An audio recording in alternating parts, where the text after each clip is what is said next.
Black screen. Just sit here, stare at the camera. Go from there.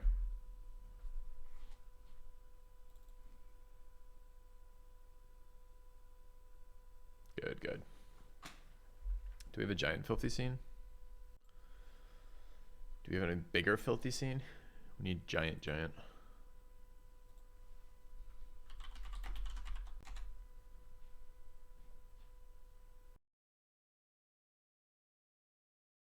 How's that?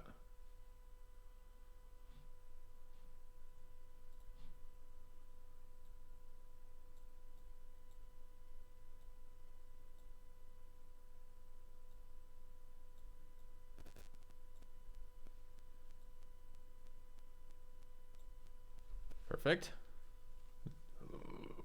Wave my arms around. Good, good. All right, meanwhile, Pathfinder's almost loaded up. God damn, that takes a minute to launch.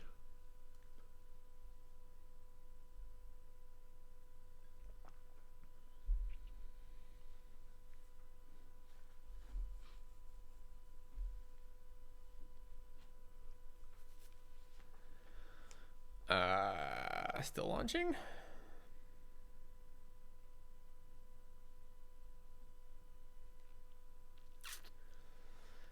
I don't know, QB, considered doing Old World today, but I think my viewership is fairly burnt out on Old World. So, I mean, at this rate, I guess I've just been blacklisted for my thoughts. Because I can't launch the fucking game. Are you kidding me right now?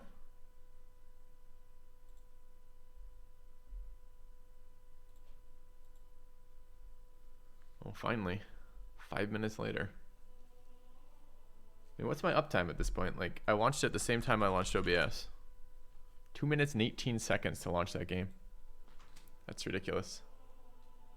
Virtual DM? We need a DM in this game. That's like half the problem. Someone has just vomited some encounters out of their rulebook, and we're like walking through some garbage like 0 DM like campaign. Hello, Silverdown.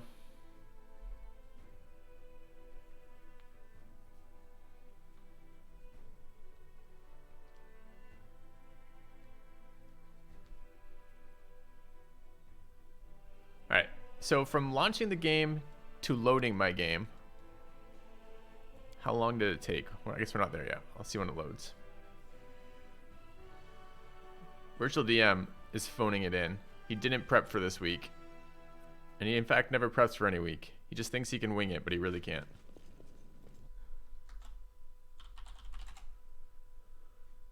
All right.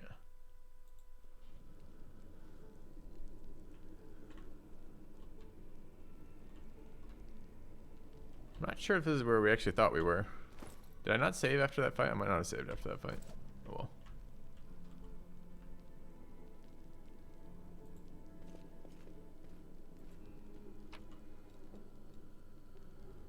These are all masterwork.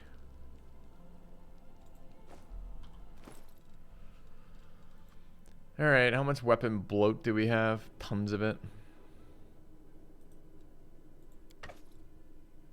Guess we'll do some more inventory management.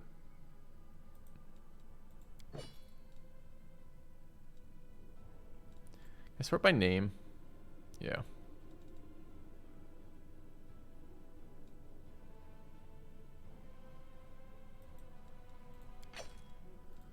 Or price in descending order.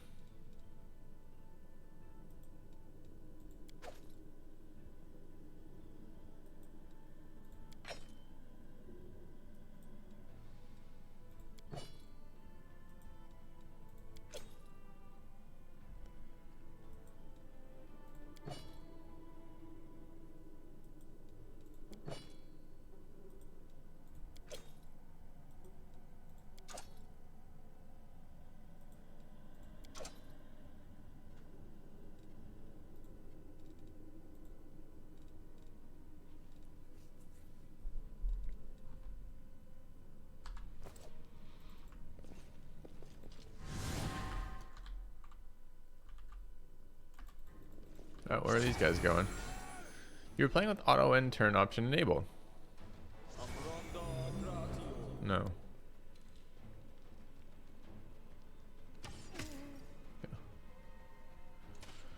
Alright, so some sort of larger team encounter. The NPCs on our side. Okay. Hello, Mr. Mitchell. Alright. More cultists. Oh, you watched the PC build yesterday? That's cool. How did that go? I wasn't able to watch most of that. I only watched a couple minutes.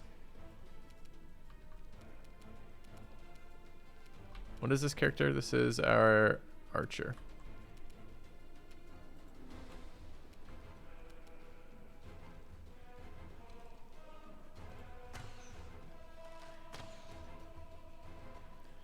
A lot of upgrades due to gifted subs.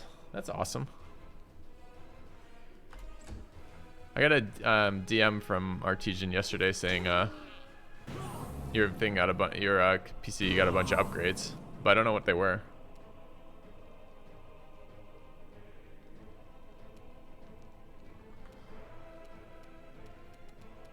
I hate this character. This character is so far the most useless of all the characters. Also, we lost our Death's Door debuff, weirdly.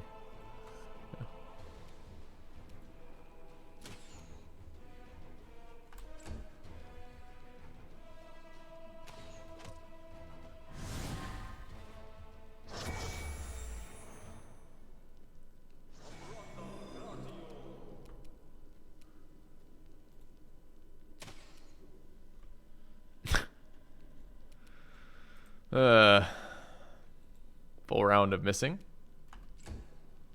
Ooh, CPU upgrade. That's nice.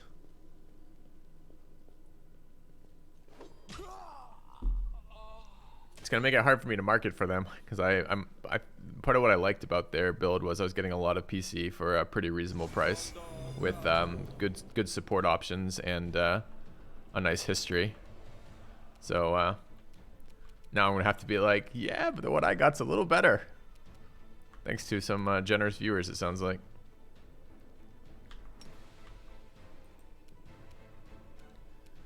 Which I suppose is totally fine, honestly, but... Okay. We'll walk forward slowly.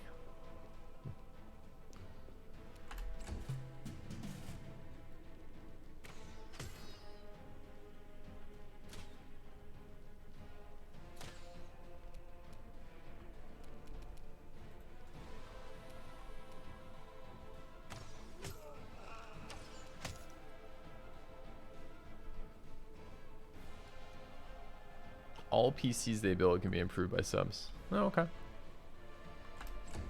Yeah, I haven't watched one of their build streams yet. But I'm glad it went well. It's a neat idea. I think they've built themselves a pretty decent brand off of just that, essentially. So, kind of nice to see them doing well. It's a very different business strategy. Alright, I mean, someone said in chat that they like, I assume they were being facetious when they said they like fights with a bunch of NPC controlled or computer controlled NPCs, but I'm not, this fight isn't good right now.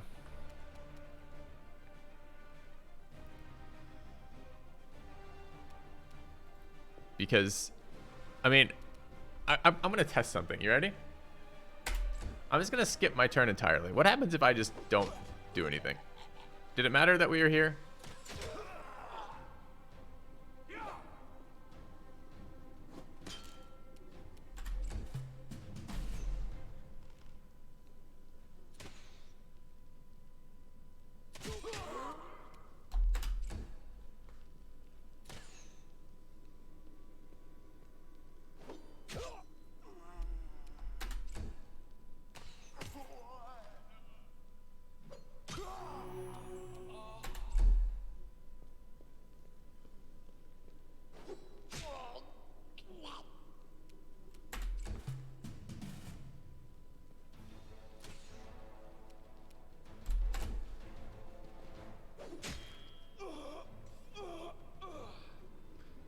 Looks like that was a hard no. Didn't make any fucking difference if we were in this game or not.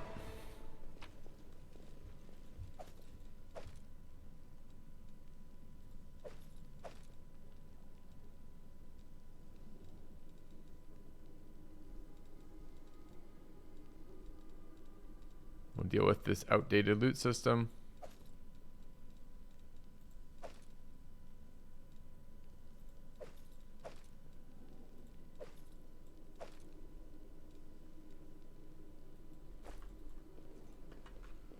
Did they go up or no?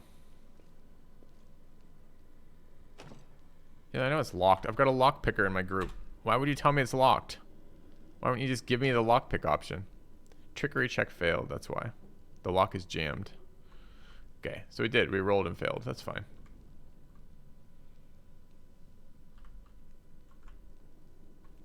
I guess if we level, we can come back and try it again, but we aren't close. All right. Talking about artesian.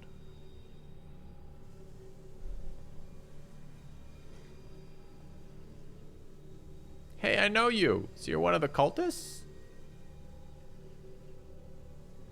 How's it going, pal? Want to join? Your lot will all be dead soon, but we'll be alive. That's the writing. That's... You can find the link just below my channel, dude.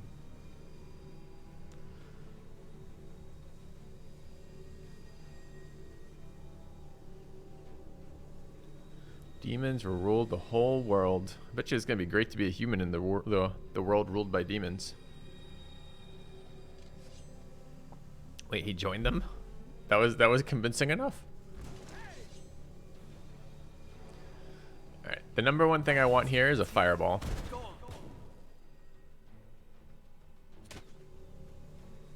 Oh no, we're the meat shield for the AI. Disaster.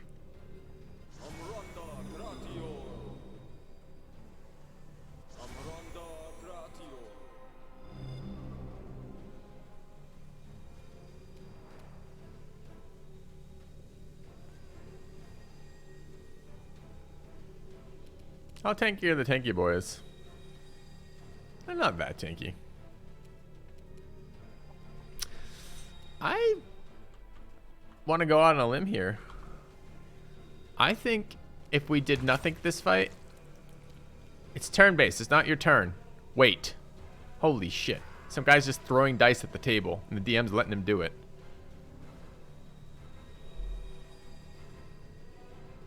I wonder if we could just do nothing.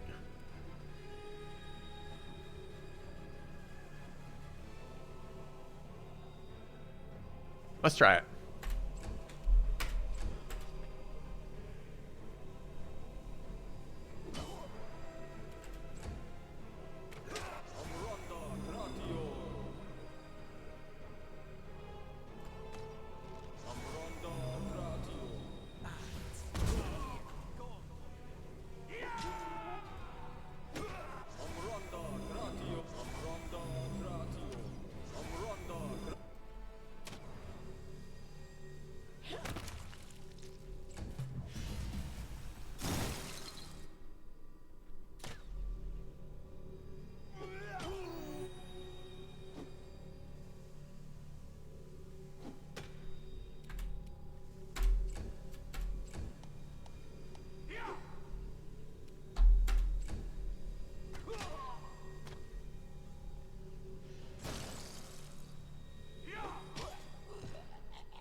The weakest of recruits of the allied team is better than the best of your players.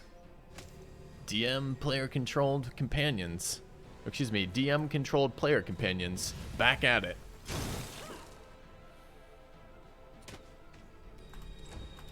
All the NPCs shoot you, but the DM's favored creatures wreak havoc on everything else.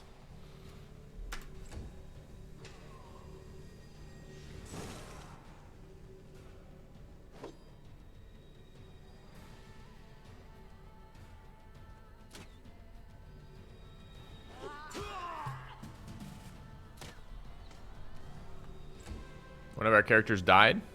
Lol. Get fucked. Dead? Yeah, minus 14 of minus 14. So she's out the back door. So she's dead.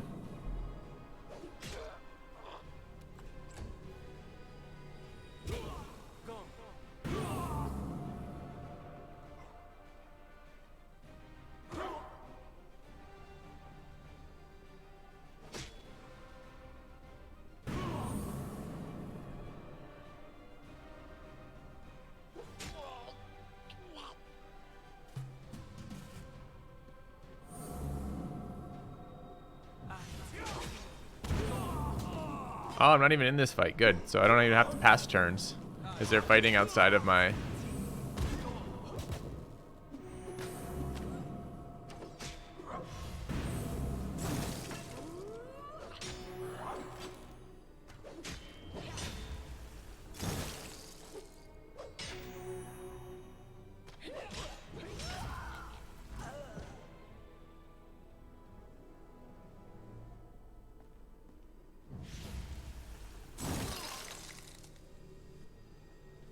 I mean, it's pretty close.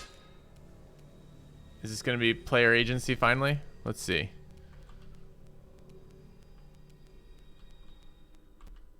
I think they can still do it. How many health does this guy have left? Oh, he's full health. I believe. Oh, he's less than full health now. You got it, recruit. Oh, didn't have it. All right. I was pretty sure they were going to win. But it looks like we had to kill... If we could kill 3 guys out of the 18 or so, 15 or so, then that would have done it. All right.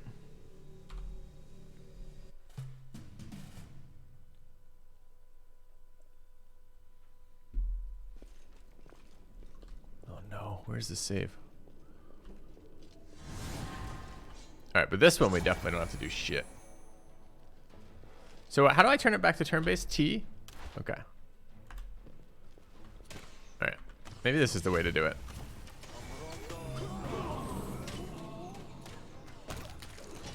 The intended gameplay.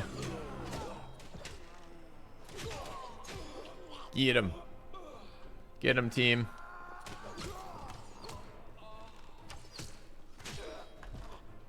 Alright. Oh, there's another door right there. I didn't even notice this door last time. All right, let's take all the masterwork stuff again.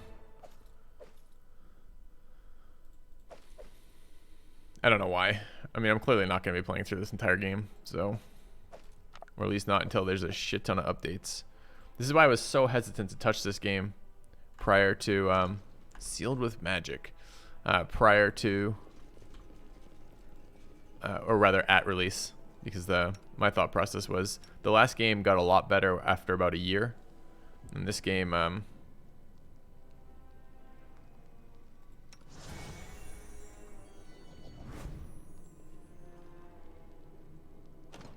Okay.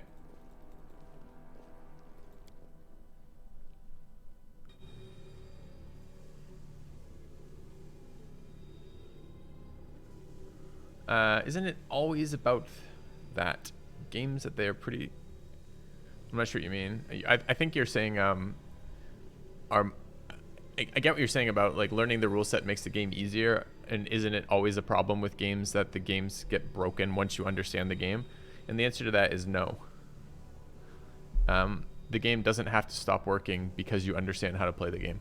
There's lots of games where that isn't the case. So it happens a lot, but the fact that it happens a lot doesn't excuse that as doesn't mandate that all games behave that way. You can absolutely have games that as you learn to play them, they become more engaging, not less engaging. Yeah. I don't know, Joe, but I have to kill a lot of white knights. I'm pretty tired of white knights just in general. Also, bud, how's it going, man? All right. So we're going to join the team. We're doing this real time. I don't want to play this game real time because the fun of it for me is tactical combat, but we certainly don't want to be tanking this group. Flee! No, don't stop. Oh, no, stopping is... All right, you go back downstairs, okay? Because this is not a good spot for an archer. I guess I should have turn-based the beginning just to move out of the way. All right, you guys are fucked. Sucks to suck. Yep. Burning hands for all the guys was pretty nice, I gotta admit.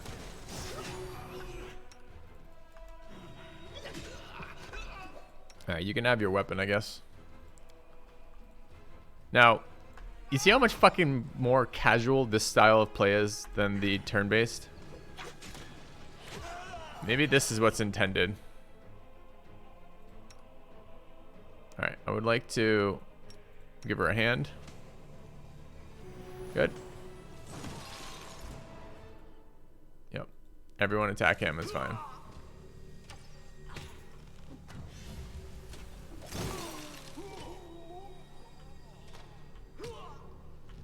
So maybe this is intended play. This is why I didn't play the first one. Well, in part.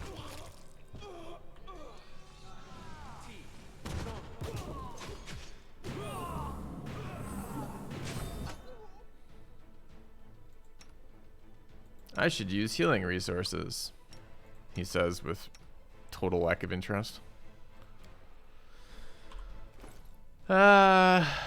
Healing resources, the limiting factor in this game.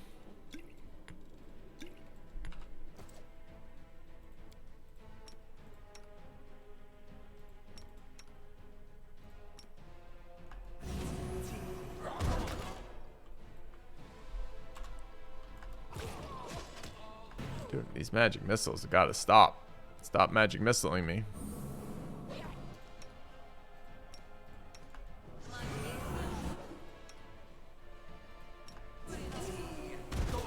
I played a game like this. This was Pillars of Eternity was this type of fight. But instead of having to do this all manually with single pauses and a terrible interface for this, you had a really good interface with a series of scripting commands you could give it. And that was decent because you didn't have to do this.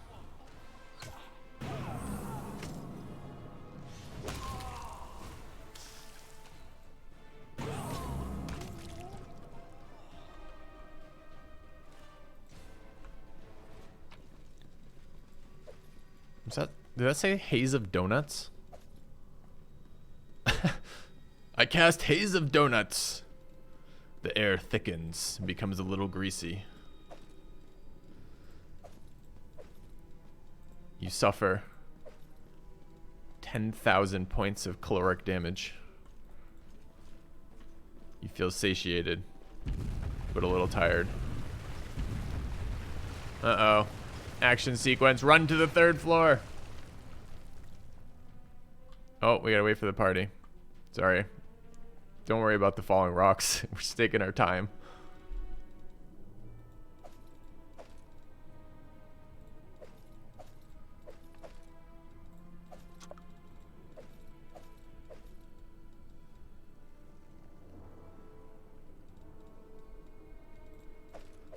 Oh, dying with healing potions is a big no-no. It's a masterwork longbow. Fuck yeah, we'll take a masterwork longbow. That will up our damage from 1d8 to 1d8 plus 1. Massively changing the course of the game and the gameplay that we're experiencing. I wonder if Cambion was supposed to be someone who lived. We'll never know. Returned. Less than 3. Hey, B Guitarify, thanks for the resub.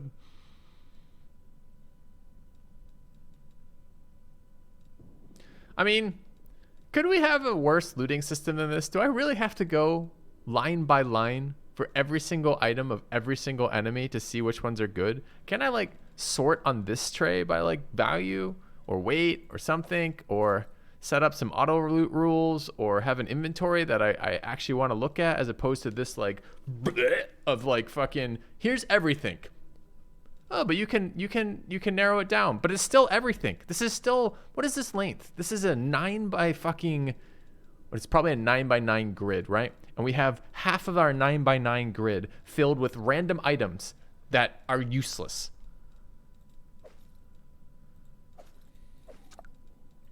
I mean, at least Celasta attempted to deal with this a little bit by giving us the scavenger guild, right?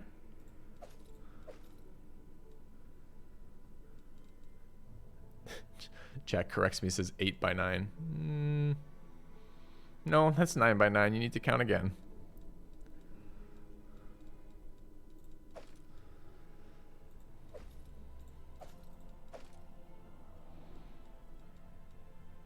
Oh, Cambion again. I thought Cambion was a name of a character, but they're dead twice on this, so I guess it's just another random generic mob. The Cambion mob has been slain. Alright.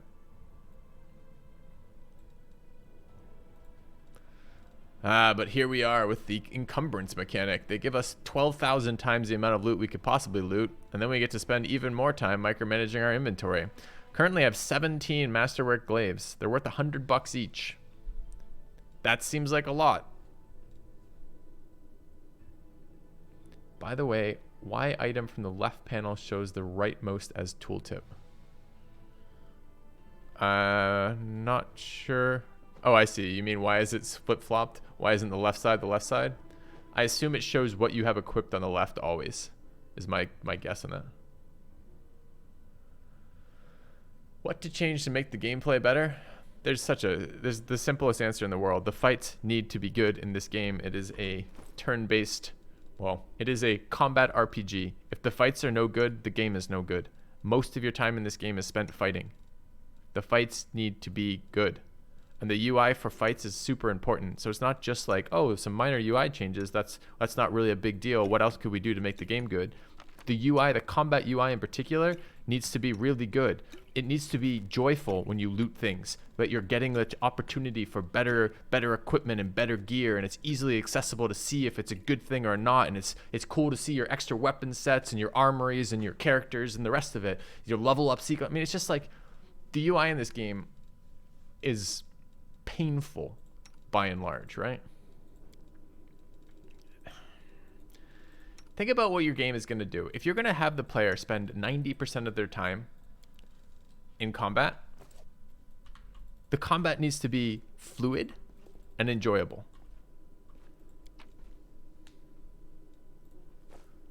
Story been doing anything for me so far? No. It's a cultist story. You're in a town, it's attacked by demons, there's cultists. I mean, welcome to every D&D game ever, right? Okay, we found evil cultists, we must slay them. What type of cultist? Cultist evoker.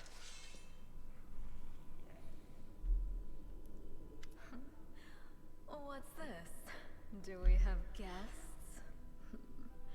Just in time. The place is a bit of a mess, and I haven't even poured the blood into the goblets yet. Why don't you... Oh!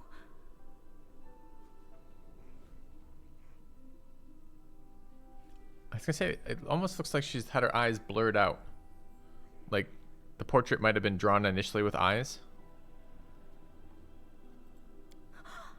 What an unexpected surprise! Staunton, my little sweetheart. Long time no see. I've missed you so much. Have you missed me?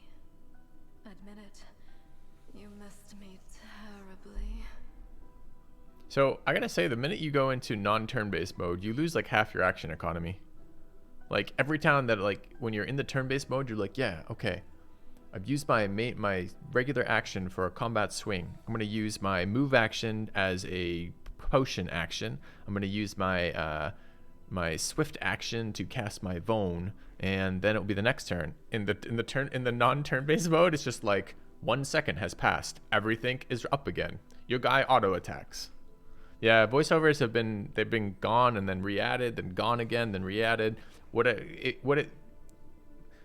I suspect one of two things is happening with the voiceovers. Either they are working through backfilling the voiceovers and they only got to some of them by the time the game was released, or the intent was to do full voiceovers. They started with some subset and then scrapped that. So I don't know which.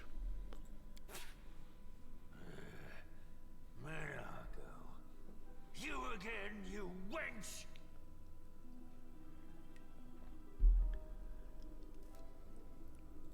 Minago, the one who... Be careful. She's one of the deadliest creatures in the whole Hey, game. demon woman, what's wrong with your She's face? once responsible. How rude. You're one to talk, mortal, with a face that even a mother would loathe. Staunton, sweetie. You're not going to let your friends speak to me like that, are you? That wench? She's the one who led me astray. She's the reason my life has gone to the abyss. She's the reason why Dresden. Yes. It's all the demon's fault. Oh my, like butter wouldn't melt. What I remember is how eagerly you would run to our trysts, how you begged to see me again, how you promised you'd do anything I asked. By your own free will, you said this. And now you claim that Dresden fell because of me. No, no, my dear. That was entirely your own doing. I'll beat your lying lips into your filthy throat! Is it bad that I feel like the demonette is a much more sympathetic character than this guy right now? Let me get this straight. You followed your dick, got seduced by a demon, and a bunch of bad shit happened because of it? Is she to blame? Now, Staunton, don't say things like that. Not about these lips, the ones you kissed so sweetly. Staunton, dearest, don't you love me anymore? Remember how good we were together? I was so hoping that we could patch things up. I'll kill you! Not with that crossbow, you won't be. The crossbow does shit for damage. Alright, we're gonna switch to turn-based mode because I don't know, like I thought I mean, maybe they had plot armor. Maybe they weren't in the last fight. We could see. I mean, do you guys want to see how many fights just in general it's irrelevant if we do anything? Okay.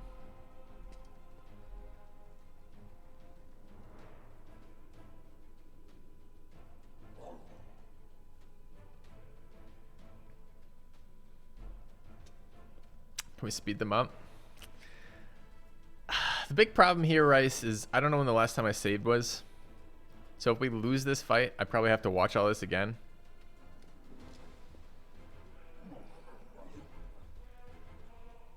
What's my main character?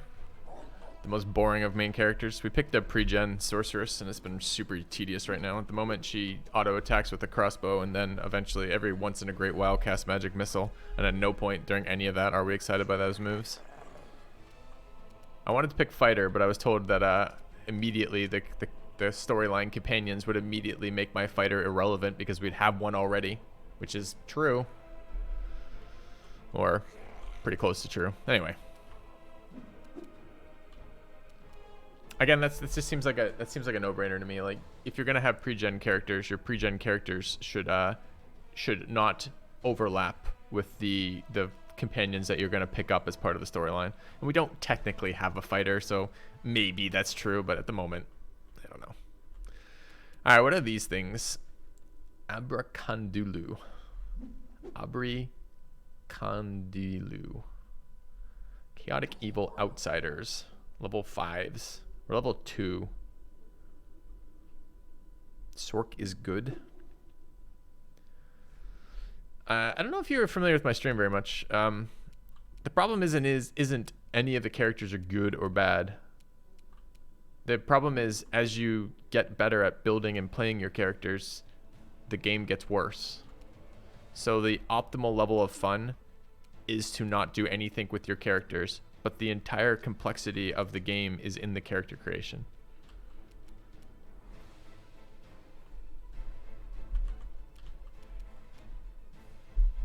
I mean, the game gets easier? No, I mean, the game gets worse. You have two options. You can face roll all the content, which is super boring. Or you can ramp the difficulty settings all the way up And then you have super, super, super, super, super boring fights where it's just about stacking every accuracy buff you can get across your party with building synergetic characters and stacking every anti-accuracy buff, so like armor buffs on your guys. You take 2 tanks, you stand in the front, your backline sits in the back, and you fight the same encounter every single time where your tanks get 2 shot if they get hit, therefore they can't get hit. You're only spamming healing and AC buffs and standing in a fucking line. It's super tedious. We did this entirely all the way through Kingmaker and it never got better. There were no good difficulty settings, and at the moment, we're at the same boat again. I guess I should stop procrastinating and actually take this fight. I kind of don't want to. All right. What are we doing here? Where do we want to shoot? The sharpshooter, the wizard was a pain last time. Okay. Yeah, we all use custom. All right, okay. I don't know how to address this. If I'm going to complain about the difficulty, do you think I might have taken a few moments to poke through the difficulty options here and there? I don't know how many hours we have in Kingmaker. I guess I need to check my Steam profile right now. How many hours do we have in that? All right, Filthy Robot. Profile. Can I search the profile? No, that'd be too easy. Really? I can't search the profile? Why not? All right. All recently played. Wonder what recently played counts as. Not good enough. All games. There we go. Search. Pathfinder. There it is. I have 210 hours in Kingmaker. And we also. So we have double your hours. And probably 10 times your difficulty setting movement, considering we tried every single chat suggestion ever. Celeste is more enjoyable. I do not recommend Celeste to anyone at the moment. They had their early access chance to make that game better, and they did a release version that didn't fix any of the problems, so I don't recommend that either. All right. I kind of just want to auto this. Do you think plot armor carries us through? All right, let's go out of turn base. Fuck that. All right. Go plot armor.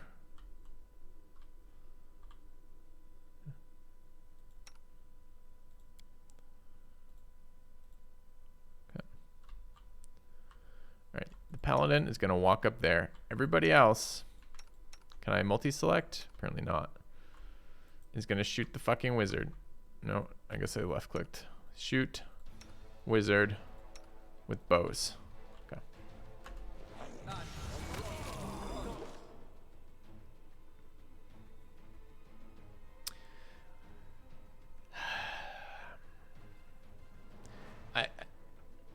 Davey, your comment is your comment is correct in the sense that they're playing with someone else's rule set, so they inherently they inherit the flaws of that rule set for sure.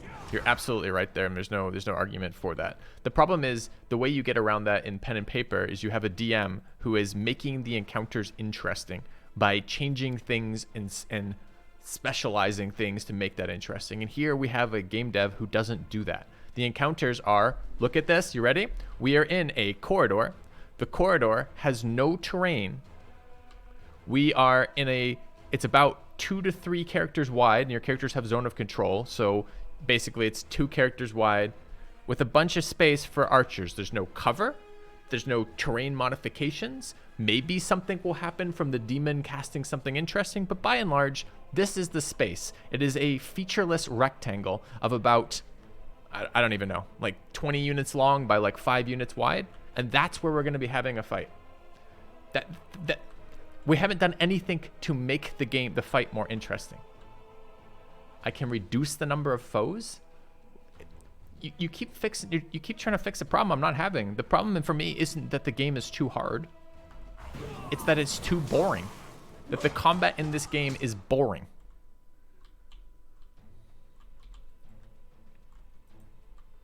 Keep trying to right click. I guess that's a left click.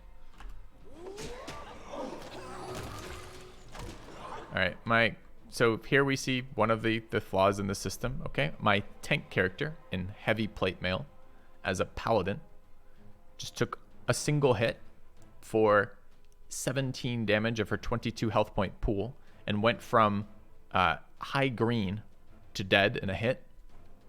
That's on damage 1, by the way. You can ramp that up to, I believe, damage 5, which is just literally get hit and fall down kind of thing. I guess we will feed her potions until she's upright. Look, energy. Imagine caring about energy resistance. All right, anyways, it's fine. So you have a bunch. Could you go feed potion to you? Nope, you ran up, stood there, and okay. Wait, how did healing her with the potion bring her to -5? She was at -1. Who knows? Okay. Note to self, don't walk forward. Riveting.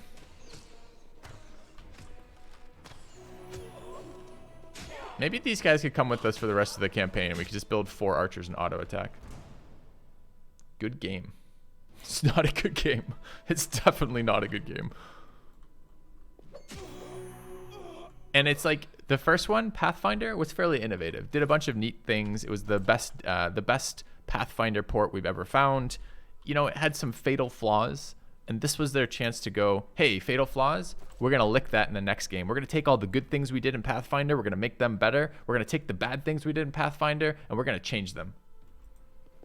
I mean, that's the dream. This is why this is so much more disappointing than the other one. The other one got disappointing in the end because it was essentially like you could see the flaws, and you could see how as you played even further into the campaign, the flaws were going to get worse, not better.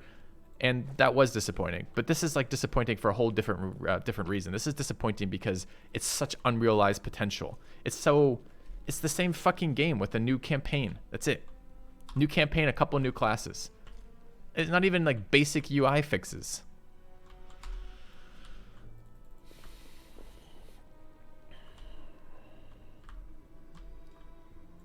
All right, we're out of heal resources. I wonder if we can rest here. Oh, yeah. I think we're going to take 3 days. Don't mind us.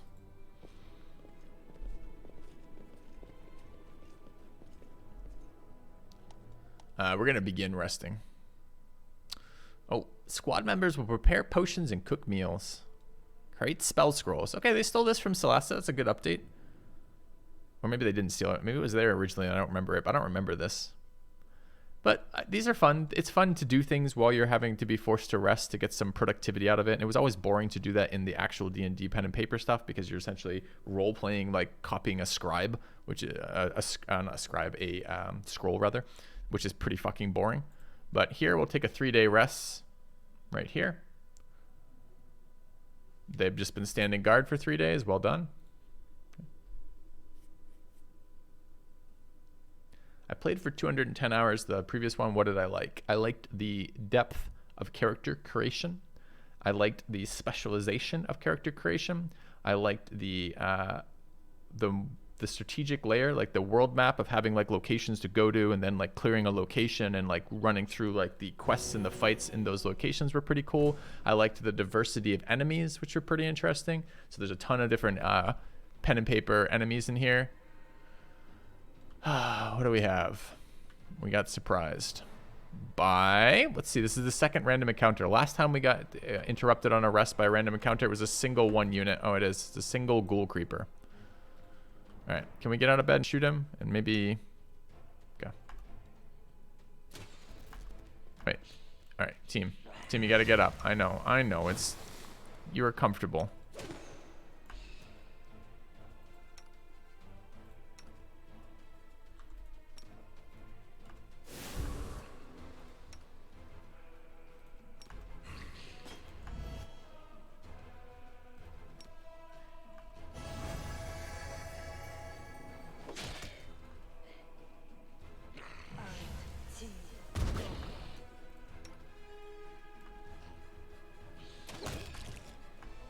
Awesome.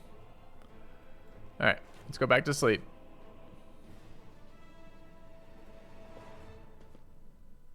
Okay.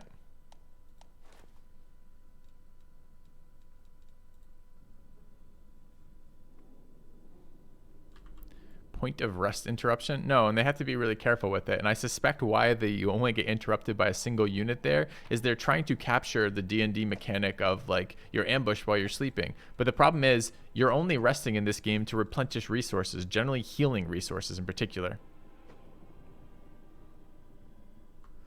So like we have to be able to recover those resources. So if we take too big of a fight while we're doing that, we just die.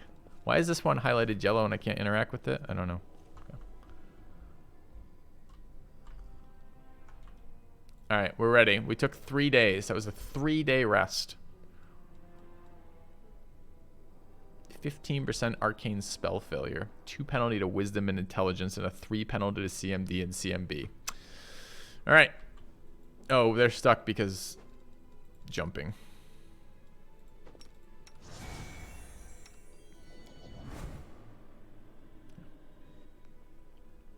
Yeah, that was a 3-day wait.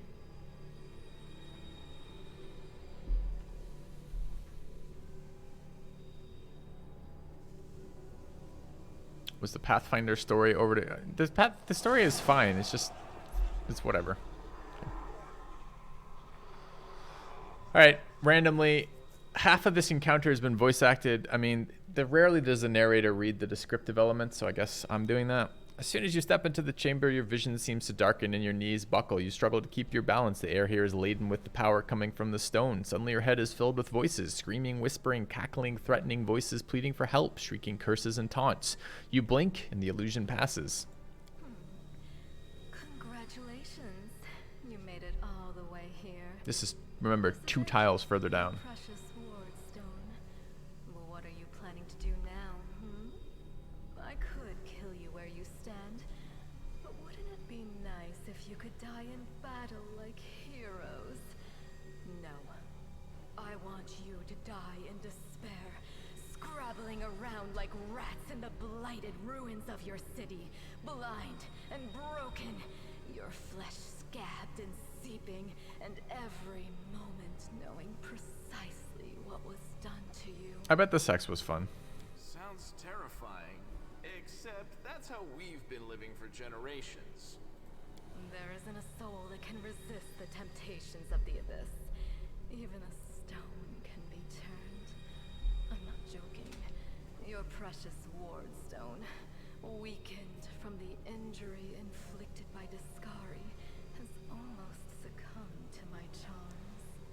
Soon the whole barrier around the world wound, the gift of your useless goddess, will be a weapon of the abyss. Just a little more and boom.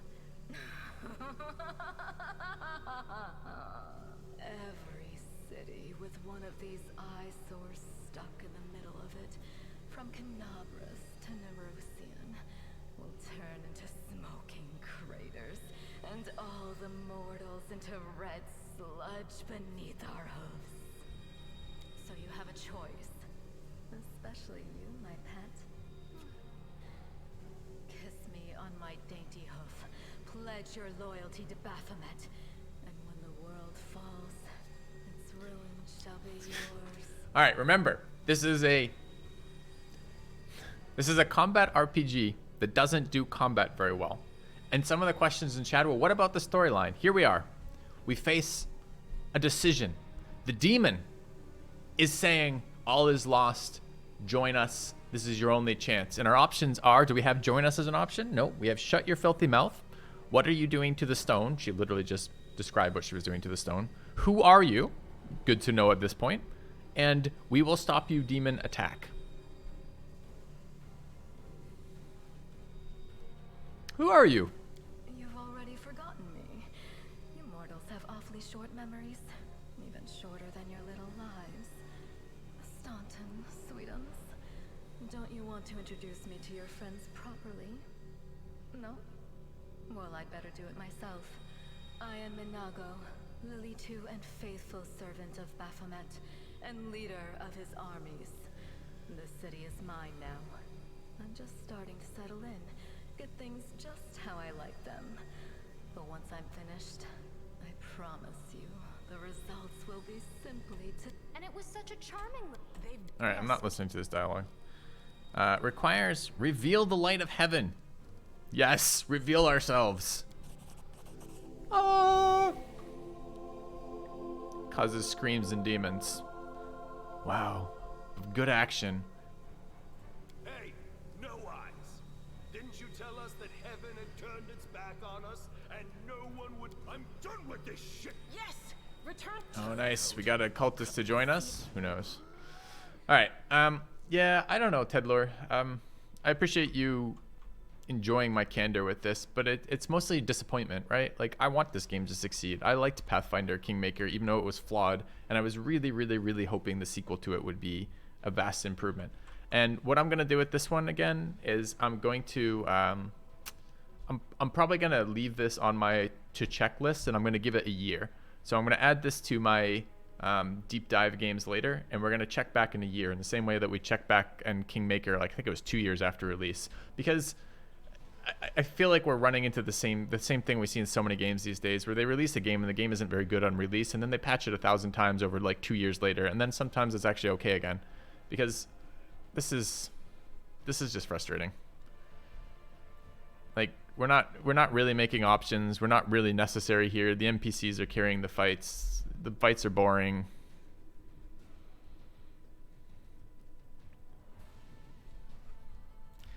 All right. We have all of our resources up. I mean, I imagine she has to be evil, right? Outsider Witch Chaotic Evil. She's level 28. Is that right? Level 17 Outsider, level 11 Witch.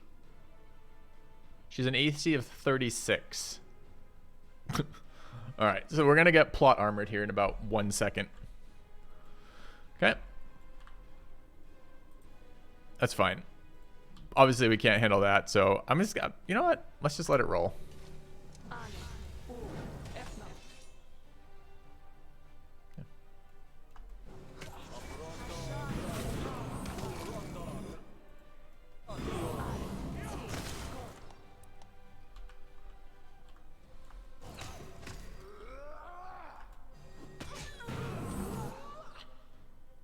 Oh, our paladin's down again.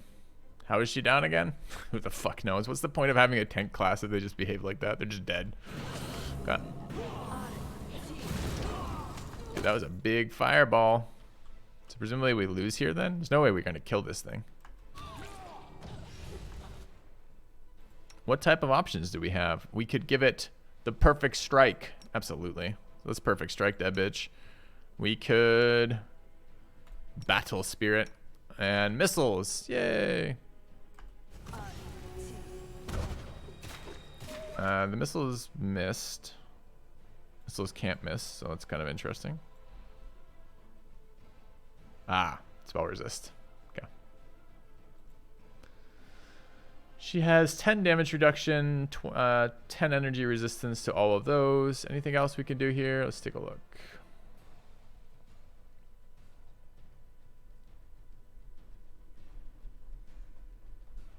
I mean, I've got like a DM who's railroading the shit out of us thus far with a series. I mean, these are like DM 101 mistakes, right? Player companions who are stronger than the players themselves. Total railroading. 0 choices thus far. 0 player agencies. The big fights are just handled by the NPCs you're bringing with. All right, let's see what happens when she kills us. There's no way we beat a unit like this, and we're not supposed to. That's it. Okay. I'm tired of playing around now. You want to know what will happen when I'm done with the ward stone? Here's a little demonstration. Oh, I have to hit continue? What if we say don't continue?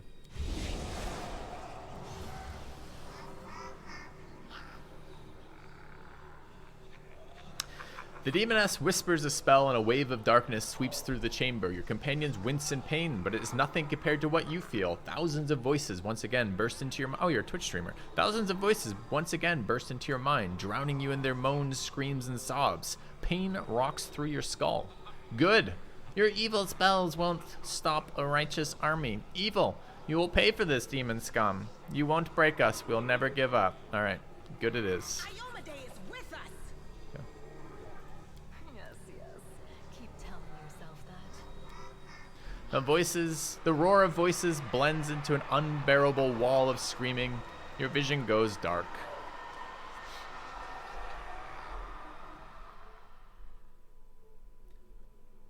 All right, player agency, by the way. You wake up. Praise What a the horrible heritage, you dream. woke up. Healing your wounds was easy, but you were unconscious for so long, I was starting to worry we'd lost you. What happened? We couldn't stand up to the demoness. Her spells were too strong. It's all right. We'll handle it somehow. You blacked out, but Staunton and I managed to get you here to the Defender's Heart. It used to be a tavern, but now it's our headquarters. We're gathering our forces here, and we're preparing to strike. I seem to be a little confused. We were fighting a demon to the death. The explanation of what happened is her spells were too strong. That implies heavily that we were not able to overcome her. So how are we alive? That's it? That's all the explanation I get?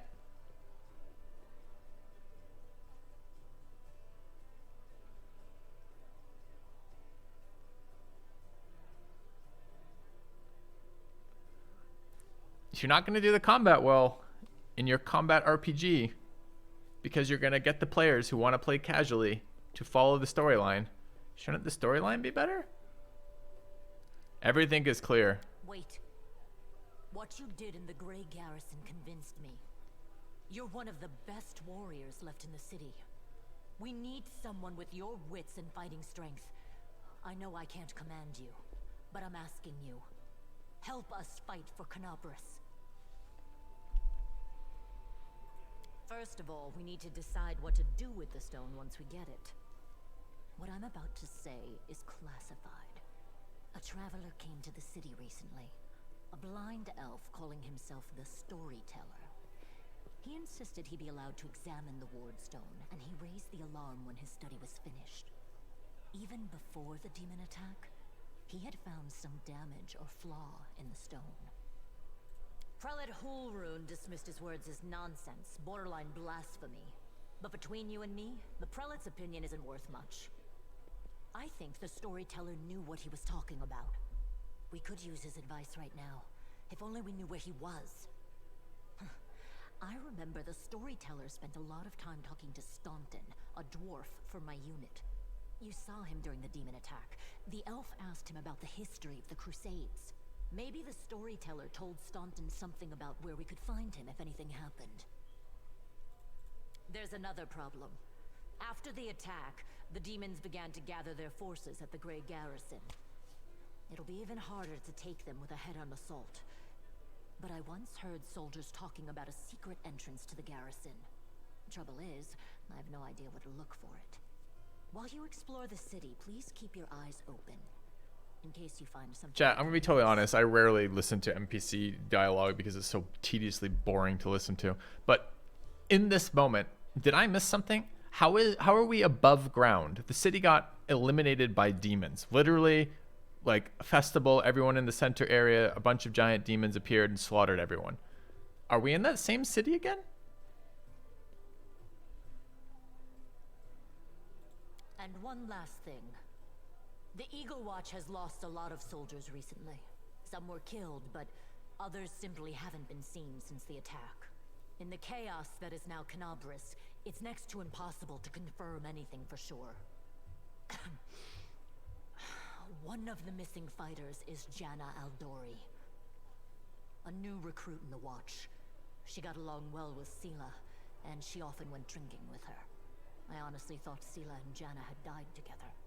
But now Sela's returned with you, and there's no sign of Janna. If you learn anything of her whereabouts when you're out in the city, please report back. Bad, but not hopeless. We're constantly getting news, and new sources of resistance keep springing up in the districts where everyone. Nope, none of this makes any sense. The survivors are gathering here. You should see them. Their faces, their eyes burning with determination. The city is destroyed. But our resistance is not broken. We will keep fighting. Remember, we had a dragon, like in D&D, almost universally a sign of very, very, very high power level, right?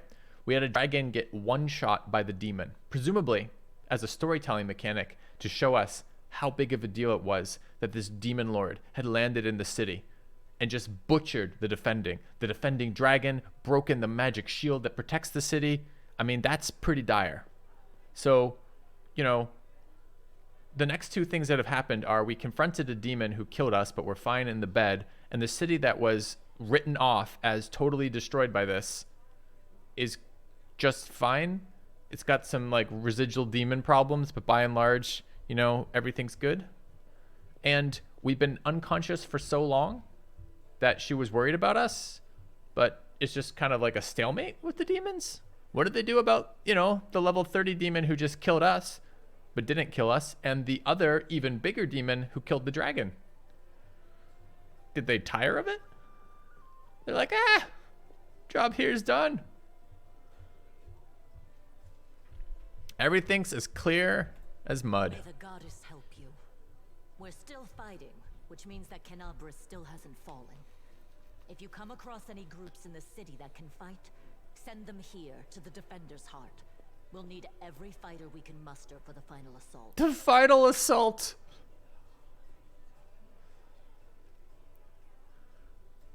Yes, one more thing. If you're in the area, Everything's fine. It's our house. You're needed to fight the final assault. Was our house. You escaped the demon while unconscious. Open the Fucking hidden hell. compartment in the kitchen. It's filled with supplies for a rainy day. I did a lot of DM interviews You have more needed. when we were looking for when I was running the DM group, the D&D group on my channel that I was playing with Jorbs and Dolphin, and we did a lot of DM interviews. And often how I would choose DMs is I'd do a one-off with them, and then after the one-off we'd see how everyone felt about them, both as like players relating to other players, but also what we thought of their storytelling, what we thought of them personality-wise, if they'd fit. And oftentimes you rule out people that way. You go, who knows? Maybe they're a great DM and they had a bad day, or maybe they're a great DM but their personalities don't match, or maybe they're not a great DM. You know, if this were my interview for the DM, I would be like, yeah, it's great that you want to take on such a large scale or large scope of undertakings here, but your moment-to-moment storytelling really breaks it down, really falls apart for the player. It doesn't make any sense. As the player, I feel like I have zero agency, and nothing that has happened makes sense in the world that you built for me. And I would probably fire them as a DM. I would probably say, you know, thank you very much for like trying to play with us and applying, but this isn't going to work out. And I feel like I'm there right now. How do we tell this DM that we need them to step up their game? Because this doesn't make any sense at all thus far. And why does she salute us?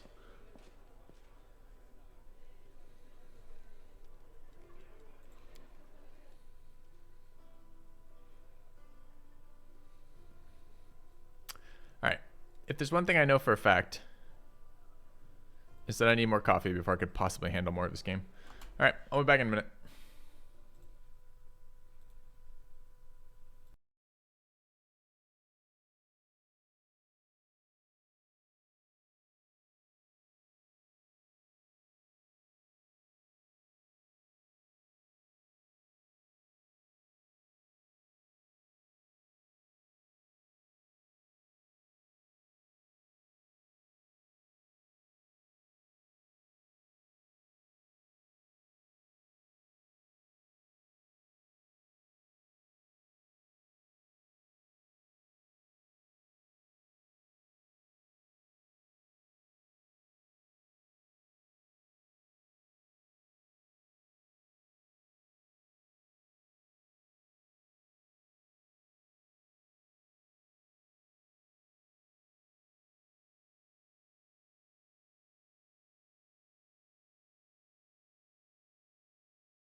Chat.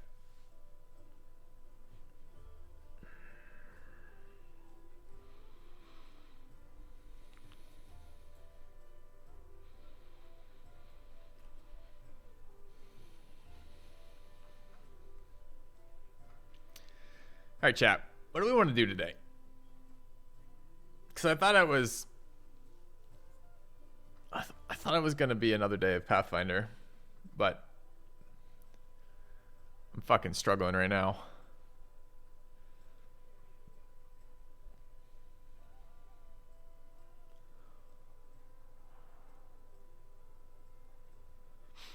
I liked Pillars of Eternity. Or Pillars of Eternity 2 anyways. I thought it was fairly well paced, fairly fun. It wasn't perfect either, and I haven't played it in a couple years, so it's probably had quite a few updates and patches, and the rest of it's probably in a good spot right now, but I don't know that. I think we played War Tales. That sounds familiar. I mean, we could look at the... Let's have a look. All right, so let me pull up this. So I don't know if you guys know about this. If you don't know about this, I guess we're going to show you. I guess is this. So let me just target this properly. All right. And where does Chrome go? There. All right.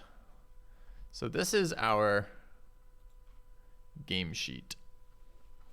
So what was the one you just recommended? War Tales. These are all the games we've either played on stream or evaluated on stream or the rest of it. So we're waiting on this. So this is on our list of planned games. It's actually will hit our next tryout day. It'll probably be one of the ones that we'll check out there for War Tales.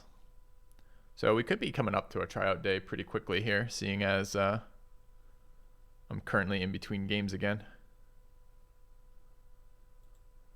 What was the other one you asked about? I don't know if I have a Pillars in here. It's a lot of games. Yeah, we played a lot of games on channel, and we've evaluated even more. Like a lot of games don't ever make it to channel, which is basically they get suggested, we have a look at it, and we decide not to. Underrail. You're always welcome to suggest games in the Discord channel. There's a pinned link how to do that. It's basically a little Google form. It gets added to this list. We vote on it. So if you guys don't know how this works, I rate my initial impressions of a game before playing it, and we have a group of volunteers called the Ministry of Review who also rates that. If we get a score of a certain number, that's what this category is here. If we get a score above a certain number for either their rating or my rating, then we try it on tryout day.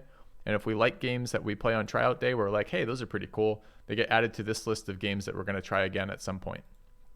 So right now, this spreadsheet just got updated, so I got to remember how to do this. Right now, what I'm going to do for this one, where is it?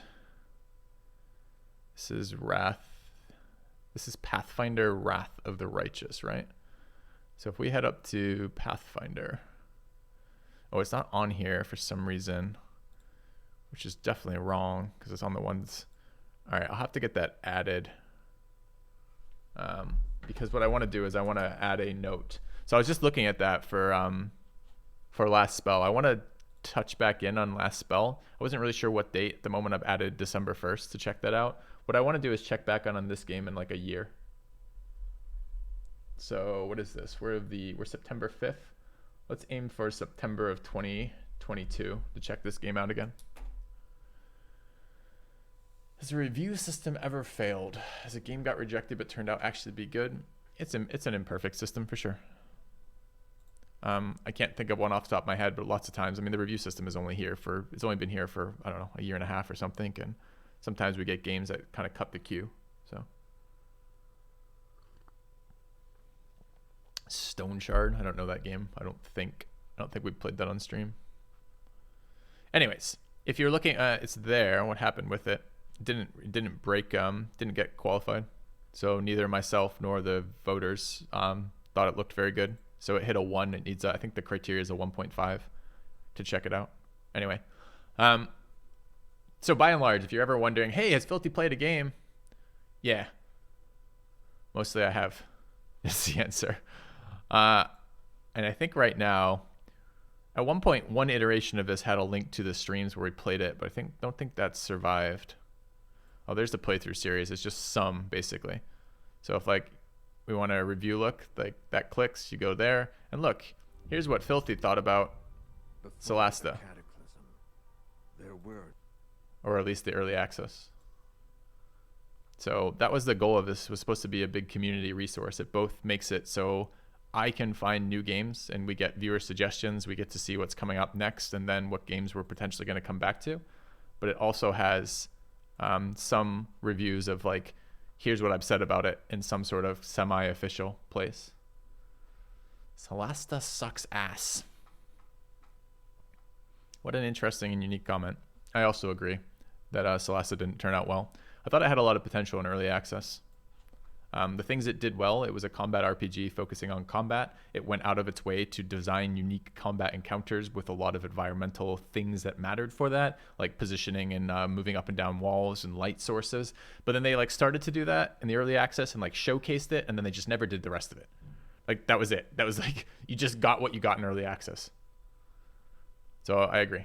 I agree that it had, for me, it had, and then they tried to focus on like quests and world building, and that's all great and well, but you got to do what your fucking game does well. What Solasta did well is it had a very good port of the D&D combat set into a fairly fluid combat interface, and they should have focused on that because that's what they did well with it. I agree the release was not good.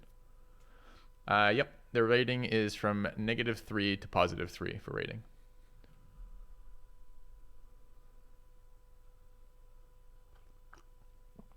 Combat's bad in most CRPGs. I don't disagree. I don't disagree at all. It's difficult to make good fights in the D&D rule sets. I agree 100% with that. So, anyways, so I don't quite know what we're doing today. I'm not really ready for a tryout day. So tryout day, I generally pre-download 6 games or so off this list generally, queue them up, set it up so that we go through and play an hour of each of those. So I'm not really ready to dive into these right now. But I could set that up for maybe like Wednesday or Thursday of next week. We could do a tryout day. The deeper dive stuff, we're mostly waiting on this, right? So we tried Humankind. All right, so we should do this now. I need another. I'm going to give Humankind another year, and then I'm going to check it out again. So that's also September of 2022. Well, you could do it even 6 months, but I think this game needs a lot of time in the cooker. So we could try it in a year for Humankind and see if it's any good. So let me just set the reminder for that, which is what here. So we want more development, date to revisit. Let's also do 9/20/22. Okay. So that one we'll come back to. I'm kind of tempted to check out. So I haven't played New World yet. New World has a open beta coming this weekend. I also want to check out Ashes of Creation. How can you check out the spreadsheet? It's just below the stream. There's a link to, it's !Filthy Games in chat, I believe, should bring this up. Let's see if it's still working. We did just update this recently, so I'm not sure this link got updated or not. But I think it did. Let's take a quick look. Yeah. So this is the public version of that. But anyways. Is it finished for now? I'm trying really hard to make myself play a second day of it, and it's in rough shape, man. So yeah, kind of.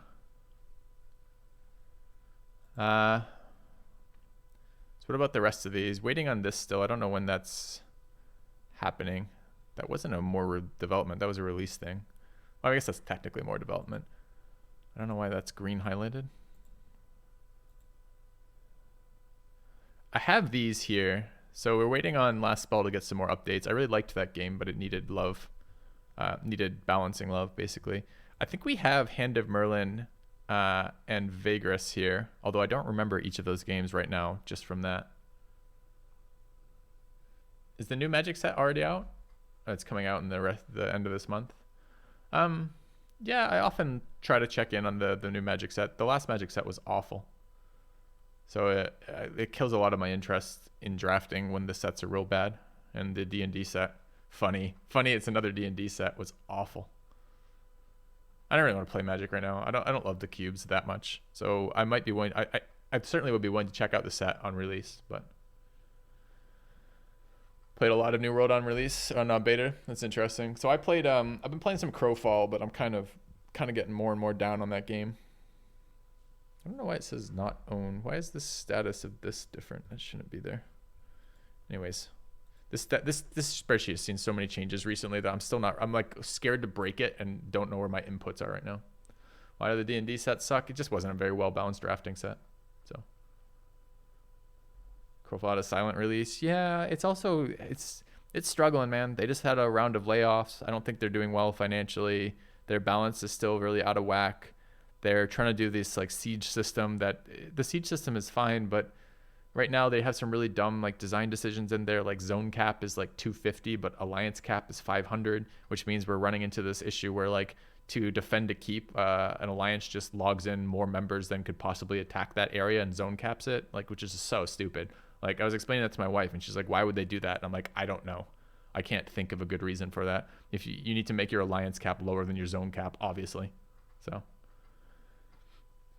So yeah, but there's a beta weekend for New World this weekend, and I haven't played it at all. So I'm considering, not this weekend, next weekend. I'm considering checking out next weekend's New World beta as well. And I want to check out Ashes of Creation, which I haven't played at all yet. Great concept on Crowfall. Yeah. I don't know. I'm not even sure it's a great concept anymore. At the point I'm at right now with Crowfall, I'm kind of at like, it's a good description of a great concept, but the implementation of that description doesn't really measure up at all to what they said they were going to do. And it's kind of frustrating. Like I have a friend from a guild who, anyways, without getting, I don't need to get into that super long. I'm a little down on Crowfall right now too. So kind of trying to figure out what to do next, not necessarily just for today, but in the next little while. It's been a real bummer about Humankind and now also Wrath here. I don't know what Ash's early monetization is. Oops, I haven't heard anything about that. Anything I'm interested in after E3? I don't really watch the trade shows, although I probably should make some time for that. Mostly I rely on community recommendations for games, because again, we have that whole process in place. Because we spent like, I don't remember if it was last year or the year before. I think it was the year before that, where I just was like, I don't know what the fuck I'm going to play. So we built this spreadsheet to try to get a little bit better breadth of games on channel. So we could check out either more Hand of Merlin or more Vigorous on stream today. We could do another Old World start. I'm super hooked on Old World right now, which I really enjoy. I wouldn't mind a multiplayer game of Old World, but I'm not sure. I kind of want to, I don't know. I'm not sure about a multiplayer game of Old World right now. We haven't had, the timing on those has not been gentle yet. Tales of Arise. I don't know it.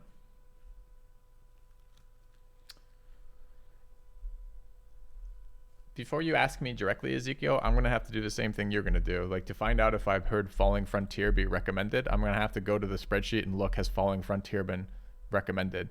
It's a public spreadsheet. You're more than welcome to do that. And if it's not on there, you're more than welcome to recommend it. So what was it? It's Falling Frontier. Yeah. So that's actually qualified. So is it in the tryout day stuff? Yeah, it's right there. So that's also on the next tryout day. I thought it looked good. My reviewers didn't think it looked that good. But we'll do at least an hour of it on stream next time, or probably the next time I mean, this one, it doesn't look like we have access to a key yet. But eventually. But all of those are like that, right? So the channel on Discord is the Suggest Games Discord channel in the Filthy Robot Discord.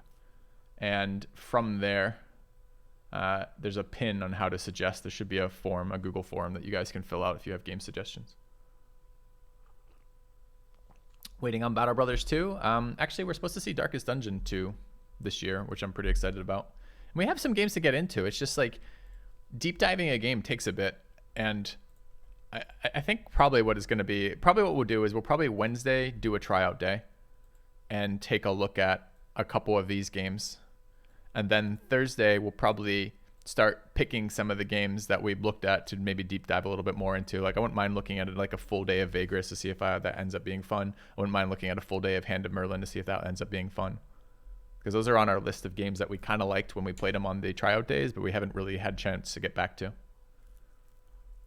Hades. I'm not playing Hades again for a while. I loved Hades, but we played a lot of it and didn't do super well on my stream. Not that Old World's doing very well either. Like I literally can't just stream Old World. Like I wanted to stream Old World this morning. I woke up being like, you know, it'd be fun, like an Old World start. And then I'm like, I should at least attempt to put more time into Pathfinder to give it a little bit more of a chance, but I can't. The game is painful right now, which is a shame because I wanted to like Pathfinder. I thought their first one was a flawed gem, and I was really hoping that their next one would be an upgrade to that. Yes, Wasteland 3 is on the spreadsheet, man. Don't ask me. Just look. You can answer that question easily by just looking at that spreadsheet. Spreadsheet's got it all there. Have I tried it? Yes. What did we think of it? I mean, again. So Wasteland 3, down to the W's. We also had a paid promotion for Wasteland 3, if I remember correctly. Where the fuck is it? What? We played that on stream with a promotion. Missing some. Someone didn't get added. My take home from Wasteland 3 was it looked like a very broad RPG, right? And no, was that the wrong one? Was that Wasteland? Fuck. They run together after a while. Actually, I don't remember. I think that was what we had a promotion for, but I don't remember. Warcraft 3 was great. You think the balance and fight design issues would be evident for any level of player? Does it only become a concern when it's trying to be very optimal in the highest difficulties? I think the repetition of the fights is going to be noticeable in any difficulty. I think you're gonna burn out quickly on the fights. So if you're just using not the turn-based mode, the faster one, the real-time mode, and on a low difficulty where you steamroll enemies, maybe you run through it for the story, but the story hasn't been compelling to me. Can I suggest something that's been suggested before but didn't qualify? I don't know what happens with that. I'm pretty sure something that's been suggested but didn't qualify, that's kind of dead. If you're really interested, Toady, we are looking for more Ministry of Review raiders. So if you are regularly a part of this channel and are interested in seeing games beyond there, you can eventually get on the board that helps decide which games get on. Ever done a video explaining have you ever done a video explaining what was that meant Civ 6 didn't appeal to you? What it was that meant Civ 6 didn't appeal to me? Yeah, every gameplay video that we ever did with Civ 6 essentially builds towards that. The more we played Civ 6, the worse it got. Essentially, I mean, what were the series of things? The tech cards weren't really very well balanced. The combat mechanics hadn't been thought out at all. So once you started playing multiplayer, some really powerful things emerged that were part of the that were just in the game. Initially, it was general stacking. Later, it was like horse attacks on cities. The district system was kind of garbage. It essentially, you ended up doing like this elaborate like planning of your whole city on the turn that you built something, because this was the only way you'd be able to fit the district adjacency bonuses in. The AI was garbage. The diplomacy system didn't exist. It was just like, it was a series of fucking garbage things for Civ 6.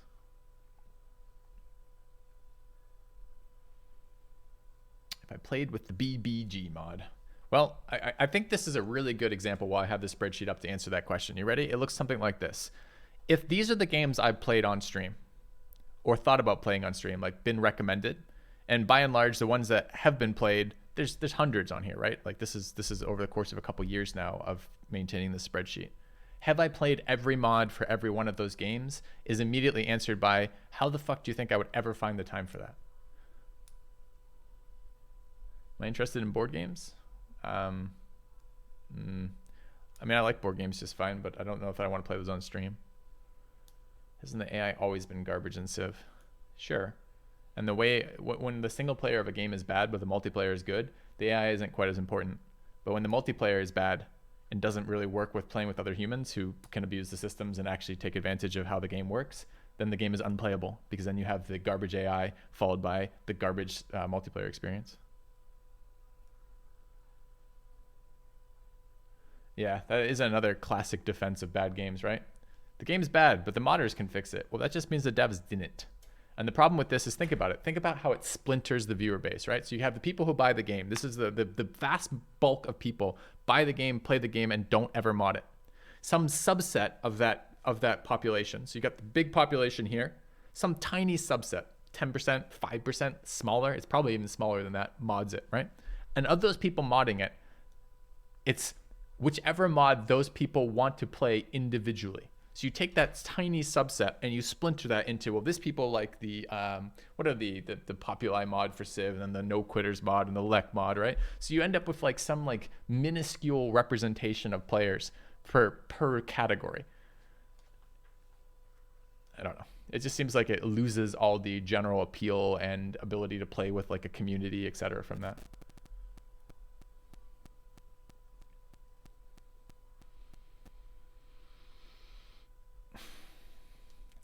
I mean, what can I tell you, Ezekiel? I mean, there's overhaul mods for nearly every game out there. This is like saying like Long War. Okay, Long War is interesting. Did you play Long War 2? How about there's two, like BattleTech has another 2 of those, right? BattleTech's got 2 competing ones, both Rogue Tech and I can't remember the other one right now, that were really popular. Like they're all hundreds of hours commitment. Battle Brothers has the Legends mod. It's like, where do you... I am extremely dubious of overhaul mods for a variety of reasons. In addition to splintering the community, overhaul mods are driven by a player, often a player, or sometimes, if we're lucky, a number of players working together with a vision in mind. Rarely does that vision include multiplayer balance, and rarely does that vision include balance in general. Most of the times it's about adding new cool things, especially if these games represent ports from like board games. They're like getting extra rule sets in, getting additional mechs in comes to mind for this. It's like, think of the Lek mod. I hate the Lek mod. I hated the NQ mod by and large, because the things I liked about the NQ mod were I liked that it fixed the bugs that were inherent in the basic multiplayer game and fixed some of the broken unique unit and unique Civ interactions that are supposed to be there. But then the NQ mod essentially added a bunch of feature bloat, and the feature bloat inevitably was overpowered. And then it's just like, it just continues spiraling from there. Like the Lek mod has like, I don't know how many extra civs, 50 extra civs or something, which are like, it's almost like a, well, if everything's broken, we'll call it balanced. But I don't like that world. BBG, I don't even know what game BBG is for, Ezekiel. Like you're pushing like a single mod that you particularly like for a single game. For what? I don't even know what game that is. Like what game is BBG? But overhaul mods are, again, these are player-driven things. These aren't company-supported things. They are not guaranteed to maintain development. They're not guaranteed to maintain anything from this. It's just I don't know how to do it. It's for Civ 6. Fuck that.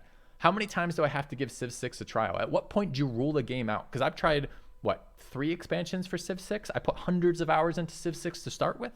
Looked at gave extensive feedbacks about the core mechanics of this game, and we didn't see shit for that.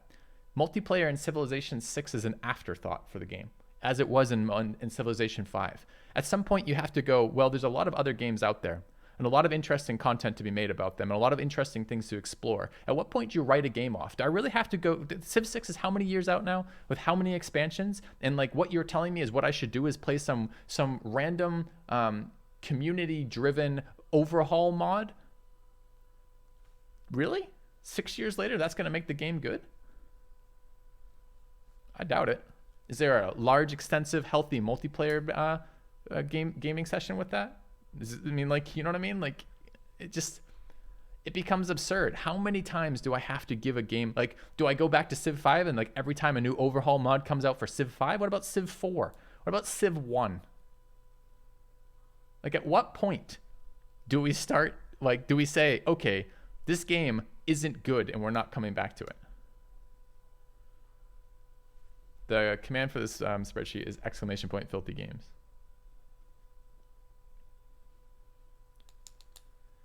I don't know. For me, I go to a point with a game where I'm like, I've tried this a number of times and it's no good. I'm done with it. Like, why would I go back to Civ 6? Like, what's the appeal of going back there?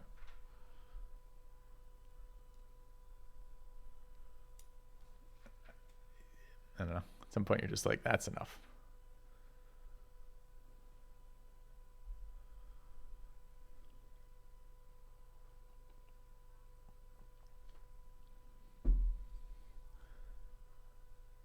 And it's clear. I mean, you clearly care about that mod. You think the mod's a great addition, and you know.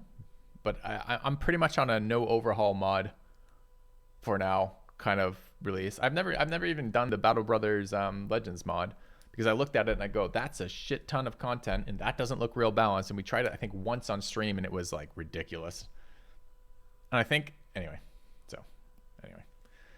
Yeah, but I don't want to be in that situation. There's plenty of games out there being released and they're interesting with new mechanics and new ideas, and I like playing those.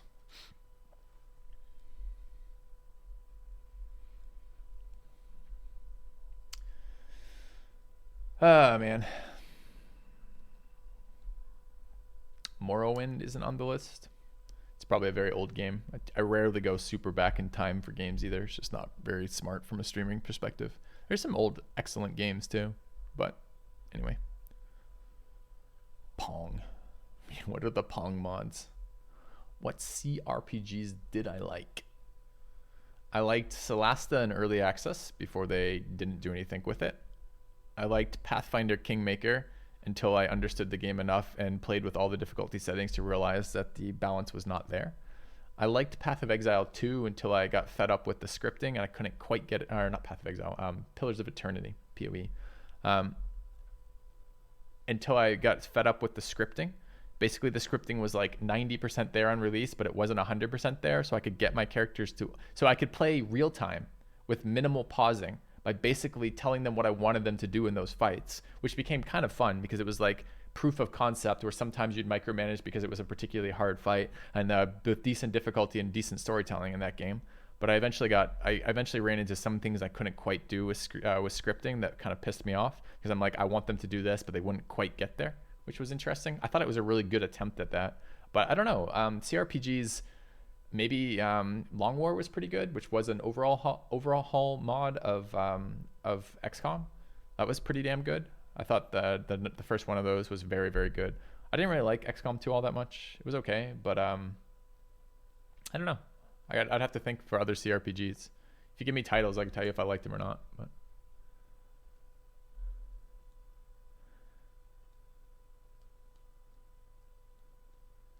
Tyranny was fun. Tyranny was fun because the storytelling was good in that game. I liked that there was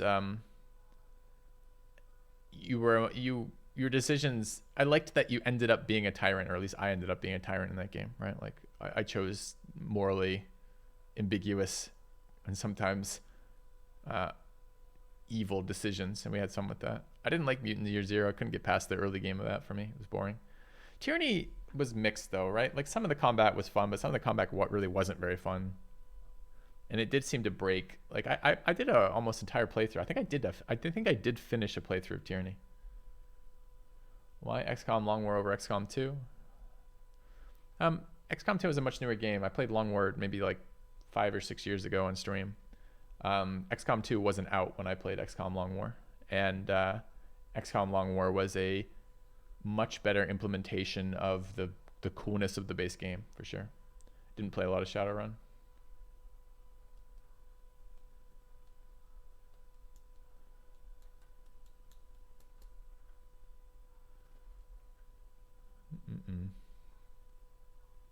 Yeah, I didn't love XCOM 2. And I didn't like the Chosen stuff. I really disliked, and I guess I don't know.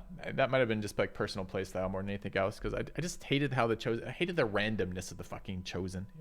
It was so like you had to deal with them in such a specific way. I don't know. I didn't love it. It was maybe the infiltration system perhaps is what I didn't like about Long War 2. But there were good parts of that game. I don't know if I've ever tried Underrail. This is literally a link to the spreadsheet where you can check it yourself, man. All right. So what are we doing for the rest of today, though? Because, yeah. Neverwinter Nights. Don't think I ever played it. You hated the animations in Pathfinder Kingmaker? That's less important to me. Like, visually how the game looks, I can overlook if the game mechanics are really good, right? Like Battle Brothers is a good example of that. Battle Brothers is a hideously ugly game, but it's so good as a combat game, and as it's such a good game that you just overlook that. You're like, oh, the mechanics of this game are so fun that it doesn't matter that the game looks like shit. I gave it a -1. There's no opinions or comments on it. If a game doesn't reach the qualified stage, so if it's ever not qualified, what this just means is I've looked at basically like I'll look at the Steam page for it, watch some of the dev videos that they release on the Steam page, maybe read some reviews and go, that doesn't sound like something I'd be interested in. It's qualified. I don't know, man. Otherwise, it might have been too old.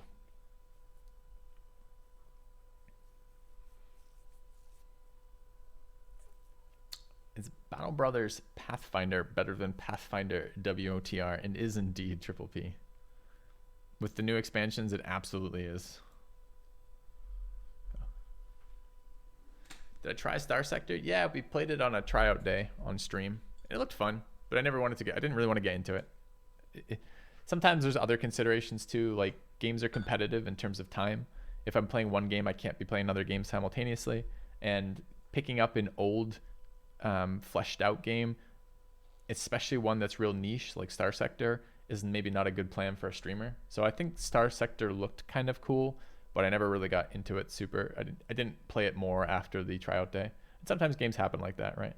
So there is some preference for newer games from the streaming element of this, as opposed to just playing on my own.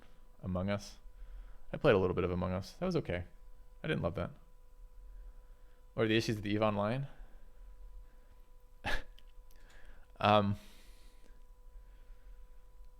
It's a very PvP MMOs are quite difficult to stream, especially PvP MMOs where some of the things you're doing is denying the opponent information, so you can do things that you wouldn't be able to otherwise, like EVE.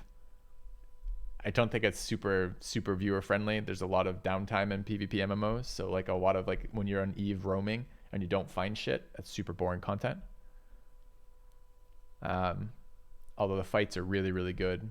I don't know. I haven't played EVE in 10 years more now at this point. So I played a lot of EVE. Played like a couple years, like 4 or 5 years of EVE, and really loved that game.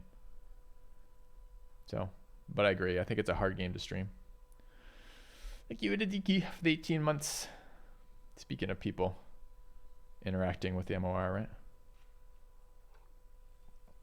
What are the... You have returned. McFeagle for the 27 months as well. What's the word on Darkest Dungeon Arena? It was surprisingly good, Darkest Dungeon Arena. I expected it to not be good at all because I didn't think the core game supported making that into multiplayer, and it didn't. But what Red Hook did with Darkest Dungeon Arena was they basically rebuilt all the characters to be different for multiplayer, and then the combat was fairly fun. The issue, I think, where there are some dominant builds, and it did become a bit repetitive after a while, the fights essentially, but by and large, for like, wasn't it a free update too? By and large, for like an update like that, that was kind of wildly good. It didn't have an infinite replayability kind of deal, but it was fun. Yeah, I think Ashley did a good job with the new spreadsheet as well. Although I'm still struggling with some of the input, like where I can input and where I can't. I don't want to break shit. Endless Space 2. Yeah, we did a little bit, but I didn't like it. The Surge 1 and 2? No.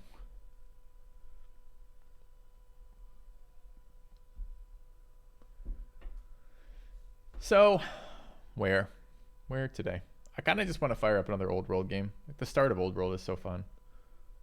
But I am finding repeatedly ambition winning. The Man-at-Arm debuff build was so bad in Darkest Dungeon Arena. There was an interesting... I don't know. Darkest Dungeon Arena was fun. I'm really looking forward to Darkest Dungeon 2. And I'm really excited that they didn't go for a direct sequel. Like, if we look at Pathfinder, like this is a direct sequel to Kingmaker, right? It's the same engine. You're doing the same thing with a slightly different story and a couple extra character builds in there, right? I'm actually kind of excited to see what a passion project for a series of devs are, or a group of devs are, who were very, very innovative with the original Darkest Dungeon, to see what the new thing they've designed is. Because it's not just Darkest Dungeon again. It's a different format of game, like a different style of game. Do I recommend Battle Brothers? Yeah, man. I should. Well, it depends what you like. If you like intense tactical combat and group building with a very, very finite resources, Battle Brothers is great.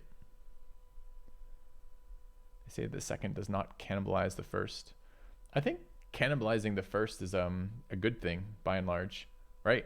I want you to eat your first game and then chew it up and spit out the best parts with new stuff added to it, and dispose of, we'll say, the bad parts that didn't add to your game. So I don't mind cannibalizing a game to make a sequel to it. But did I enjoy Divinity's 2 combat? No, I didn't. But I am excited about Baldur's Gate 3.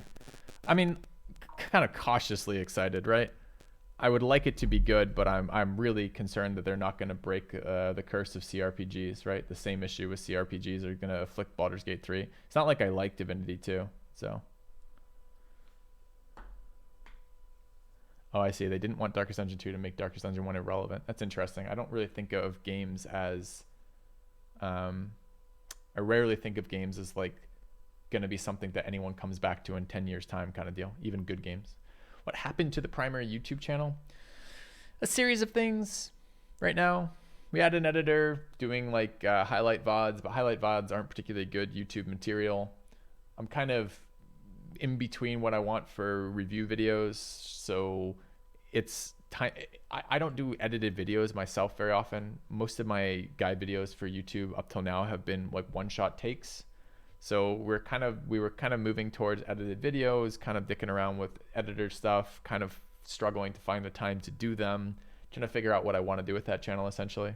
It's just in between content. Eventually we'll get it fixed up at some point again. YouTube hasn't been very good for me recently, profit-wise, so it's kind of like, it's a lot of extra work and a lot of pain in the ass, and it hasn't been particularly good for me. So it's kind of like, fuck, it's really hard to find the time and motivation to do it. We have a second YouTube channel. I don't know if you know this, which is the VOD uploads, which is Filthy Robot VODs. And that does daily VOD uploads of the full VOD of the day. So if you're ever like wondering, well, can I watch Filthy's content? Yeah. We took that off the main channel to focus on guide videos there, but I haven't really done that much. It's the thing. Okay. Yeah, I like that BG3 has stories dedicated to failed roles as well, because that's actually critical. If you think about your actual pen and paper D&D sessions, you do fail rolls and the game goes on, and you don't load and save, or you don't save and load and come back to it. You make do with the outcome that you've had. Do you think Old World with Ambition Victory would be interesting? Do you mean without Ambition Victory?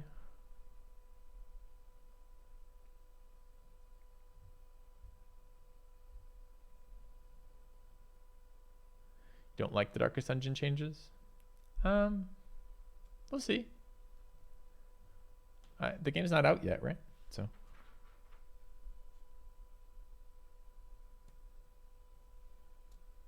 Yeah. Yep. The guide video stuff is, it's such a, as a creator, the guide video stuff is sometimes a bit of a scam, right? Response videos and first look videos are not necessarily simple to make, because especially if you're trying to give a nice critical review where you're like actually talking through both the pros and cons of something. So those are a little bit time intensive, but you can do that without too much depth. You can play for 10 hours or something, or 20 hours or something, and find by and large, here's how these systems feel, here's a brief look at what they look like, etc. The problem with guide videos are, I at least feel the obligation to, when I make a guide video, make it from an informed position.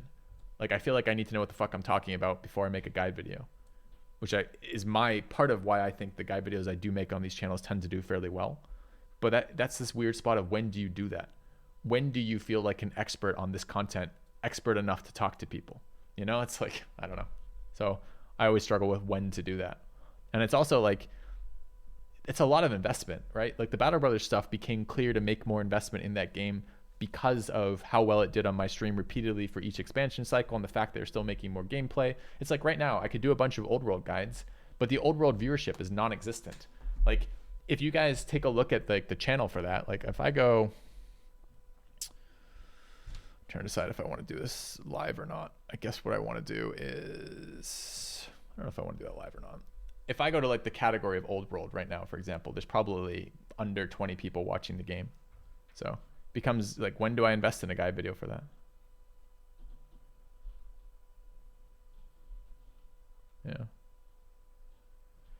You have 700 hours in Battle Bros and would have given up without my input. Oh, I'm really glad I helped you, man. I like hearing that. I like my two favorite things that I hear from my channel by and large are, one, hey Filthy, I found a really good game that I really enjoy from your content. In other words, using me as a screening process to get good games to my viewers. I love hearing about that. That always makes me really happy to hear that, like, hey, someone else has benefited from what we're playing. And the second one I really like is I like hearing that the guide videos have helped people, because of that. That's another really nice thing to hear, is like, hey, the work you put into explaining the game and making the game approachable has made the game approachable for me, and now I get to see how great this game is and play through it.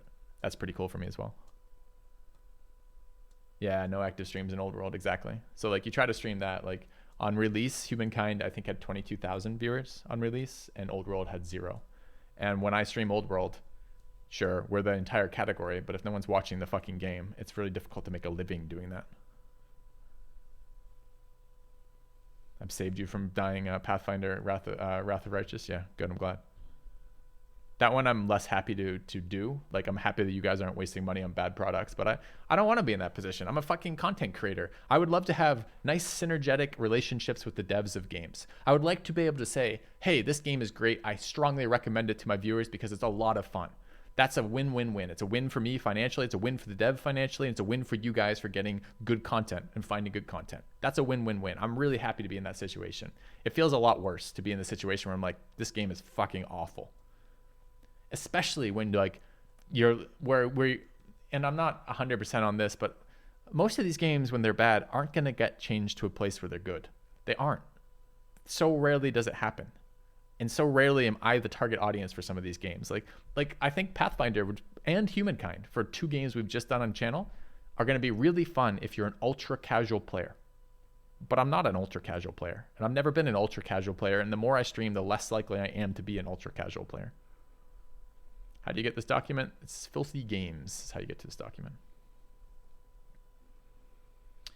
Old World reminds you of Civ 5 or cool systems that aren't finished. What systems do you feel aren't finished? Because I feel like the game is the opposite of Civ 5, where Civ 5 had like kind of surface, like window dressing kind of systems that don't do anything behind the scenes. I feel like Old World systems behind the scenes are actually very in depth and actually do what they're supposed to be doing.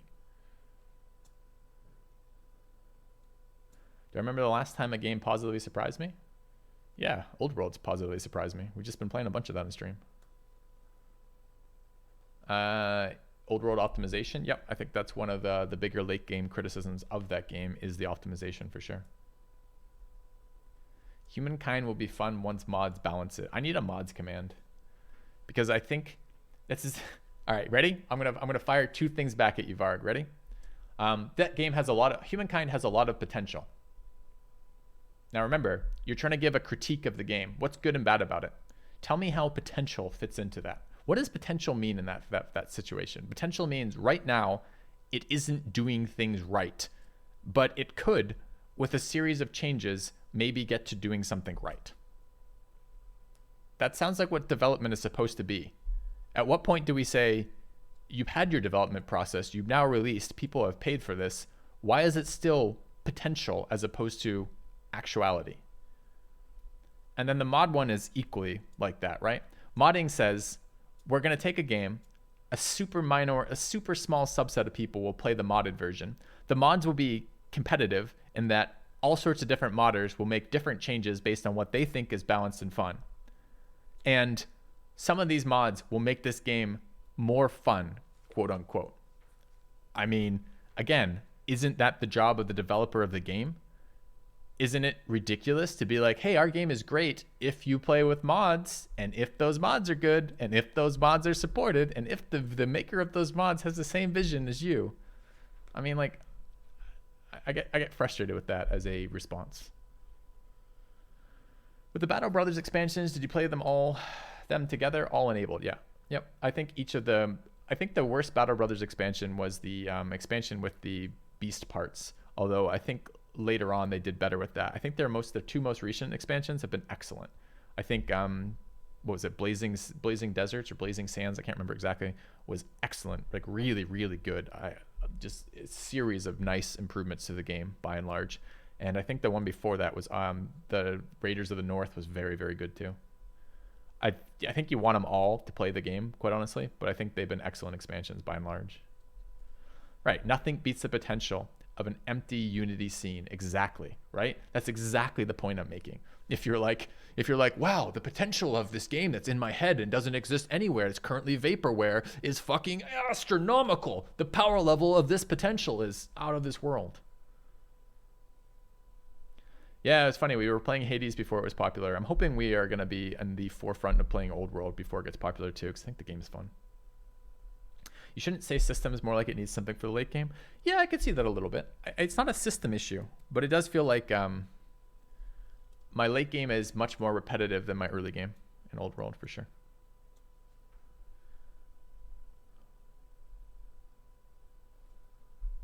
Set timer for 20 minutes when the next modder says, next chatter says mods make it better. Yeah, I don't know. I still don't know. I've been streaming for, I don't know, 7 years now or something, right? I still don't know how to deal with repetitive questions. The problem is Twitch chatters show up when they show up.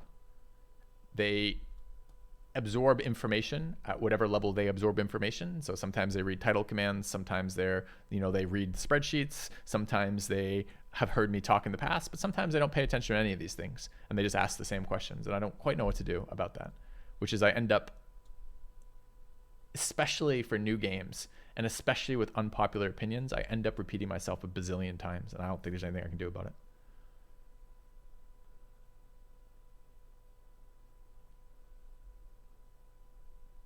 The Pharaoh fight is still hard for you. So you're talking about the Lich? I don't know what game you're referencing. Doesn't that imply that incompleteness / lack of balance from the dev perspective is a feature, not a bug? No, it implies that games get rushed, that devs don't do good jobs with games, and that we as a community deal a lot with shitty fucking games. How can you access the sheet? ! Filthy games.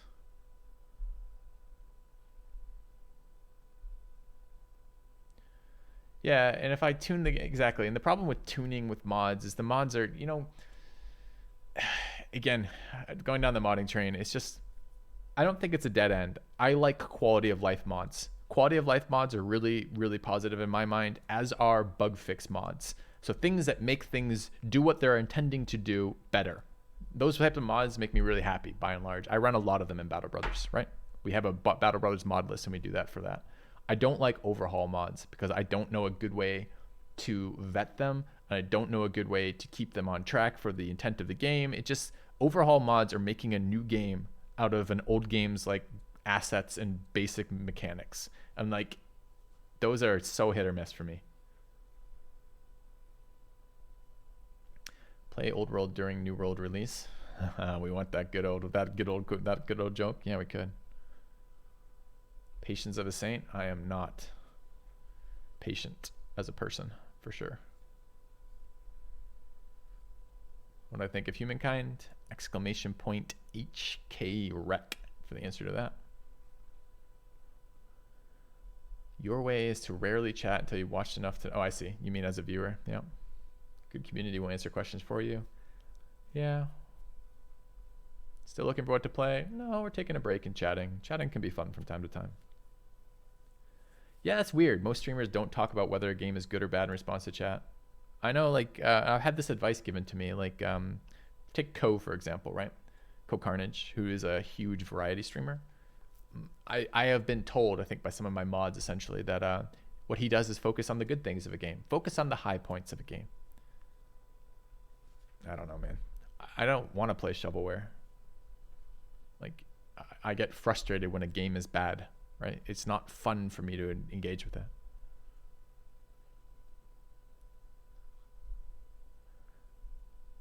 This is my view as a streamer or as a player.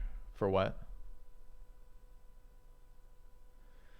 You don't disagree with my opinion on humankind, but in the 4X genre, it's really rare to see a good game on release. Even Civ 5 was far from good.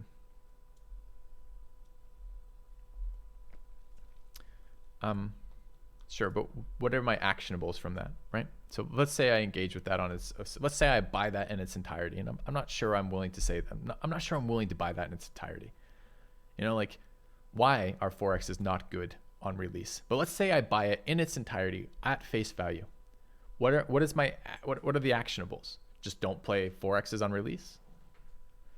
But what about the fact that I'm a streamer and that part of the way my channel stays alive is view count, and that people want to see new games on release? Does that just mean I suffer through a lot of shit games on stream? How long do I play a shit game? How many times do I come back to it? What do I say about shit games when I'm repeatedly just being like, this game is bad? You know, like, how do we maintain any level of positivity as a stream, like walking through that? And how do I stay sane as a human being playing games that suck? Long War is an exception to my view on overhauls. More like it was my view on overhaul mods has come around since Long War. So it's probably a precursor. It probably snuck in ahead of the time. I'm not sure I would play it again. Like, if I doubt I would be willing to invest time in it prior to that now. If where we were as a stream right now were to go back and Long War released, I probably wouldn't play it because it'd just be an overhaul mod that I wouldn't ever play. I mean, I played Battletech. I played Road Tech, which is a nice overhaul mod too. So I guess that's not totally the exception.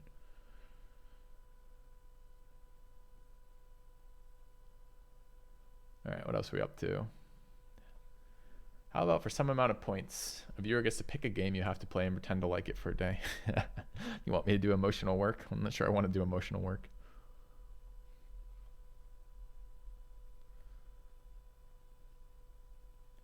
Always comes across a bit fake to you.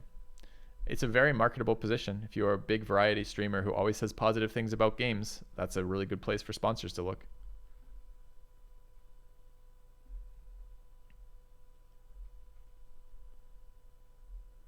I think it hurts Old World a lot being on Epic only. I do.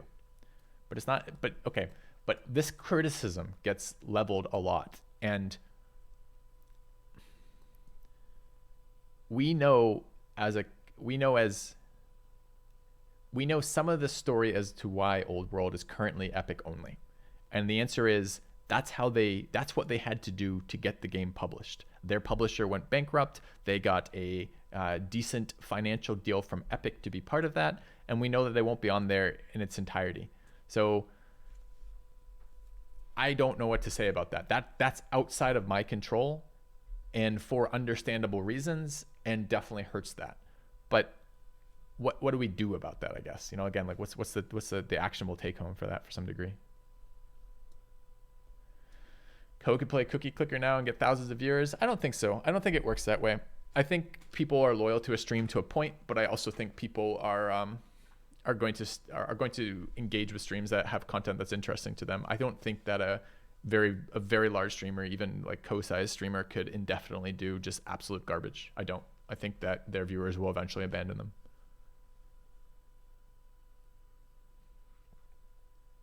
Yeah, makes sense, Davey.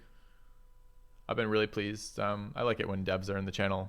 We've given feedback to Darkest Dungeon devs. We've given feedback to The Last Spell devs. We're currently working a lot with Soren from Old World. Like, I don't want to be in game balance or game development as a profession, but I do like to, having played a game, I do like hearing devs say, oh, we're going to address a lot of these issues that you brought up, or we're working on this, or we agree with this, or we don't agree with this, and here's why. Here's the intent behind this. I like hearing that because it takes it from a mistake and brings it into the realm of something that is actively being addressed or a design intention. And both those things are much better for me from a game perspective than just a mistake, or we ran out of funds, or the game got released too early, or that kind of shit. Ask your YouTube people to make a separate list of your rageful game criticisms. Could be a League of Legends streamer. I agree. Someone who loves Pathfinder and the legacy jank, I cannot disagree with any of the analysis. You'll play it and love it because it's kind of jank you love. Good for you, man. I'm not trying to tell you don't play this game. I'm trying to say that I can't play this game and enjoy it because it's just, it doesn't have what I look for in a game. Again, like this is, I think the same for Humankind. I think Humankind and Wrath of the Righteous here are both gonna appeal a lot to super casual gamers right now, or people who really like to be overpowered. Like there are people who enjoy that, like it's that experience of crushing a game, you know.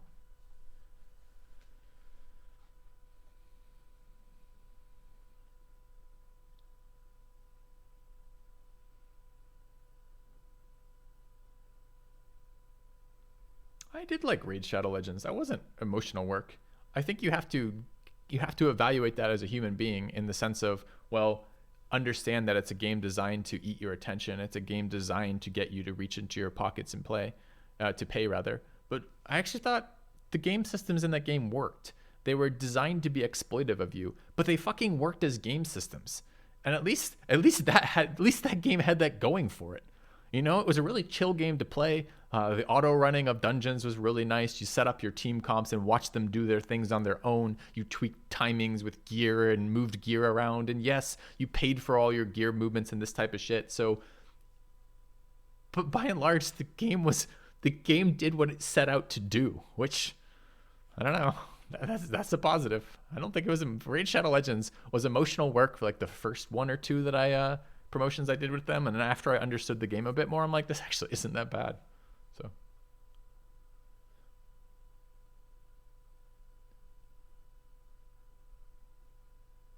full perspective and personal choice when playing games. Yeah, exactly. Not fair to tell a streamer to be like another streamer. Sure it is. There's portions of that. Emulating parts of people's plans that are doing things well is how you improve, right? To some degree.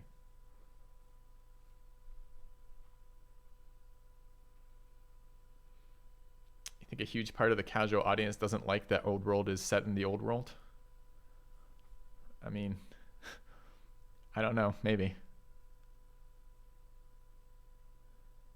I mean, like EU4 doesn't go through like the totality of human existence, nor does Hearts of Iron 4, nor do any of like the space-based ones. They have tech progress, but so does Old World.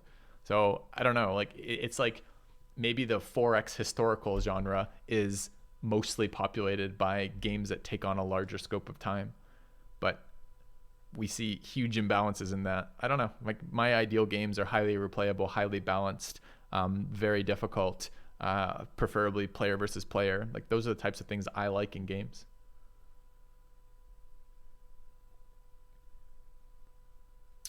Games have really obvious nuisances is really annoying. Yes, I agree.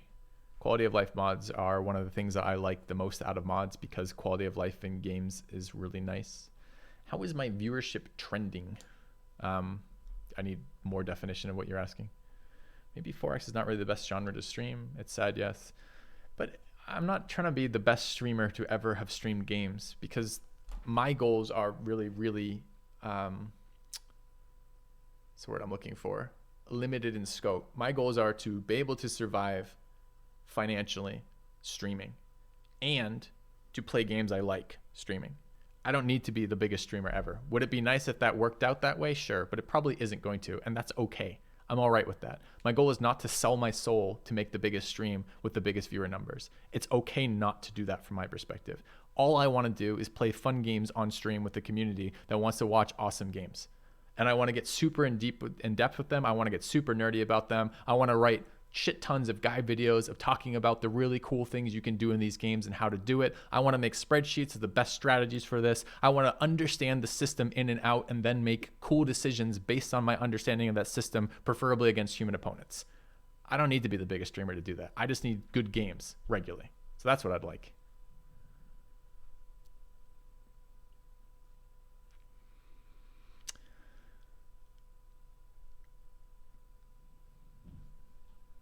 I did some streams switching between Humankind and Old World. That's been recommended to me. I don't know. Also beginning to be old for the world of games. I don't know. I'm not sure that's true. I wonder about that sometimes too. I don't know how old you are. I'm 38 or 37. 38 coming up. 37. And I also sometimes wonder about that. But at the same time, like my generation of players are aging and continuing to play games. I'm not sure we're going to age out of gaming. I think gaming is just going to have more of the games that appeal to an older audience. And yeah, sometimes life takes over your time to do that. So maybe your time to play games goes down as you get older, potentially sometimes, but it might go up again in like the later stages of life too. So I'm not sure that aging out is a thing that happens anymore. It might age out of being a streamer. That might be a thing. If the majority of Twitch viewers are very young and I no longer connect with young viewers, that might be a thing. Who knows?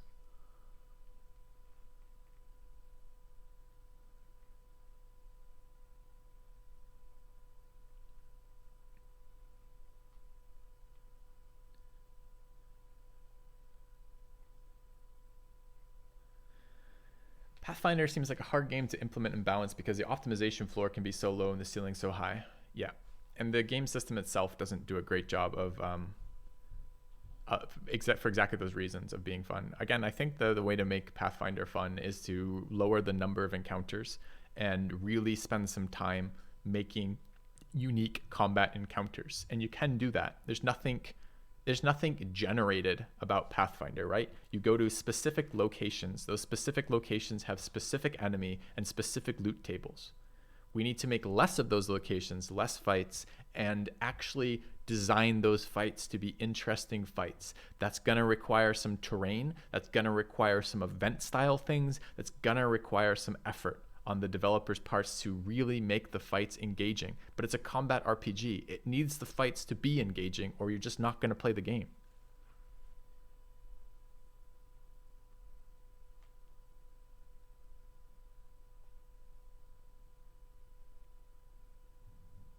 Picking a game could be my new game. Well, put it this way, I'm getting double my viewer count streaming a spreadsheet that I'm not even moving through than I do when I play Old World. So I don't know what to tell you, man. It's sometimes frustrating seeing the response to things like this.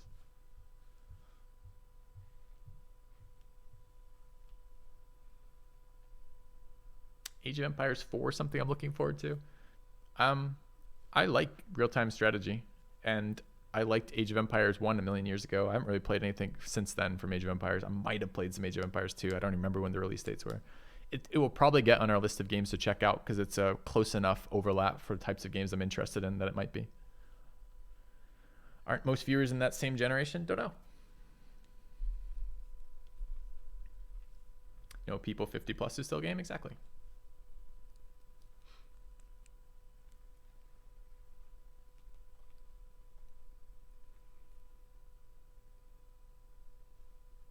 Yeah, exactly. Zanti Sukin says he's around my age as well, or they're around my age as well. They personally get bored with games that you solve midway through the game. Me too. I almost never finish single-player RPGs ever when I'm not streaming because I get bored when I break the game by optimizing characters. And sooner or later, once you figure out the combat mechanics, you optimize. And once you optimize, if the game doesn't protect the game from optimization, the game becomes dull.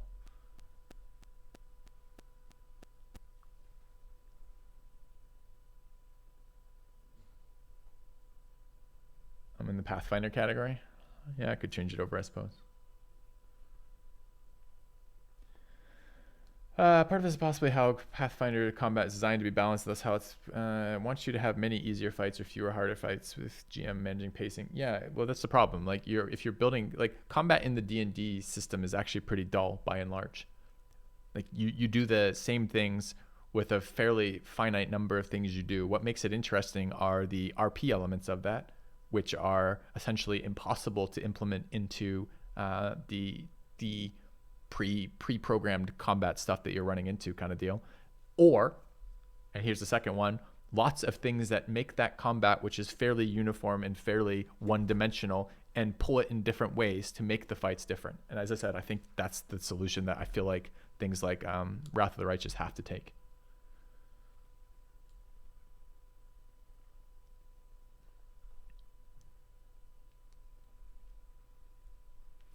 They fucked up Dawn of War 3 big time. See, I was part of that player base that liked Dawn of War 3. I had a lot of fun with Dawn of War 3. I played a lot of multiplayer with that. I thought the multiplayer was fairly good. It had nice pacing. It had fun units. The balance wasn't bad.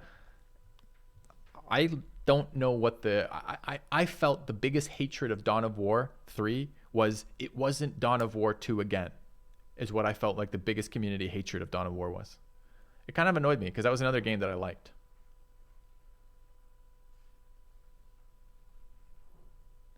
Filthy's 37. I said 38. I don't know why earlier.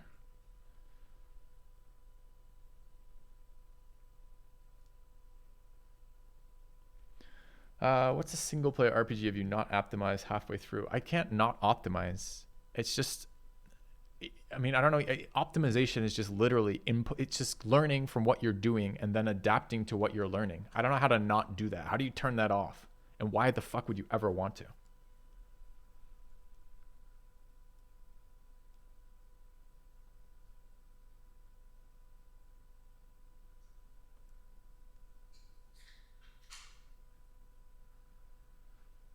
I have 210 hours in the first Pathfinder and probably like a day, like 10 hours maybe in this next one, Dima. Battlefleet Gothic was pretty fun. I don't know. The single player wasn't great for Battlefleet Gothic. The single player for Battlefleet Gothic 2 was pretty decent. It did get a bit grindy and repetitive, but by and large, it was pretty fun too.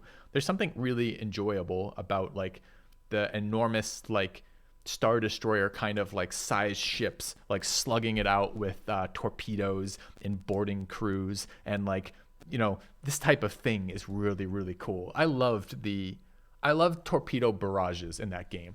It felt like broadsiding in a game just feels impactful. Your slow lumbering behemoth, like taking shit tons of like long range damage as it slowly ponderously moves into position, like rotates and then launches this enormous barrage off the other side of it. It's just really fun. The fighters in that game were fun. The damage systems in your ships were fun. The fact that your ships were designed to die was fun. So like you would be in the position where you're like sacrificing, you know, like your ship's about to go down, you turn its engines to ramming speed and try to do some little bit more damage before it goes down. All that was really, really fun. That game was an enjoyable game to play for sure. And it wasn't super well balanced. It wasn't super well supported. You know, it was just a fun implementation of a game that wasn't perfect but did a good job at what it was trying to do. Yeah, I'm sad it died too, Gaksh.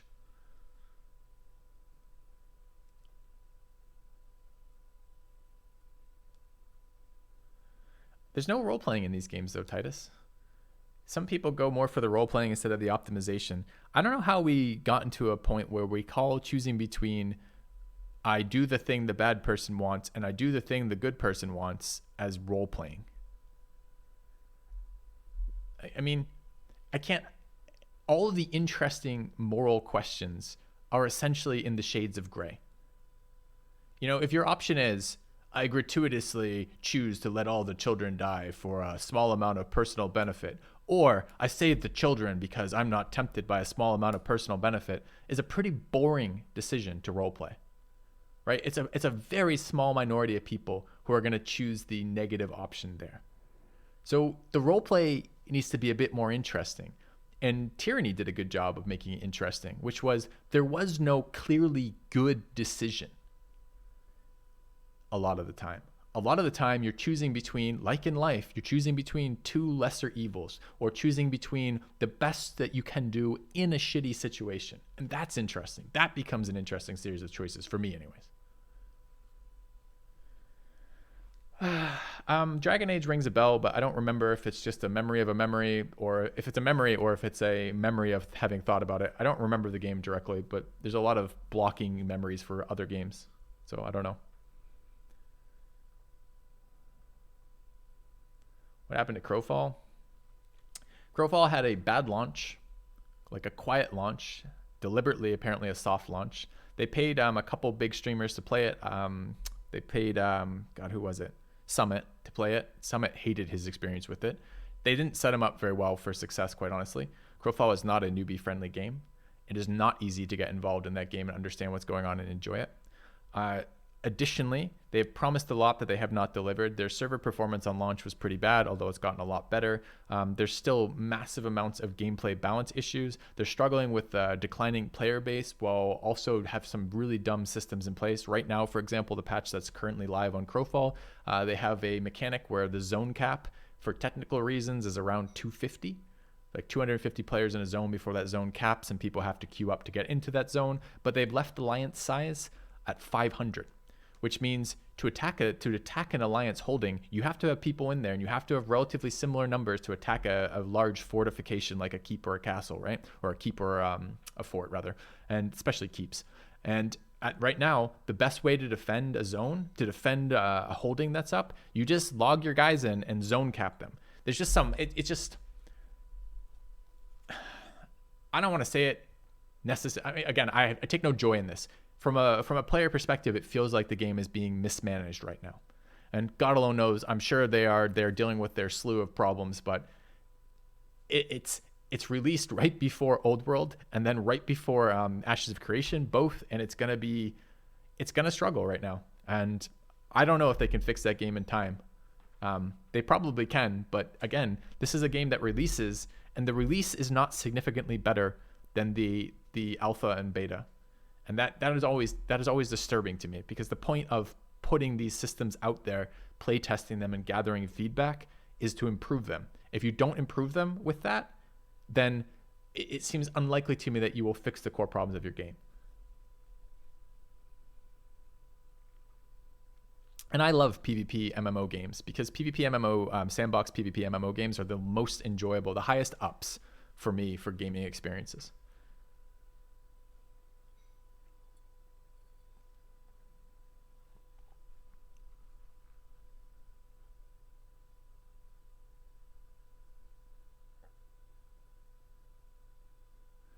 What happened to my co-op Divinity 2? I think we stopped playing it. I lost interest in Divinity 2 really rapidly. I don't love cutesy humor. It's got really dumb kind of cutesy humor in there. The combat was pretty repetitive. I hated the ground effects in that game. What is the point of building specialized characters with all these unique abilities that are going to impact the game if the game is really about, like, you know, did you push the fire barrel and blow it up? Did you stand too close to the fire barrel? Because if you did, your team got one shot. You know, this type of shit. I just didn't like the combat in that game.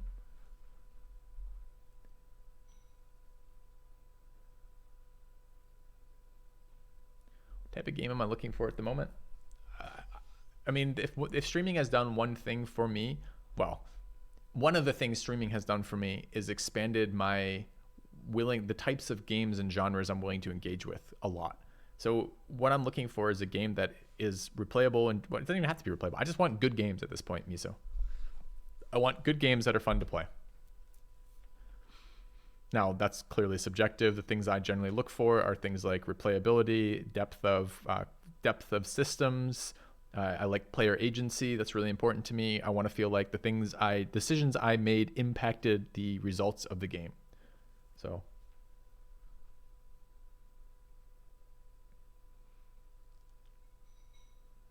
I should have targeted Asmongold. Maybe. You have returned. Thanks, Casual Observer. Appreciate the resub. Beyond level 6 or 7, D&D games become stupid. Yeah, most games don't last that long, honestly, but I don't disagree.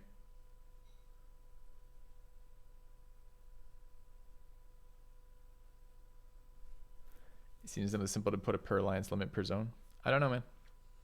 I don't even want to speculate on why they made the decisions they made in that game, but I don't find like they're very good decisions. A new subscriber arrives. It fills you with determination. Liz Dexic, thanks for the sub. So I don't play Crowfall anymore? I'm playing, says my guildmate. I'm playing Crowfall right now. I'm not super pleased with where it is, and I'm worried that it's going to die, but I'm playing it right now. Did I like Divinity Original Sin 1 and 2? No, I did not. If you were looking at Old World versus Humankind, which would you recommend? Old World.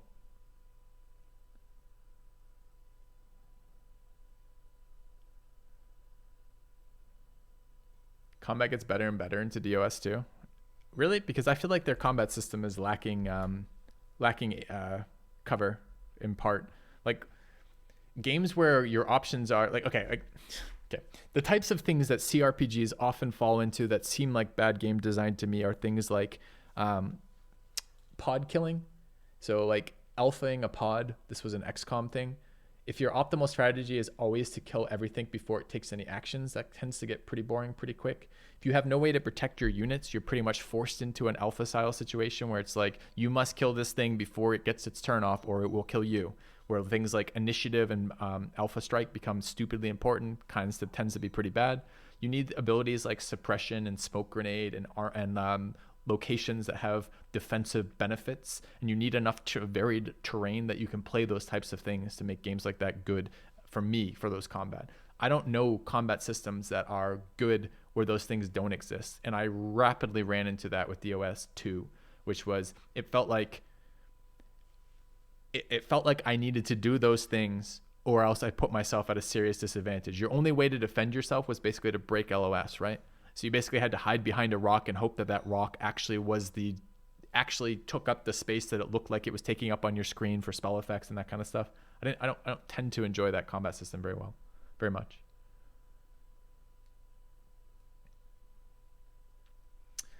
Ever thought about trying something completely new? I mean, I feel like we play nerd. I played 65 games on stream last year. 65. Like, I feel like we play something fairly new, fairly regularly.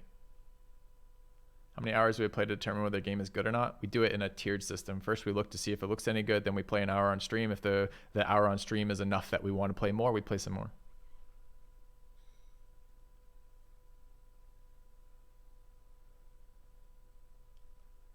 Assume you digged into EU4. Yeah, we played EU4 for a bit. I got a bit bored with it. It got repetitive for me. I think it's a very deep game with a lot of systems. The systems mostly seem to work.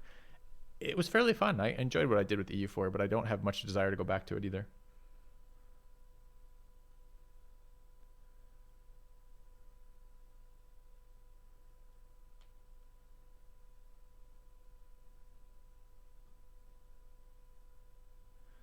Huge community online for Quake and Half-Life single-player mod levels. I guess I'm not going to rule it out, but it seems like I probably wouldn't want to do that either. It's pretty far away from the types of things that I generally enjoy, and there doesn't seem to be a lot of reason to do that. Salt to mine and malice to smack? Really? I don't know. I hate to see, Toby, when you start digging into the combat system. I've watched some slowed down fights from the perspective of an assassin, essentially, where the players are actively attempting to do things like dodge. It doesn't feel like you have many ways in Crowfall to impact what your opponent does besides essentially killing them. Especially when you see, like, you can't really dodge a neck breaker, for example, which is bullshit.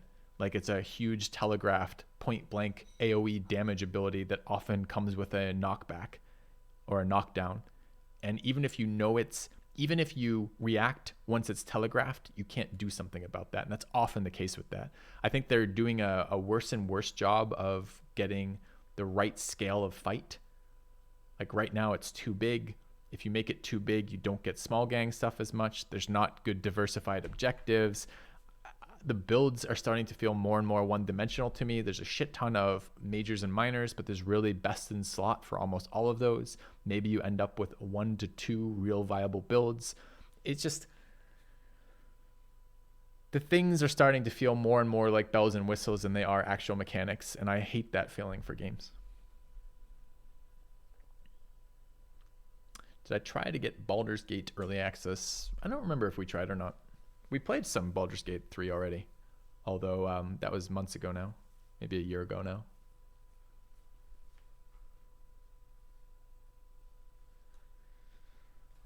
DOS 2 wasn't really a game about strategy. I agree. But I don't think CRPGs should ignore strategy or rather ignore tactics, right? I think CRPGs either need to cut back on the C portion of that or actually do the C portion well, in my opinion. Collab with Arumbo was fun to watch. I'm glad you enjoyed that. I had fun with that too.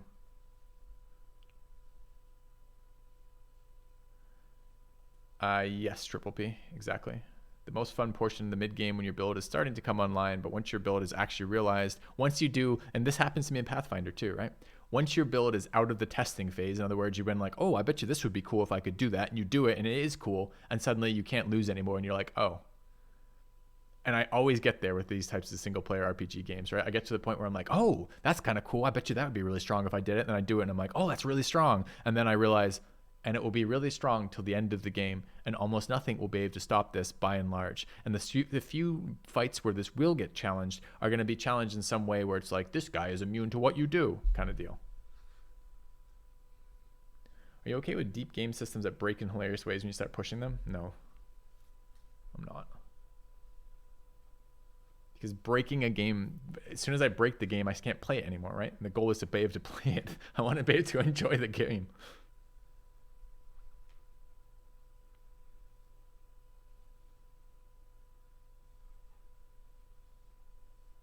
Play League or Dota? No thanks. I quit that type of game, the MOBA genre, because when I was in graduate school, I would finish my work day, and it'd be like 14-hour work days or something. I'd have an hour when I was done all the things I needed to do, but before I was ready to go to bed. and I would take an hour to play games, and I'd be like, fuck yeah. I quit Eve when I went to graduate school because there's no way I could play Eve with that amount of time. But I was still playing a MOBA. I was playing Heroes of New Earth at that point, and I was like, you know, I'd get a game before going to bed, and every time I would play a fucking game of that, I would finish the game in a worse mood than I started. And I'm just like, all right, clearly I don't want to be taking my extremely limited free time for gaming and making it and having an experience be so fucking toxic that I would finish that experience being like, fuck this, I'm out. So I haven't played MOBAs since then. I like MOBAs too because they're a very interesting mix of a little bit of strategy. So you're doing some like builds, you're doing some team comp strategies, you're doing some item choice strategies with a lot of tactics. So you're doing things like last hitting, you're doing things like, you know, lane calling, ganking, team fighting, and you're doing this with imperfect information. There's fog of war. You're playing against human beings who are actively trying to counter what you're doing. Those types of things build a fun game. The problem was people. that was the big problem with MOBAs. So, have I ever given a serious look to Football Manager or Motorsport Manager? I haven't, although Football Manager's been suggested before.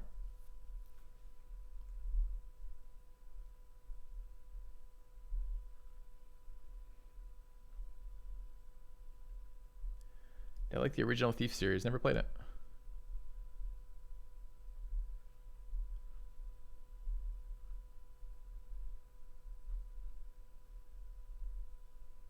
The hell was I doing for 14 hours a day in graduate school? Class, paper reading, writing, teaching,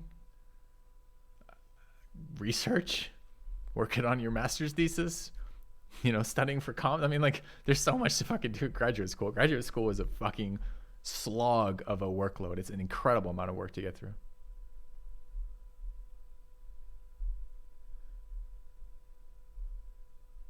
What did I do with an Eve when I played it? I have Eve videos on my channel. I can't remember if it's actually a command. I'll have to see if that actually triggered in a second. But I'm aware of your question, Dice. I'll try to get to it in a second.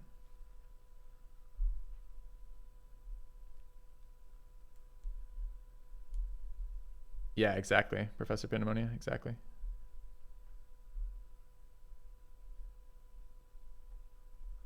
Seems I played MOBAs a lot back then. Yep. Is there a public version of the sheet? Sure is. Exclamation point, filthy games. Yeah, there's the Eve stuff. So I'm actually caught up to chat. That's nice. What was I studying? I was studying, I have my master's in psychology. I was there for my PhD and left to pursue streaming full time. All right. Yep. I played Eve. Eve Small Gang PvP was what I played mostly. All right, we're caught up to chat. What else do we want to chat about, champ? It's been a fun little AMA. Ugh. Do we play today? I don't know. I think I'll abstain from that while. I thought about doing some politics streaming at some point. I like Destiny's content a lot, so I did consider that. But I think what it boils down to is I'm not very interested in politics. The stuff I like talking about is people and people interactions. That's much more interesting to me. Less interested in doing the political garbage. What's the rating scale? -3 to 3. Look, so psychometrically, what you want when you have a scale with both valences, right? So negative and positive. So you want basically a 7-point scale is basically the best psychometrically valid scale for this. So that's what we're using. -3 to 3 with 0 being neutral. Pull Destiny and play League while hosting a talk show. That man is fucking talented in his ability to play complicated games while also maintaining a conversation. I don't know how the hell he does it. Political science. I liked RimWorld. I don't know if I'd go back to it. Some games I'm like, I've played that. I understand what that's about. It was pretty fun, but I'm pretty done with it. That's how I felt about RimWorld. RimWorld started feeling repetitive to me. Like, and I don't like build order optimization games So it's what eventually drove me out of Frostpunk. Like on the higher difficulties, is essentially which build order will actually let you survive the threats that are happening. And it feels a bit like that with RimWorld too. It's like always do these things in this order, pretty much always. But I did like that game. The game was fun. I liked the amount of customization I had and control over my workforce. And I liked that I had like a pop-out menu of like, I think it was a mod, but it gave us like a pop-out menu of like 5,000 fucking different things I could have people prioritize. And -80 on a -3 to 3, possibly. The amazing cultivation simulator. We played Cultist Simulator. Cultist Simulator was fun. Games like Subnautica. I've got a friend who's been on channel a number of times, Kevin, for those of you who follow the channel regularly, who loves exploration survival games.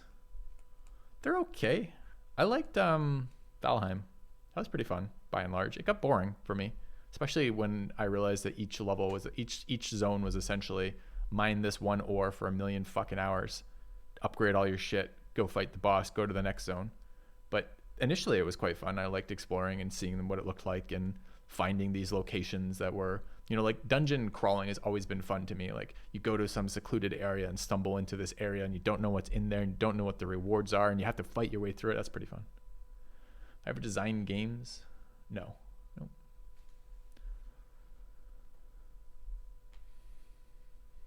Maybe you should talk about psychology in games. I don't really know what that means. Talk about what psychology in games. I feel like we do critical evaluations of games on channel all the time. And if that doesn't engage with the psychology of gaming, I don't know really what does. I mean, I talk about why it's unsatisfying to me to play these games. Talk about things like player agency. What do you think we're talking about? We're discussing the psychology of this to some degree. I'm not talking about things like the general, like, you know, like dopamine of this or like the addictiveness of this. But that's not really what I'm interested in. I like gaming. By and large, I think I have a relatively healthy engagement with gaming in my life. I have a big portion of my life dedicated to that, as you know, as doing this professionally.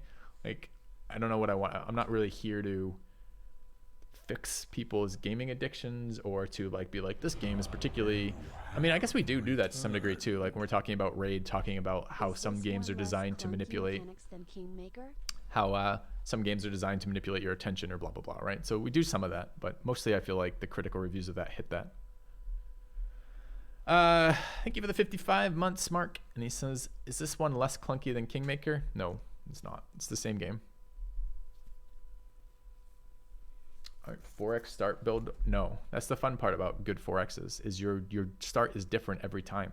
You might have some early game objectives you're trying to get to, but if you just go scout, monument, done, you're not going to win every time from that because you aren't responding enough to the differences that are a part of your start. If you're playing a game where you, like, this is like StarCraft, right? To some degree, you know, this is why I believe in StarCraft 2, you start with way more workers than you did in StarCraft 1. Why? Because the optimal build order for every single fucking player in StarCraft 1, by and large, was build 3 workers, right? Like, you know, like, if your game does that, the next thing you want to do is go, okay, if everyone's doing the same thing every single time here and it's always right, let's start somewhere else.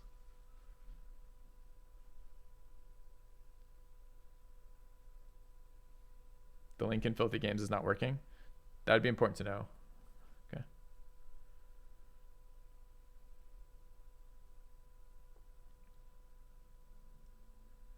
Will I go back to Magic for the new set? Yeah, I'll probably check out the new set of Magic. Magic's a game I love and hate.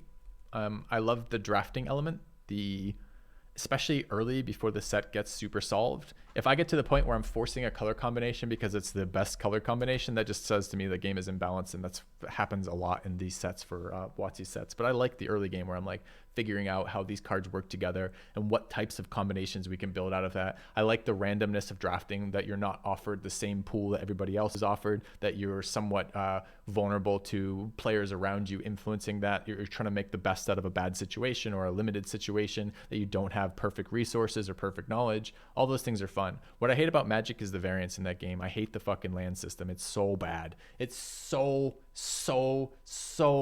bad.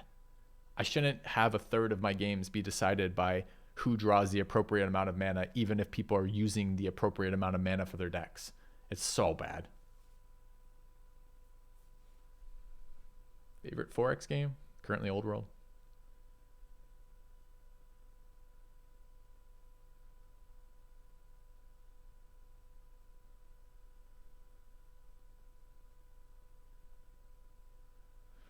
MTG and Hearthstone are fun to watch when people aren't net decking, but the problem is, the problem with saying that is there is a small set of talented deck makers out there who are essentially building the next version of net decks. But by and large, most of the decks that people are creating for MTG and Hearthstone are worse than the net deck decks, because that's what defines a net deck, is it's a deck that wins by and large in that meta or in that game. As you open that up and you make the ease of sharing information better or easier or faster, and then open it up to a broad community, the community as a whole is optimizing. And what we're finding is that MTG doesn't do a very good job when people are optimizing, because it comes out with a certain subset of decks that are the optimal decks.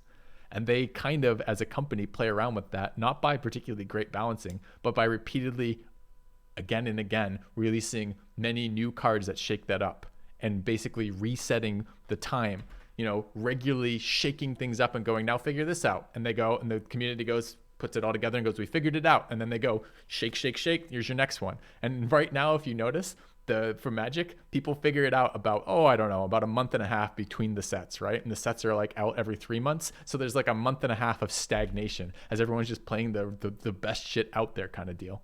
And I don't know, I guess that's a business model. It certainly is a model that encourages their player base to repeatedly buy in for the next best thing. But I don't know if I like that player base. I have a bad history with WotC, so.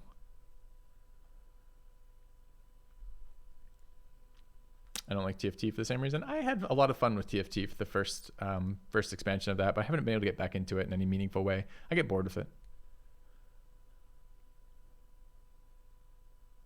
I like the Riot card game. Yeah, but not enough to like play it actively. It's okay.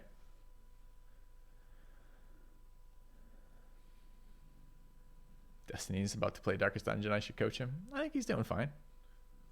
I like talking with Destiny, but we need excuses to talk with Destiny, right? Like, I like the way he thinks. I like the way he approaches thinking. I like a lot, which is gather the facts, try to make informed decisions, update your thoughts based on their reality of what's being presented, on what the actual things are happening, and try to be, I don't know, I like how he thinks about things. I think about things in that same way.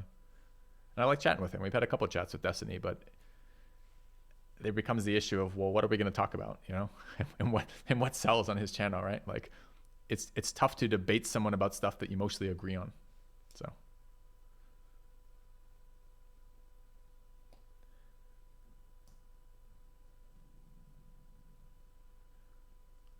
Doesn't Destiny attract a lot of negative attention? Yep.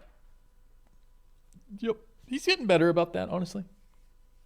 He's willing to tell people they're being dumb, which is sometimes hard to do, and sometimes if you use it too much, it can be not so good either, right? Which is if you're constantly telling everyone their shit. Ever tried playing poker? Yeah, I had a couple years where I was pretty big into Texas Hold'em, but not really seriously, not like Jorb's level of like making a living off of it, more like local games and having fun with that kind of stuff. And you think political attracts attention? Yeah.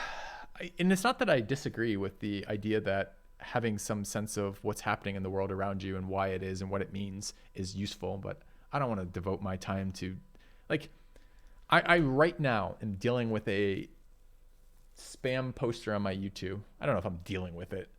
There's currently someone spam posting on my YouTube who is convinced that all of my Civilization 5 multiplayer games were with essentially paid actors.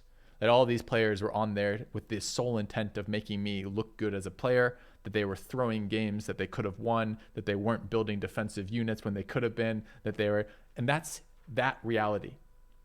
And how is that not a like perfect like subset of reality as a whole right now, right? I have a Civ 5 conspiracy theorist repeatedly posting on my YouTube. Now, I don't want to engage with that on my fucking YouTube. I certainly don't want to engage with that as people engaging with reality right now. Like, fuck that. Like, I just rather not put my fucking arm into that blender, You guys want to see? Let me pull it up real quick. Let me see if I can pull it up without exposing a bunch of shit in stream that I don't really want to expose in stream kind of deal. But I'll show you what it looks like from the YouTube content creator kind of view. We've done this before. Let me just take a quick look. So if I go to comments, yeah. All right, you guys ready for this? I think I can do it from here. Yeah. All right. So this is YouTube. So this is the way that when I check my YouTube comments, the way I go through it, it essentially shows me recent comments, video independent. So I have tens of thousands of videos on my channel. There's no way I could track them except via this. This essentially shows you views, shows you recent comments that you haven't responded to yet. And this guy here, just repeated. All these ones here with the purple V are this guy. And he's just like spam posting again and again and again and again. And it's all the same thing. It's all like, look at this game where they're clearly throwing the game to him. And look at this game where clearly no real player would make this type of decision. You know, it's like dozens and dozens and dozens of posts. I don't know how many times he's posted, but it gets ridiculous. Anyway, so I don't really, on some level, I don't give a shit. Like, these are like, if someone wants, I mean, I get it a lot with people like backseating like games from like 10 years ago kind of deal, or 7 years ago. And you're like, but like, it's so weird. It's so weird. Like there's someone here with a really tenuous grasp on reality. And it has somehow broken their mind that we played Civ 5 multiplayer games and won some of them. You know, it's like, fuck. Like, I don't really want to make a big part of my life dealing with that. I've never wanted, you know, when I was in psychology, like I was a social psychologist is what I have my master's degree in. And that's research psychology. I've never been interested in clinical psychology ever. I don't want to be dealing with like damaged mentality, or it's not the right word. Helping people's problems isn't really what I want to be spending my time with. Exactly. I don't want to be there to fix other people. That's not really what I want to do for me, right? So a part of me is like, I don't know what to do with that guy. I could shadow ban him and then just let him talk to himself. I could just ignore him. I've been mostly just ignoring him and thinking like, what a perfect like sign of the times. But anyway, mod him. Right? Like, but at what point, well, maybe you say that because of what you're saying is the entertainment value is great from him. And it is kind of funny from time to time, but that's a little bit like, you know, it's a little bit like poking a baby and watching it cry and then being like, that's pretty funny. You know what I mean? Like you're taking advantage of someone who's essentially not fully there, not fully qualified to stand up in their own defense. So it's kind of like kicking someone who's down, or, you know, it's just, I don't know. I don't really want to do it. I don't really want to highlight it. I'm torn a little bit because the comments are so ridiculous that sometimes like I'll like post them. We have a channel in our Discord, which is dumb YouTube comments, where I take particularly dumb YouTube comments and I put them in that channel for people to see. But like mostly those are like one-offs. Rarely is it someone who just goes on and on and on and on and on. So, well, psychology. The thing, Dr. Baked, is that people often confuse psychologists with clinical psychologists. There's like clinical is a subdomain of psychology, and it's the most known subdomain of psychology, but it's still a subdomain of psychology. There's lots of psychologists who are not clinical psychologists. I just was never interested in clinical psychology. Yeah.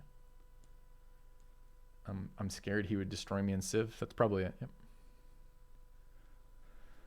All right. Anyway, I don't know, chat.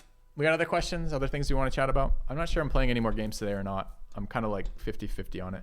I kind of want to do an Old World start, but I don't think we're going to finish a game of Old World on stream again. I think what the plan is currently is Wednesday we're going to do a tryout day. Thursday we'll probably dive into some of the planned games. We'll probably check out Vagris and Hand of Merlin or something like that, or maybe one of the games from the tryout day on Wednesday.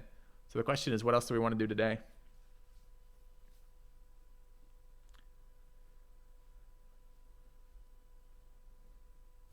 Hard to impossible not take your work home? Yeah, for sure. For sure.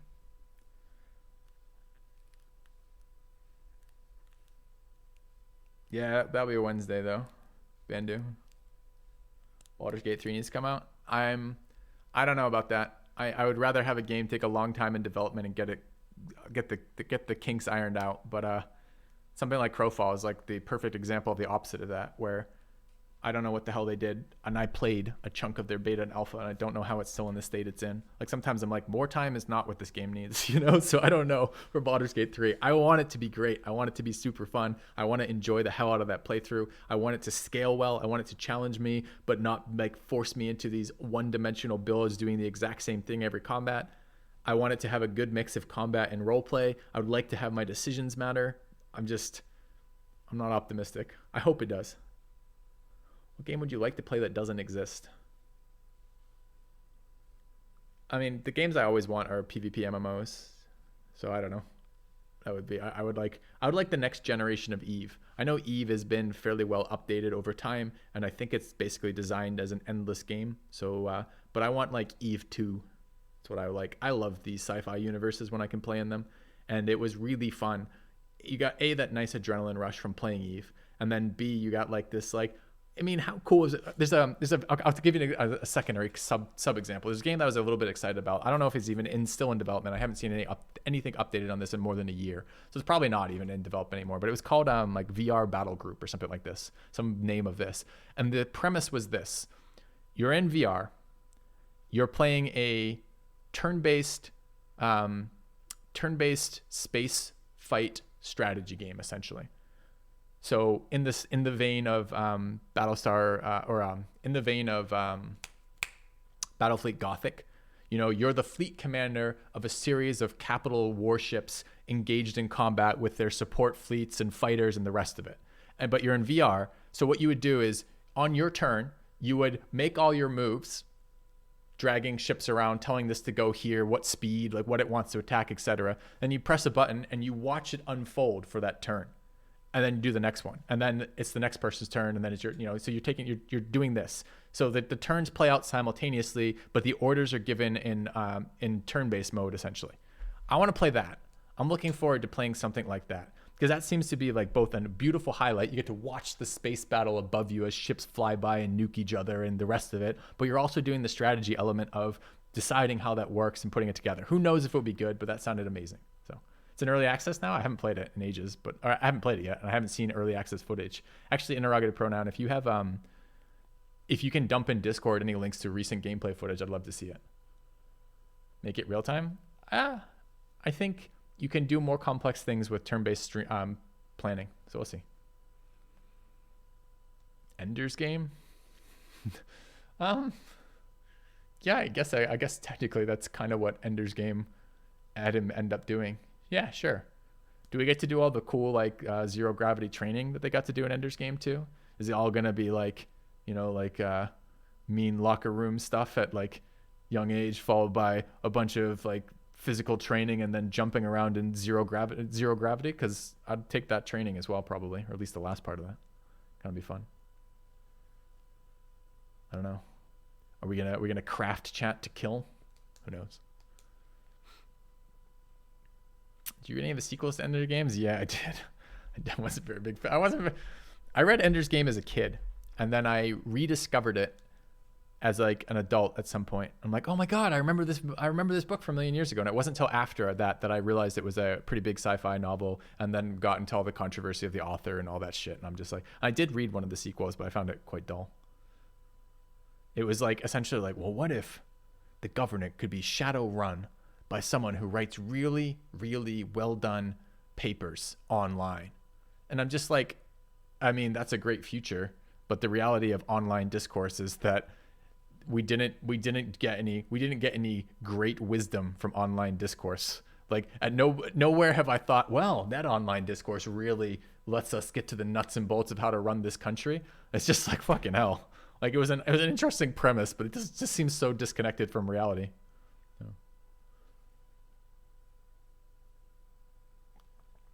Anyway. And not to be fair, like some online discourse is reasonable, but just like generic in the wild, like posting a really convincing, like, you know, text argument, that's not it. That's not going to work. Anyway. All right, chat, I'm winding down here. What do you guys got? Old world start? Call it? More questions? More AMA?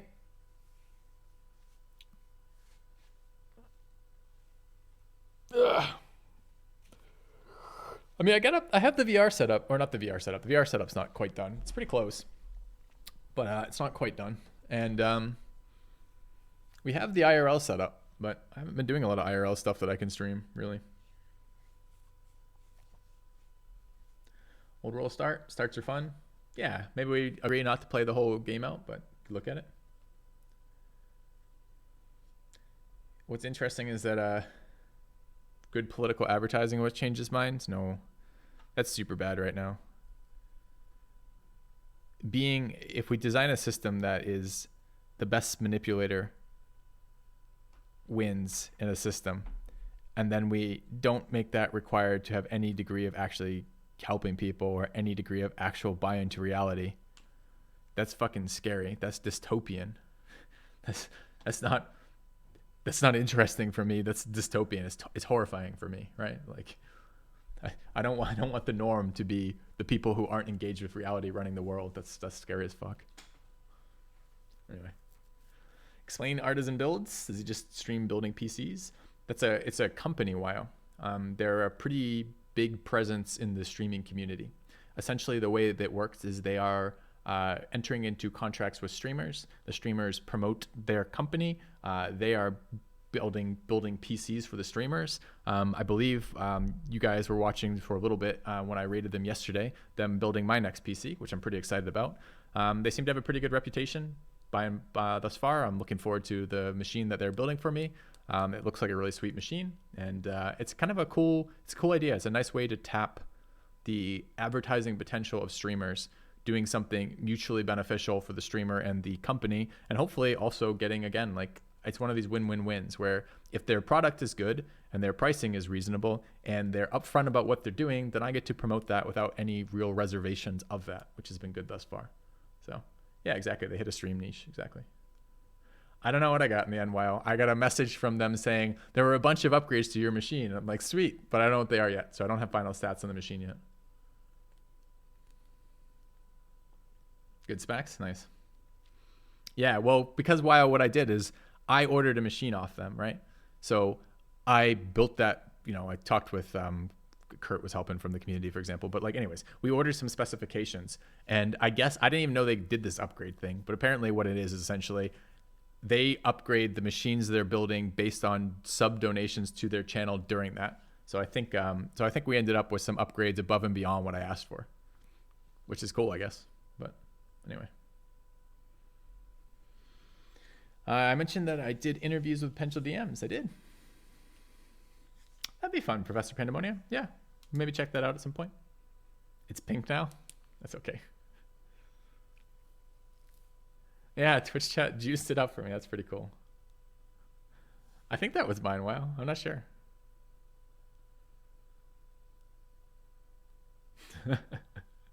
I think they were working on mine. I wasn't entirely clear and I couldn't watch the stream. I had to go after my stream schedule yesterday, but anyway. So we'll see.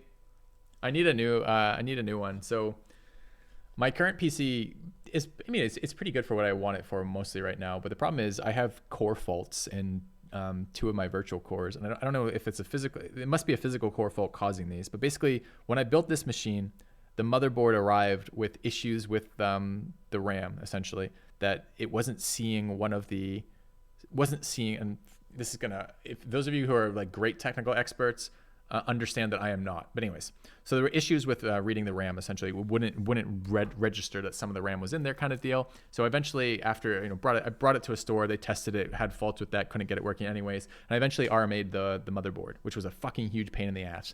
RMA'd the motherboard, they repaired it and sent it back, and it did seem initially to be repaired, but over time, basically what we found is there is a which seems to be independent, but probably isn't independent. I get errors in some of my CPU cores. There's 2 cores of the 16 that I have that run errors, and they particularly run errors with OBS and Unity Engine. So if I'm running either of those things, I will eventually hard crash on the PC. So I run it now. I run Process Lasso, and I have Process Lasso basically say these known offenders that don't interact well with those cores are not allowed to use those cores. Now, I tried to get this fucking fixed in that I went through their help and tech support, and I couldn't. They basically said none of the tests none of the tests that we recognize as valid tests to test these show there being problems there. But I could get it to show a problem repeatedly using, God, I think it was like, I forget the program of it, but I basically reached out to OBS tech support first, because OBS is what I use for streaming, and they were basically like, yeah, that's a problem with your CPU. And I'm like, well, I don't have any. When I run the approved CPU test, nothing comes back. And they're like, well, use this test and see what it says. And I used the test they recommended, and it did show that. And then when I tried to show that to the company that I had warranty for my motherboard on, and well, not motherboard, warranty for the CPU on that, they just like, no. So I don't know. Anyways, so it was fucking, I don't know what the hell the problem is that with that, I can't fix that. So I'm basically been living with it. But it would be really nice to have a next build of PC anyways. So I'll get both an upgraded system, I'll get these problems fixed with, and I'll get a second PC in my house, which will be nice. So I like the one in the streaming room, but I want one. We're building. We bought a house recently, last 2 months or whatever. We're new in the house, and I want a gaming setup in the kind of like downstairs living room, as well as a gaming setup in my stream room, so that if I'm on like online playing Crowfall in the evenings or something, I can still like chill with like watching TV with my wife while not being in the stream room kind of deal. So. Do I know not to use that manufacturer? Do you really get that kind of option? It's like if you have problems with the video card and they're not really great about replacing it, do you get to be like, I'm never going to use that manufacturer again? Probably not. You probably get to go, well, next time, if it's relatively comparable in price and relatively comparable in this, I'll probably use their competitor if I have that option. But you don't really get to choose. So. Yeah, so I'm also excited that Artesian's putting together my next system. I'm also really excited that they have pretty decent number of years that they'll support it for, essentially. So if I run into major problems with it, I can get them to take care of it for me, which is pretty awesome. So yeah, I'm excited about it. It's an interesting, one of these partnerships or one of these sponsorships that turns out to be good for me, good for them, and potentially good for you guys if you end up using their services as well, which I like. So. Any highly anticipated upcoming game releases? Yeah, Darkest Dungeon 2 is coming out later this year at some point. I'm pretty excited about that. I was a little bit excited about Humankind. I am a little bit excited about both New World and Ashes of Creation. I'm hoping one or both of them are a very fun MMO experience. Those are the ones that immediately come to mind. I guess if I look at some of the ones that we're looking for, I enjoyed Goblin Stone. It was surprisingly fun for what looked like initially a very like kind of like low key game. I'm hoping there's a little bit more depth to that. I had a lot of fun with King Arthur's Knight's Tale. I'm hoping that this is another CRPG. It can very easily run into CRPG problems. I'm hoping they are good about that. Phantom Brigade had a really interesting system, very similar to that system I just described for the space VR game that I'm interested in, except it's mechs. So you build like moment-to-moment decisions and then press play and see if those decisions actually do what you wanted them to do, like leading an opponent around a rock or something like this, and then seeing if your shots connect. That was pretty fun, but the interface was a bit clunky, that kind of thing. So we'll see. I'm really hoping Last Spell does a balance pass, because I think their game was really unique and really fun, but it wasn't super well balanced. So I'm hoping I get some more replayability out of Last Spell, because that was just fun stuff when we played it. Why is a 7-point scale good for measurement? You have to look it up. MISO, essentially, it's just the one that's... Basically, it runs the point of, well, if you give someone a 100-point scale, there's basically too many gradations for it to matter very much on like an opinion scale. And if you give too few, too many opinions get condensed into a single slot. So it looks like... And the things that seem to matter for that are basically valence. Are you expressing a positive opinion? If you're expressing solely a positive opinion, you need less than if you're expressing a positive or a negative opinion for this kind of deal. It's a psychometrics thing. So if you want to look into it deeper, just look up Likert scales, like Likert, I think. So anyway. I don't know, Infested Planet. Right, we're into chess. I got into chess a little bit in high school. I haven't really touched it since. Dude, I'm not hyped about Frostpunk 2. I didn't like Frostpunk 1's later DLCs QED. So I don't know. I guess it would depend on what direction they choose to go with Frostpunk 2.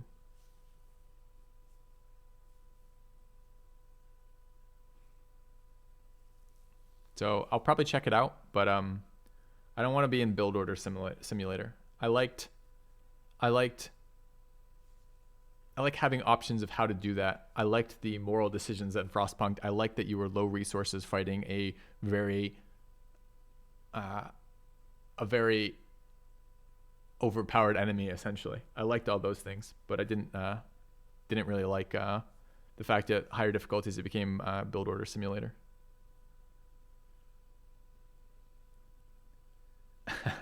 I saw your message where it got timed out, Guadamus. I love Croaky's stuff. I think he's a super entertaining streamer.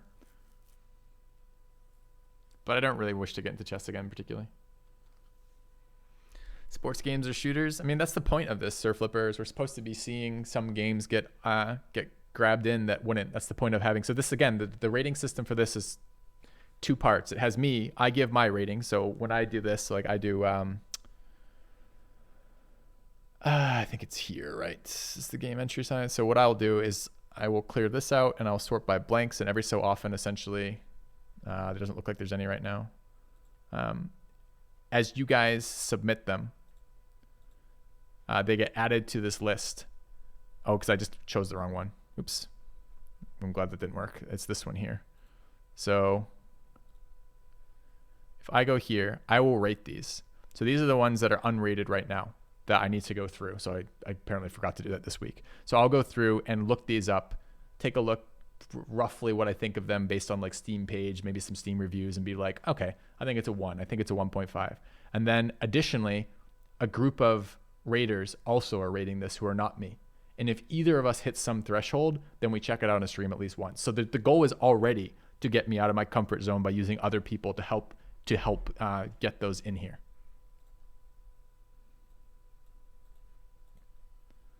So the problem is, over the years, you've cultivated a channel audience that is roughly aligned with my style of game. Okay. I mean, I don't know what the answer to that is. So what you're suggesting is I take a game that doesn't look good to me and I dive into it to play it based on no recommendation or a recommendation for people I don't know. How do you submit games for that? You go to my Discord. There's a channel called Suggest Games. There's a form at the top of that lets you suggest games.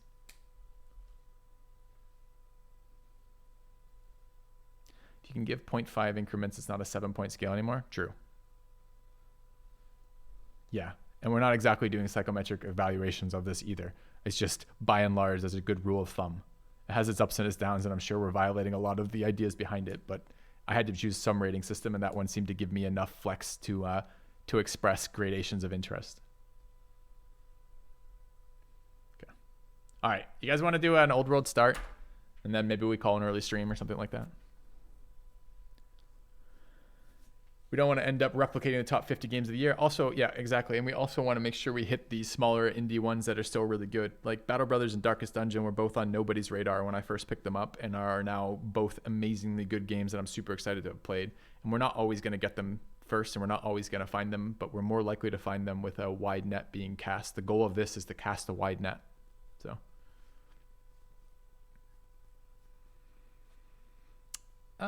it's not that I'm looking to break out of my comfort zone or not looking to break out of my comfort zone. It's that I typically am not very interested in certain genres of games, even well done games in that genre. Take like a racing game, for example. I can't think of many things that I would enjoy about a racing game, and historically haven't enjoyed any racing games. Maybe that changes. Maybe once we're doing the VR stuff, that becomes a really cool experience. I don't know. But I'm not super close to the VR shit yet. I mean, I'm getting there. We're building it up. I have all the equipment now, but I got to actually get it connected and working, and then actually end up finishing painting the room, etc. So we'll see. We're getting there slowly. FromSoft games. You can check the list, man. You can check the list. I mean, this list has, let's just put it in perspective, right? How many entries right now? This list has 400 entries. So have I played this game? I mean, maybe. So, watching paint dry stream. Yeah, exactly.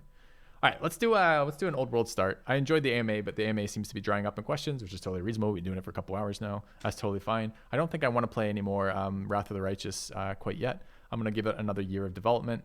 It seems sad to have to do that for a new release, but it hasn't fixed the problems that I was particularly interested in, or rather, it hasn't fixed the problems that were deal breakers for me for Pathfinder Kingmaker. So, all right, let's close that.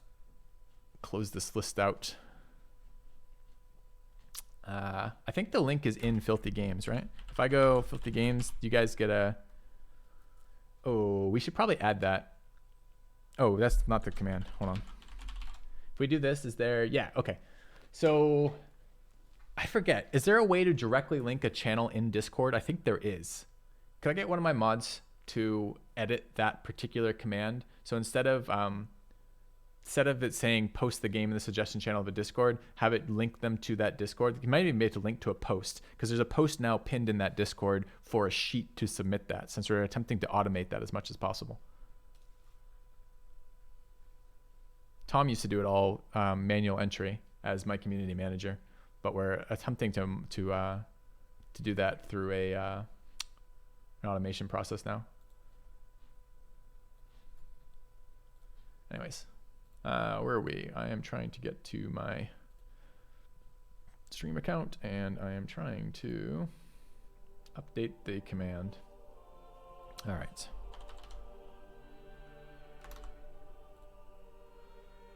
All right.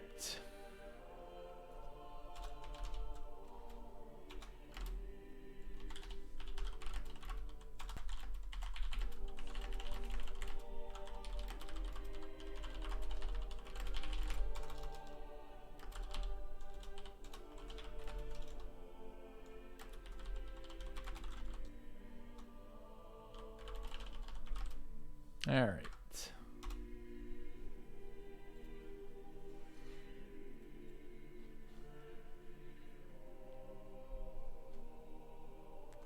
Are we ever going to see oxygen not included? Probably not at this point. Sometimes the games get qualified and I just don't ever find the interest to get to them.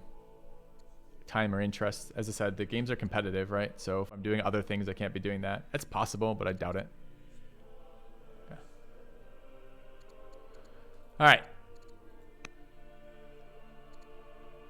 We could try a war game. I could try Ambition Victory off, try a war game. I don't want to do it with the highest difficulty level right now that we're played on. So we beat this game on the highest difficulty level now, and it was pretty fun, but it was like fun in a way that I would not want to war that AI. Like the unit density at the highest difficulty was insane. So I'm not quite sure how we want to do that. We could just play the beginning and not worry about it. Alternatively, we could play it on a lower difficulty and try a domination victory, but I'm not actually sure that matters that much either. We're probably just going to play around with the beginning of the game again. I'm willing to keep doing the AMA as well. So we can just keep that kind of going as we're playing through this. I'll just take my time. Honestly, the most fun of all 4X games, the most fun is always like figuring out your base layout and how you're going to do this. And then proof of concept is always the least interesting part. Like once you're not being challenged anymore and you're just running through the rest of the script of your game, like it's not that interesting. All right. We've been playing on the Great, which is difficulty. This is player difficulty, which has been fine. Basically, it's the most limited number of things that you as the player get. That one I don't think we need to touch. Tribal strength. This one matters for how much of our life do we want to spend fighting barbarians. It's whatever. Raging's fine. If you put it on raging, you're going to devote a lot of resources to fighting barbs, which is okay. And then AI development, massive is the number of cities that AI starts with. That's been fine as well. The one that is the new what's the word I'm looking for? Knob dial here is AI advantage. So this is the one we played on last time, where the AI gets an extra 100 training and 100 civics a turn, and all of their cities are doing double output for training, civics, science, and gold. And this has been, we beat it. This whole thing didn't used to exist. The AI advantage. AI just used to be fair.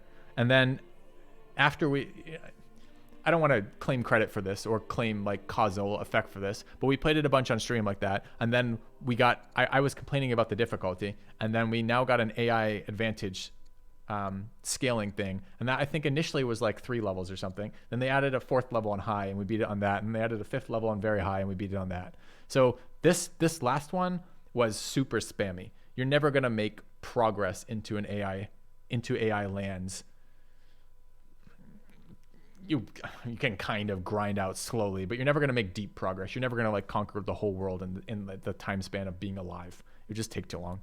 So I'm tempted to bring this down to like low to medium, or even maybe none. Maybe we just start with none, which is gonna make their spamminess way, way, way down. And maybe we try that with ambition victory off. And maybe we don't end up playing that, but maybe it starts as something interesting. So then the AI basically doesn't cheat. They start with 5 cities to your 1, but they're not cheating. So we could get there. I was told Coastal Rain Basin's a good one. We try that. Let's do a more reasonable number. Let's go down to 3 or 4 opponents. Do 3 opponents and move the map size down. Where's map size? Okay.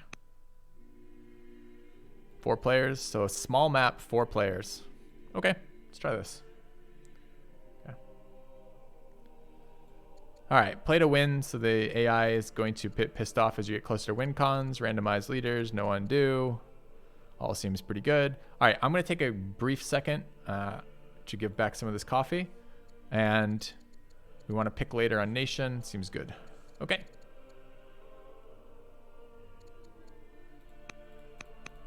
All right, back in a sec.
All right.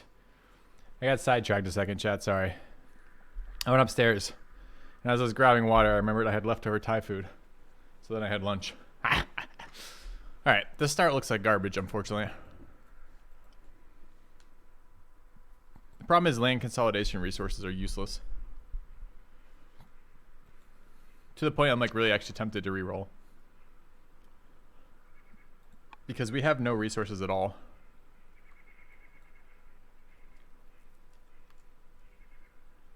I think this is, I've recommended this. The problem with land consolidation is the tech to improve that resource isn't available to here. Which is it's too far. Like, the latest tech you're doing other than that, you've got animal husbandry here. This is for bonus resources. Like, forestry is a little bit later. But like, triple land consolidation start is just junk. This is like desert incense. It literally is desert incense, in fact. Well, anyway. All right.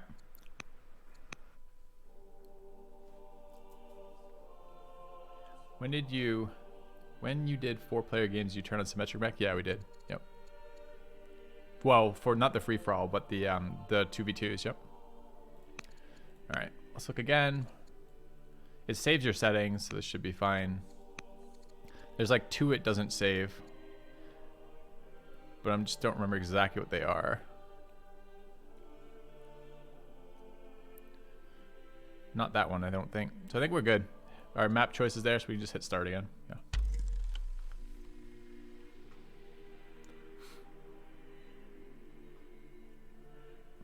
All right.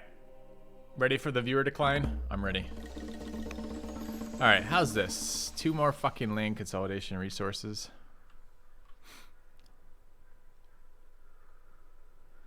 And this is more playable. It's still a very unexciting start.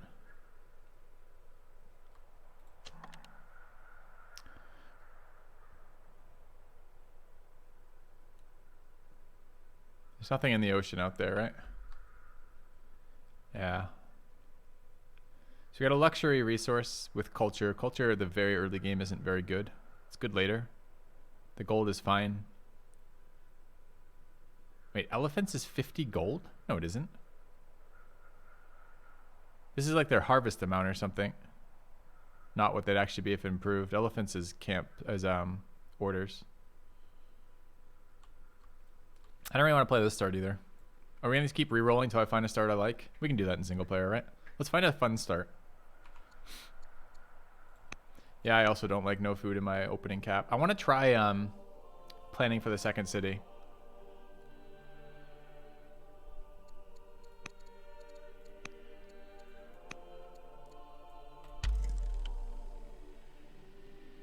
I'm not sure it just did that advanced start. I might actually we'll hover the command, see the stuff, and see if it did it. I don't know if it keeps what I had up there or not.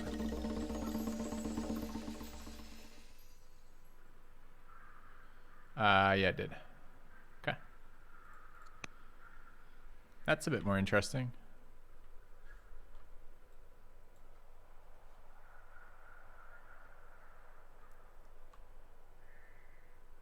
Are pigs a pasture resource?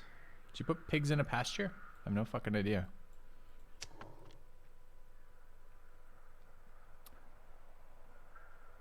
So we could grab double camp there with a pretty easy grab for 2 more camps there, which is pretty solid.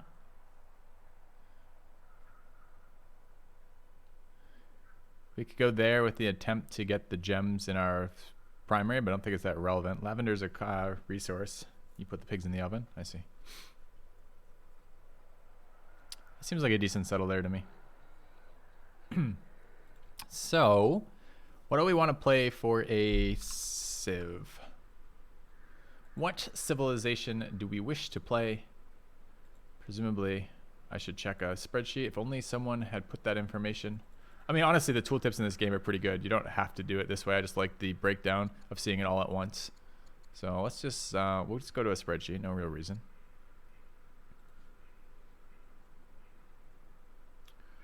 Take a quick look here. I mean, this again seems like a pretty good reason to a pretty good reason to run one of the hunter families if we're looking for early growth in our cities.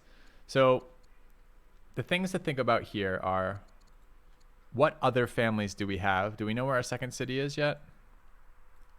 I'm sure we get a second city on this one. We haven't seen second city yet. We're very likely to have cities along rivers, and there's a river going west and north. So those would probably be the locations I will look for the next city, as well as to the gems to the east over there. Yeah, it's another heavily wooded start. We have a lot of these starts for some reason. Hey, Fluffy.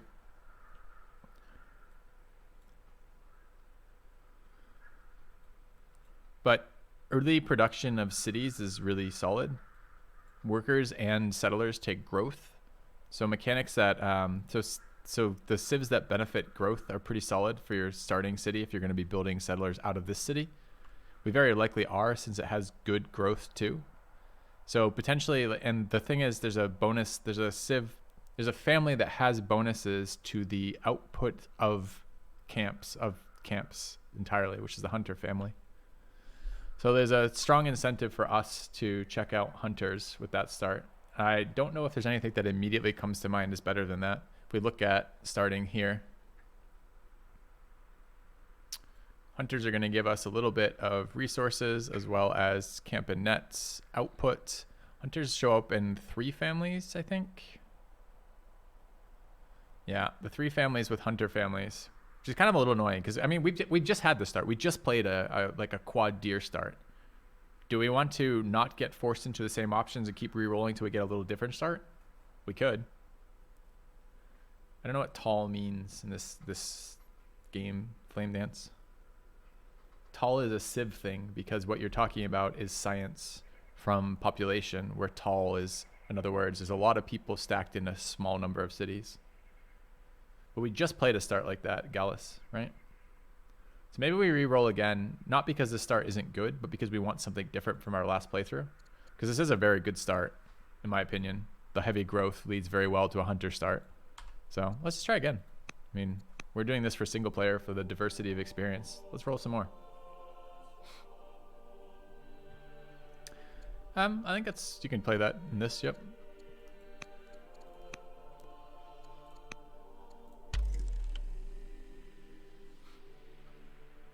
Yeah, I'm not sure. I mean, the random family combinations, I think the problem with that is, I don't know how it's set up. I've never played it. My assumption is after you roll your civ, then you get your family options, right? So my assumption is you're not going to be able to sit that together. I don't have to leave the screen to restart. All right, I'll look in a minute. So what is this? A lot less bonus resources. We got a big dense forest. It's pretty useless. Cattle and sheep. Sheep and barley. Can't get the barley in our borders. We can get all 3 pasture resources in our borders. There's only one civ that starts with animal husbandry, which is Persia, I believe. But that's not I don't really want to play Persia just because of 3 sheep in our borders. If we kept this looks about a worse start to me, by the way. Oh, we could try a 1 city challenge. The problem with the 1 city challenge is I did want to try that at some point, but I hate that. I like my family choosing. I like matching the type of family to the terrain I'm getting. So I don't know, like we lose that if we do 1 family. Do we get a family if we play a OCC, Fluffy? Or is it not a family at all? I mean, clearly we'll just get 1, but is it 1 family or is it no families?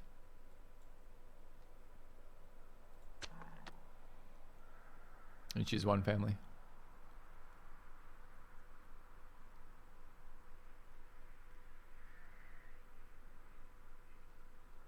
Doesn't look like a very exciting cap for an OCC. I mean, I guess, can you conquer cities in an OCC or no? You just can't build?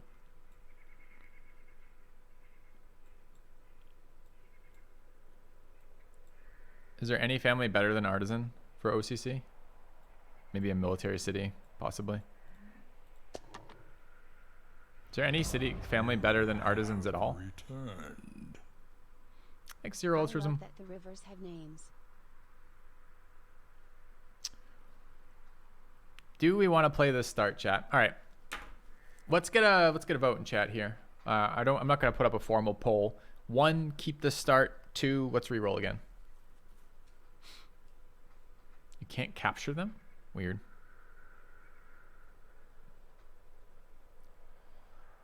This is re-roll. All right. Re-roll it is. 2 was re-roll, right? I didn't just give you false options, right? I'm not trying to tyranny this. I was just trying to. Yeah? Yeah, someone tell me that 2 was re-roll. 2 was re-roll. Okay, good. So they worried I was just scamming you all. Yeah. 1 was for re-roll. 2 was also for re-roll. Seems good. That's good. All right. So we're looking for something that isn't a deer and net heavy city found. All right. I mean, totally different terrain. More of these useless fucking land consolidation resources. So what are we actually working with here? Double fur, silver, game, cattle, elephants. Pretty low growth city again. Interesting layout. The double mountains. I mean, we get it all apparently. If we go there. Sometimes the settle is a bit weird in here. Do we want this one? All right. 1 is keep. 2 is reroll. Look for something more interesting. I'm personally on a 2 here, but it's low to medium.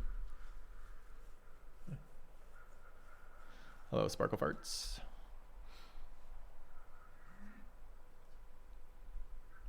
One guy has put a 4 in chat because he doesn't really understand counting. Well done. Well done. All right. So that's a restart. Sure.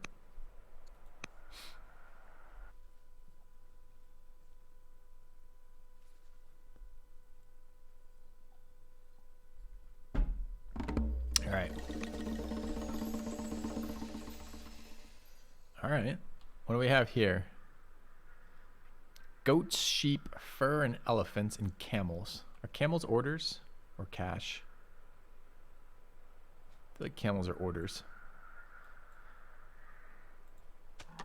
All right. What can we do with this?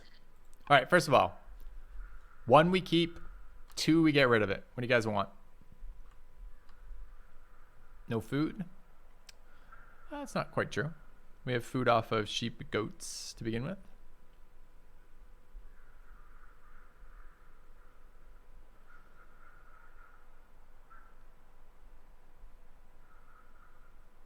Bit more of a mix here. Chat will always roll 2. That's not true.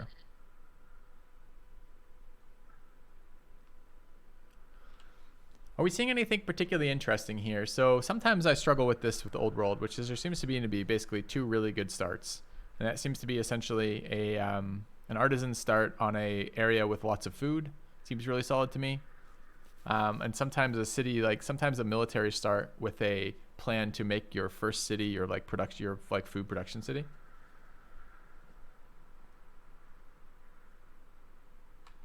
All right. I read slightly more 2s than 1s. Oops. What did I just say? No, I don't want to defeat. I just want to restart. Okay. I don't know what I just clicked. All right. Let's try to get 1 started in the relatively near future though, chat. We normally don't bother picking our starts because it's just like you can play with whatever, but I would like something different than our last single player experience. That's a bit interesting. We got a marble over here, which is fun. If we look at this, what are we working with? Marble, elephants, wine. Wine is land consolidation, which is always a bummer. We have double marble. And a horse is a little bit different. Could play something like this. 1 to keep, 2 to reroll.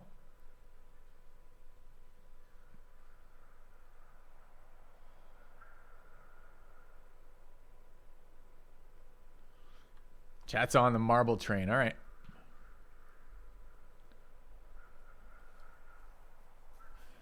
All right, so let's try to think what we would do with this. So this city is basically devoid of growth. We've got the 1 deer tile, which is pretty unexciting. I don't really want to pick a civ around that, but let's look. So one of the things that comes to mind, so what does marble do? Marble upgrades rapidly into localized civics. Localized civics are what you use to build specialists. So these things being in our capital might allow us to very early get some sort of specialist building going. Question is, what specialist building do we wish to do? There aren't a lot early. So there are shrine specialists, which are going to give you, where the hell is my shrine tech? Oh, because we're not a race yet. It just has this figure in there. Shrine tech gives you, I believe, eventually orders. I think it's, fuck. I think it is culture into civics, or culture into orders, right? What else could we do? That's an interesting idea, Fluffy's suggestion. We might be able to do something with, if we found a religion early, the monk specialists are pretty good. These are the monk stats, which is early science. So basic monk is culture. Apprentice monk is, if I'm reading this correctly. Wait. Apprentice monk, +1 religious opinion, 4 culture per year. The next monk is culture and civics. And then the one after that's even more civics, apparently. Wait, why are there 4 tiers? There's not 4 tiers. So the basic building? How do I read this?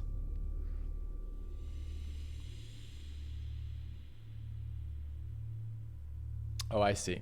The last one is not an elder specialist. That's a generic type for an elder. So there's elder monk, master monk, apprentice monk. The master monk, oh, I see. So it's a weird tooltip. It's actually very detailed. So what we learned is the apprentice specialist gives us 1 science per year. Doesn't matter which type of apprentice, any apprentice specialist does it. So the monk gives us 4 culture per year, and because it's an apprentice specialist, we get 1 science. If we then go to master monk, we're going to go up to 6 culture per year. I don't know if that's an additional 6 or just 6, and 1 more civic per year in religious opinion. I don't know if that's per year or a one-time thing or a permanent modifier. It's probably a permanent modifier. And then the master specialist gives you the last round. Okay.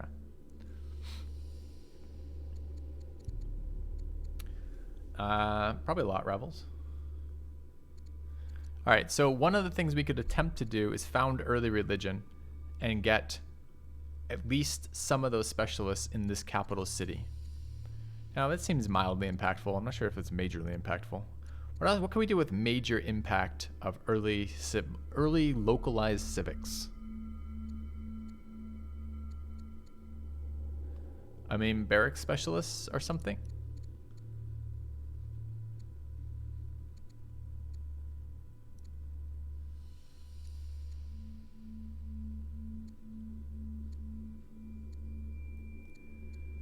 Get some serious culture rolling.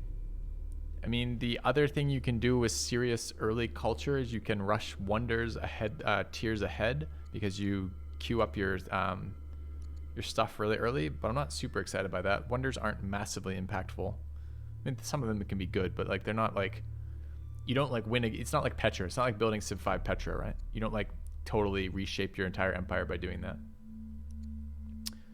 Yeah, Greece and Olympiads are okay. Let's look at the other Civ starts and maybe something will pop out of that. So what does Shrine Specialist do?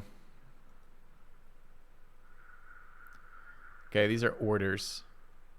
So we can get extra orders out of that. And what are we doing with Babylon? Not Babylon, Carthage, I mean.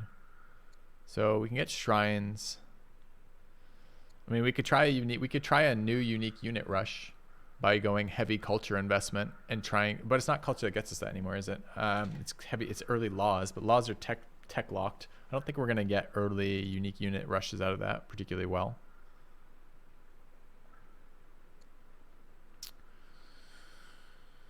We could upgrade other, so if we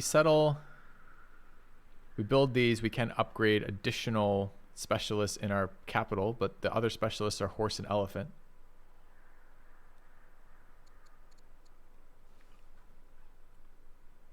Rome was excellent, but maybe not where we want to go again immediately.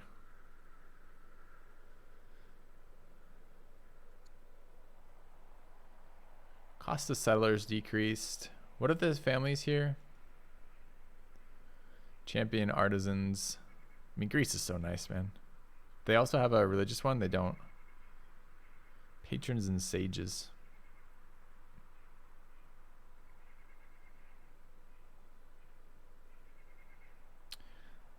I generally tend to specialize. Okay, so the early game of Old World is a lot about trying to secure expansions. Your capital or your immediate first city basically become, one of them needs to be a food generation location so you can build workers and settlers. Our city here doesn't seem very food oriented. There's basically one food tile.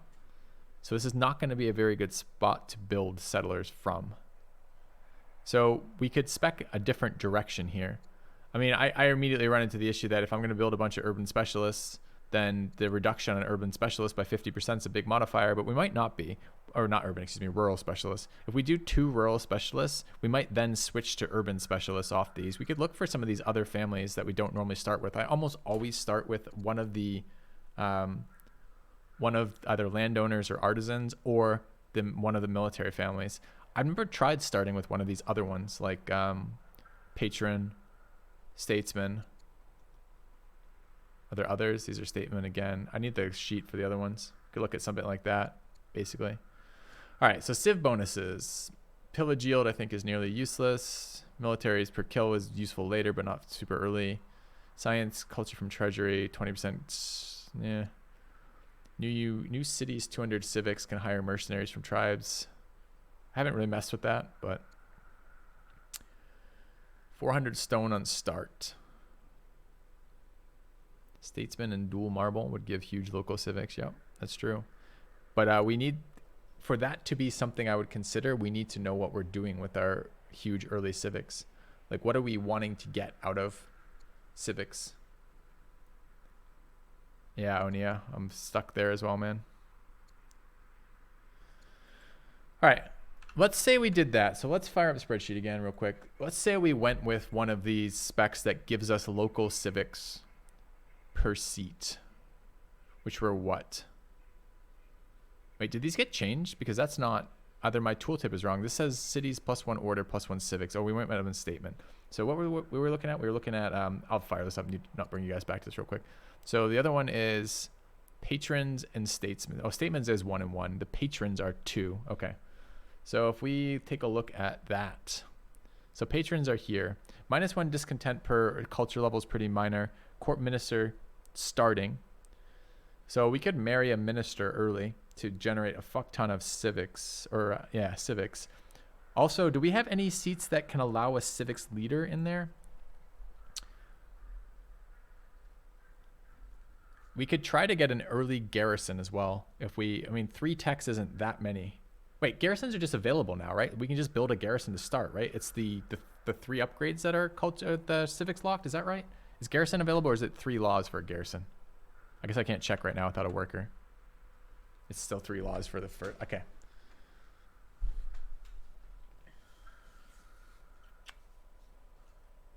All right, so which cities have that? I really like the idea of trying a civics game for something different. So sages have it and patrons have it. Anyone else have civics? Statesmen kind of have it, but not really. They're at 1 instead of 2. Patrons also give us culture per specialist, which seems synergetic. We're trying to upgrade some early,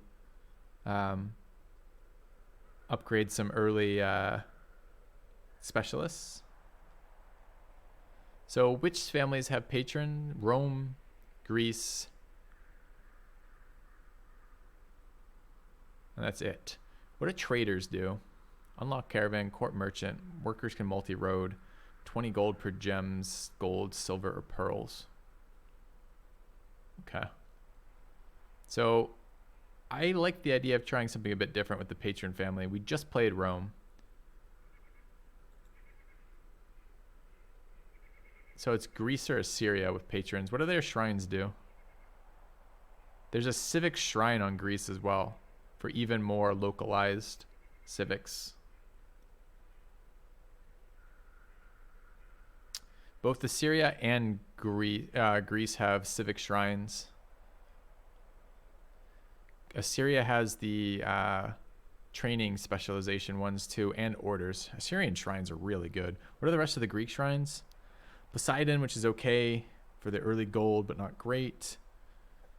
Hades, which is really good and expands for upping culture, because it's a shit ton of culture early. Are we moving towards Assyria here? The Greek bonuses are the Olympiad project, which is actually something that would be useful if we started with a high culture start, or a high civics start rather, because it's essentially a project you build that increases training once. Minus cost for settlers is whatever. We don't actually start with these units, so it's irrelevant. And what are these? Pillage yield is pretty bad, crits whatever, and 2 orders per unit killed. So the Assyrian bonuses are going to be non-impactful for a bit. What are the starting techs? Administration, slinger, and camp. Or trapping, administration, and military drill. I mean, we could very easily get military specialists up in this cap, assuming we have the population to run it, which we might not. Because this population in that city is not going to grow rapidly, and we need multiple specialists.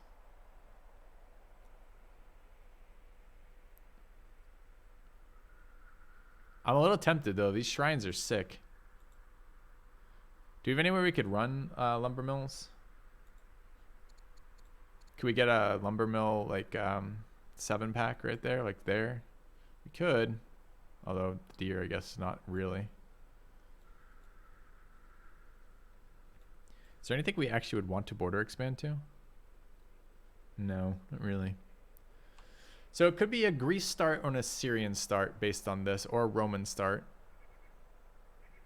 Greece has some good bonuses.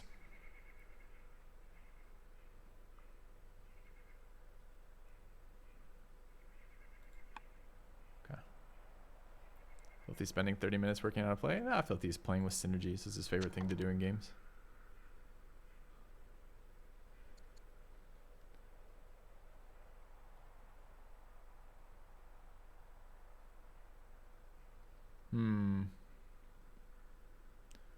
We get drama to start with too, which means singing. And stone cutting. Does Assyria start with stone cutting? Assyria does not start with stone cutting.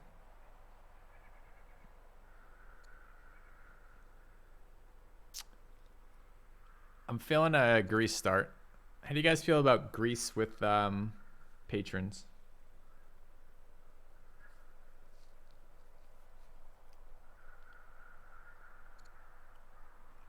Kind of like it. Any opposition?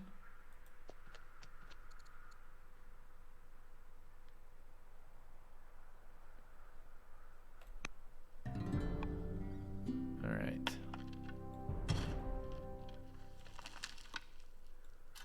City site there. Barb camp there. All right. What family? So who do we get? No! What is this garbage? Dude, we were supposed to be on random leaders. This is not random leaders. Shit, so it's not saving all of my settings when we restart.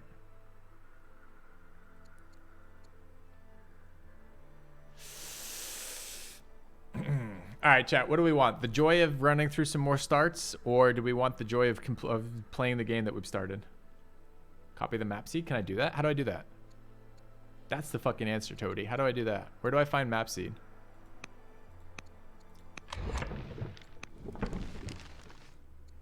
There it is, up here. All right. Chat, quickly memorize this number. This is map seed 457-35207. Okay.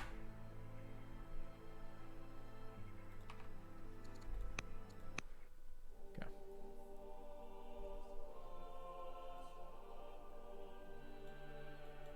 Excellent. All right, so we're going to restart with this map seed and do Greece again, but we're not going to do it. All right. So what was the problem there? We had new game. We were going to do this. Advanced setup. I don't think it saved these. Because we have randomized leaders on. When we were restarting. I think it didn't. I think it took that away. Anyway. Okay, so where do I find the seed? Right there. Okay. Thanks, Spylus, for the 14 months. Welcome back. Okay.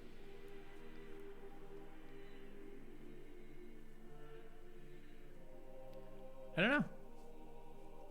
Ideally, I'm not sure. Is the answer? We're gonna see. Are we gonna see the same start? Yeah, it's the same start. Okay. So now when we found Greece, yeah, this is the Greek leader. Yeah. All right. She's a scholar. Sick. Scholar is actually really. She's a romantic scholar too. That's fucking amazing for this start. All right, that's kind of cool. Because if we figure out tech-wise where we want to go,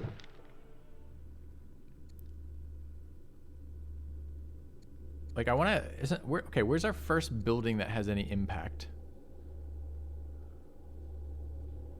What do scribes like? Scribes are science and civics, which are pretty good too.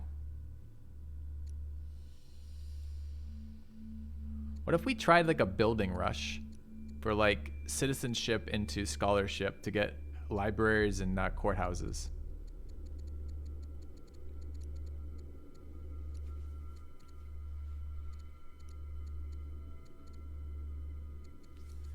What do we need technologically here?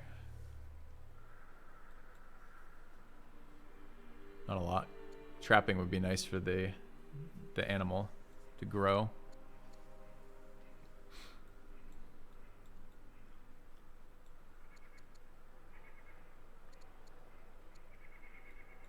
I still like the idea of specialists for culture. Let's try this.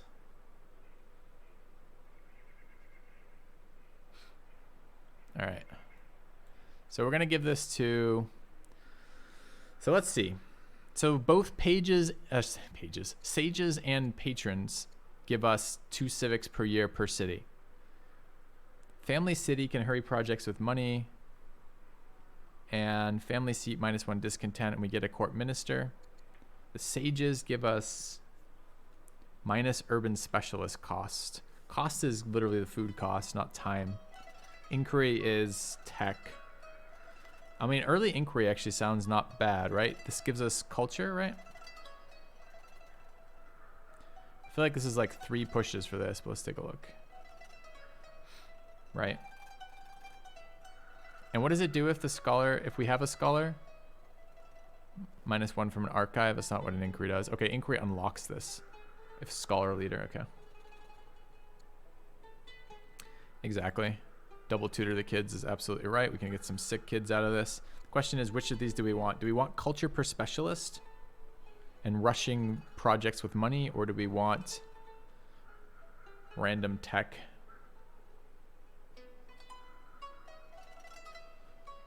Kind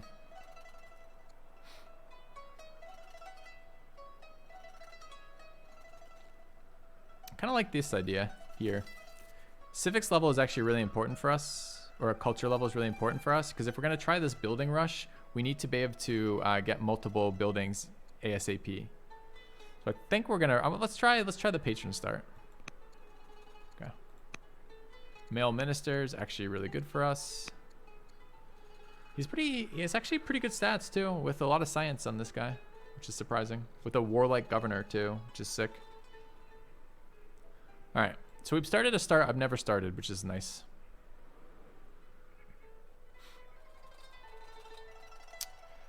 All right, what's priority number 1 for upgrades in tech here?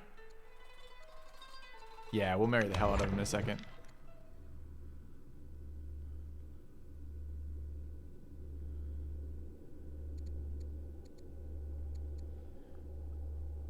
Shrines are always so good. Wait, I thought we took Greece. Oh, we did. It was the Syrian shrines that are so good. The Greece shrines are kind of whatever. So we do want to get a Shrine of Zeus relatively early.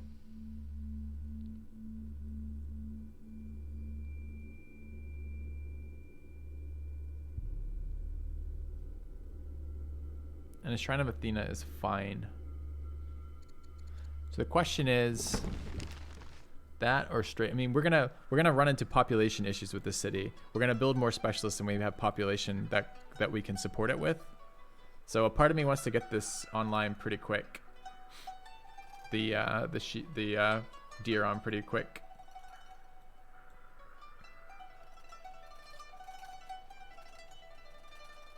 And if we re-rolled right now, what are we getting access to? These 3. Which are not, I mean, hamlets are good, but not really what we want. We have access to the free settler card too, right?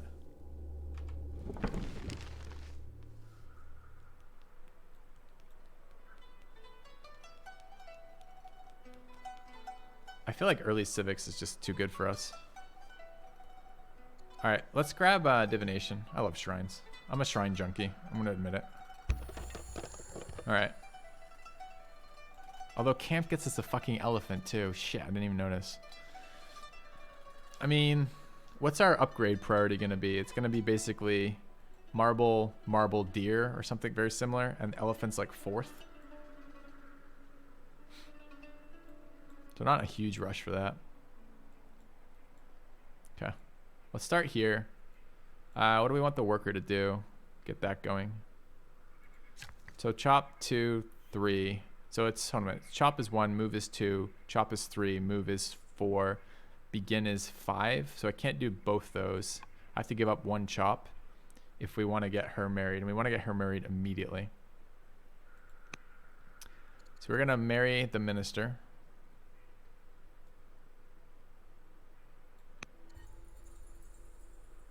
And then we're going to go 1 chop. The warrior's here. Does it matter? Probably going up there with the warrior. Yeah, I could get both the chops, but buy for it, but it doesn't seem very good either. So 4, 1, 2, 1 chop, 2 to move in, 3 to chop. 4, yeah, we're 1 short. So, okay.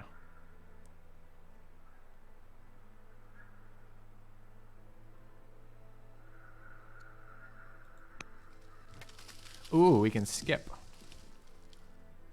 So we get 1 extra movement out of our worker. It's pretty good. Oh, I don't have enough. Oh no, chat!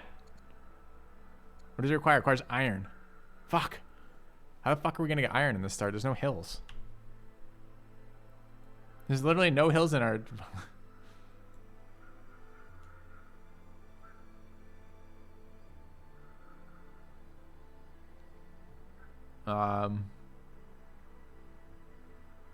About that.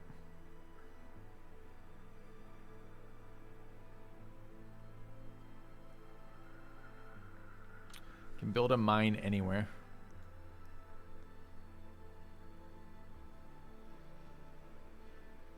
Yeah, I guess that's the thing.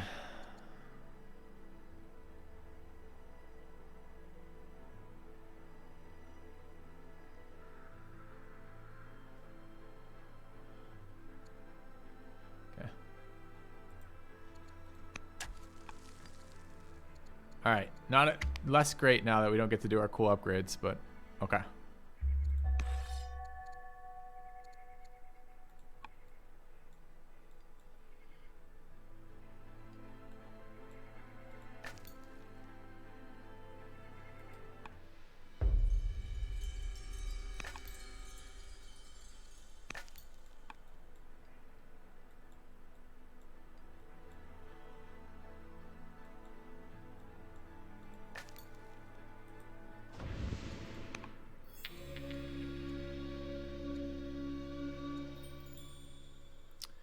I think I'll take 60 wood over anything else right now. It seems fine.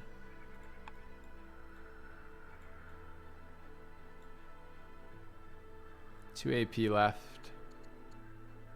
Plus 40, plus 20. Okay. He has force turns off. What?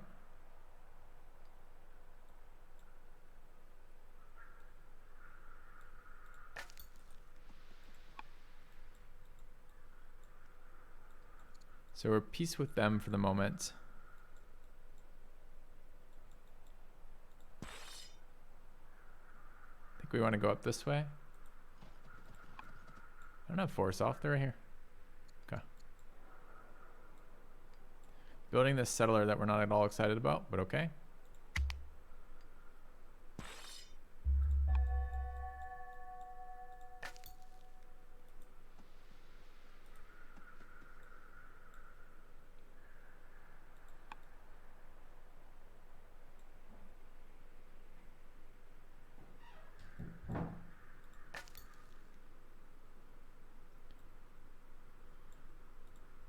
What type of generals do we have available here? Not a whole lot.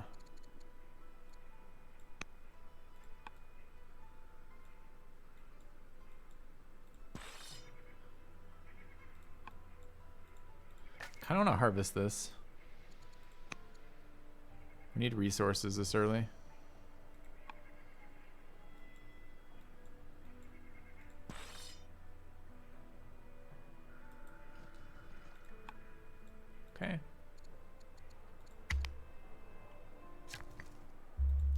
Alright, we finished our glorious mine, giving us 5 iron per turn, of which we're upkeeping 2.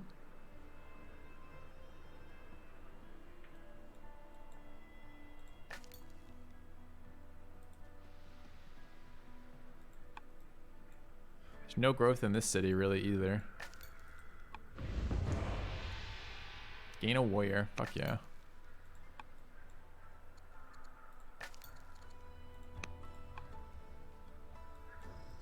Alright, what is it to buy enough for this? We need 20 iron.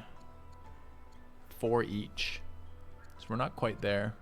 Sell a little wood, I guess.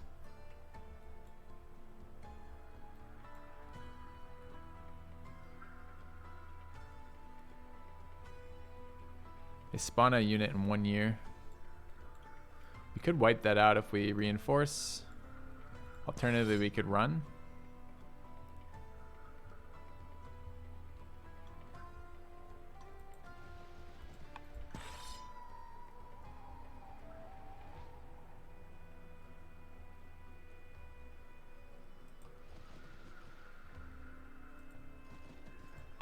Okay.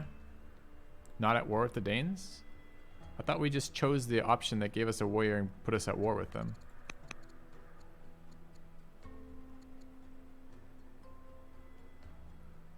Nope, we didn't. Interesting. Actually, this was kind of a bad series of moves. Moving that warrior away and not starting my mine is kind of rough. I guess we can wait till next turn for it, but it's not what I wanted to do. It was war with the Vandals. I see.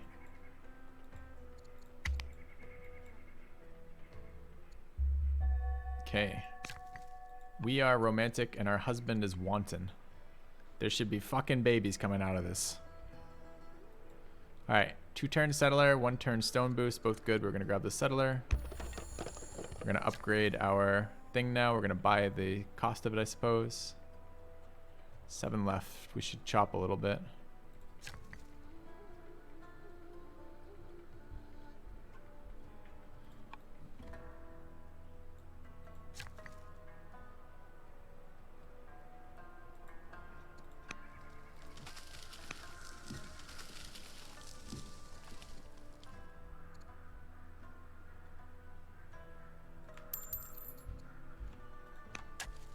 All right.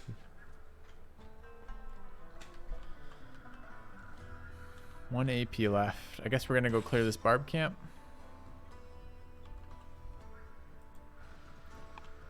Okay.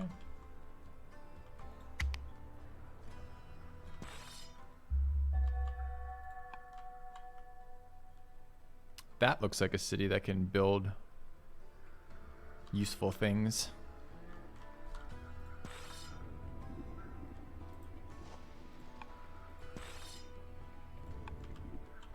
Quite low in AP.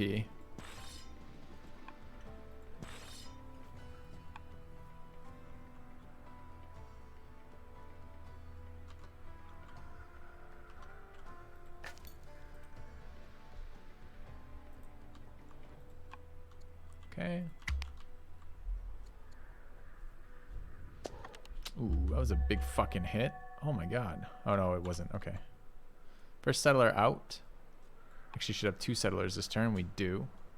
Tech wise, what do we want? Honestly, we're not close. The problem with labor force is we don't have the civics to put it online. Why do we have 4 options? Do we normally have 4 options? Okay.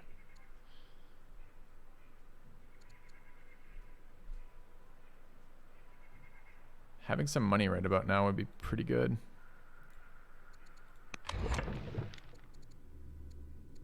Trapping is going to be useful to us. We're trying to get up to this one, right?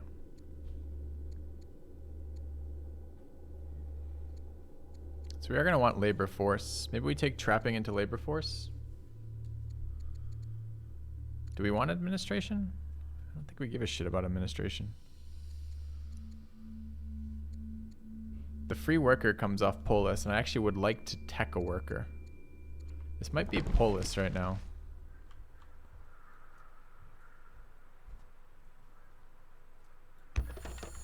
Alright. Surprisingly large hit there.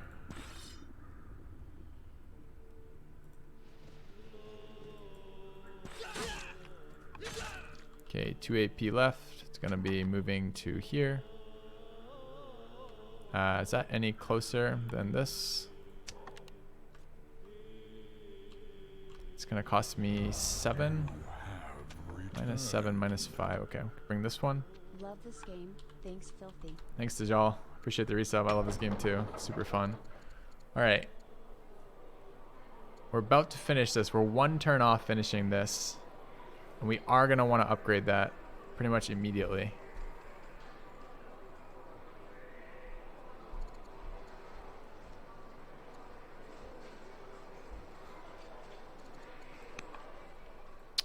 Timing's just slightly off.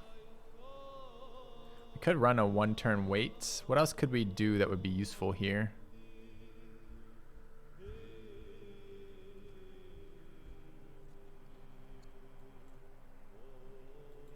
Could have some fucking babies. Get to it. Let's go here. How bad is council? I mean, it's a turn of wasted production for 6 gold and 6 civics. It's pretty bad. I mean, we could put a turn into one of these. Honestly, there's nothing else I want to build here that I'm willing to pay points for. I think we're going to, annoyingly. Okay, there's nothing I'm missing here, right? I don't think so. Okay.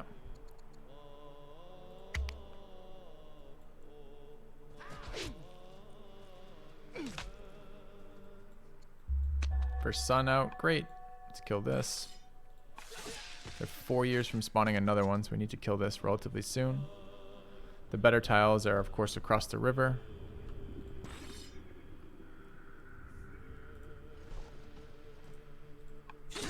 Alright, 3 AP remain. Where are we going to settle this? What is that growing towards? I don't know what that looks like. Just a tree tile to me. Mountain volcano tiles are quite valuable. Second horses would be nice, but we're not anywhere near it apparently. I think I'm tempted to go there and settle it this turn as well. All right, what is this city gonna be for a founding? So we're very likely gonna want a champion city somewhere. Not necessarily, but very likely. And then the artisan family is just a disgustingly good city. Mines and lumber mills. This is very much a mine city. No lumber mills in here though. This city is gonna have lumber mills and quarries. And a lot of food. This feels like an artisan city to me.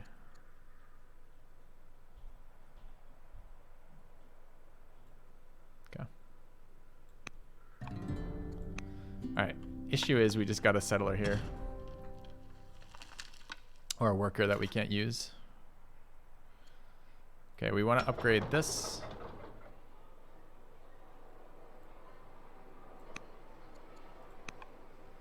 And we want to go put these other things online, but we're super light on action points right now.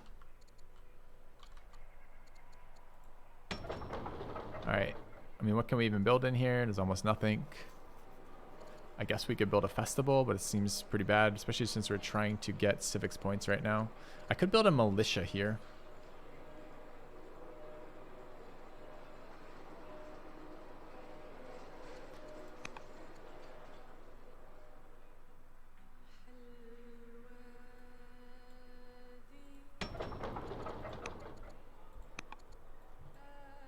Alright, feels a bit bad. It could also be a settler. We don't have the upfront cost for it. Feels bad to be building here. Hello, kitten. Well, we're short all the resources to start with, so it's probably okay. 3 workers not moving. Oh, it feels so bad. All right. I mean, we could start another mine.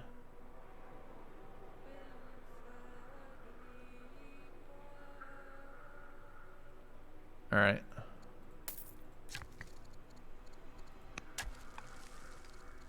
Okay.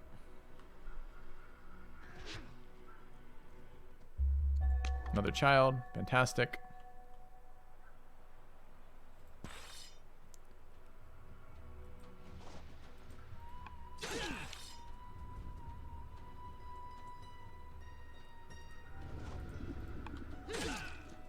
Alright, that's all of our actions again. Ouch. God, we're so action starved right now. Okay.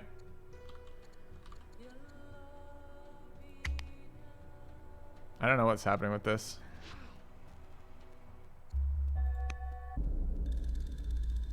We'll kill the Assyrian and steal 510 gold from him. Thanks for talking. Okay. Harvested from food from killing this guy. Great. Start a settler. I don't know if we have a forced settlement spot.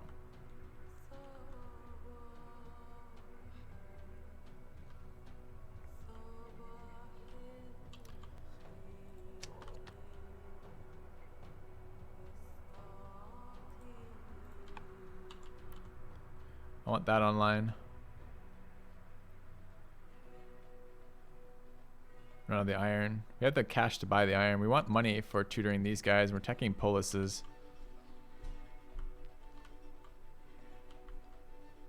If I wait a turn, we go up to plus 10. I only have to buy half them. Wrong one. It's not quite true. Alright, let's get this started.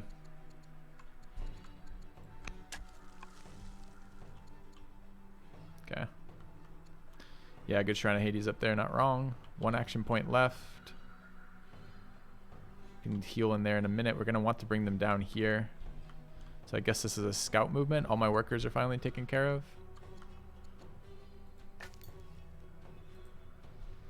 Okay. I think music start may be the most overpowered start.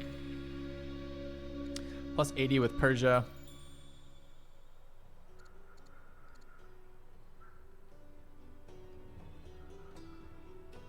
I don't know how to tell who we offend with this. We'll go for early gain. Okay. Alright, we're looking for the free worker and labor force. We could go labor force first. We're actually at the point where that's good for us, so let's grab that. Alright, we want to settle. We don't know what's over here yet.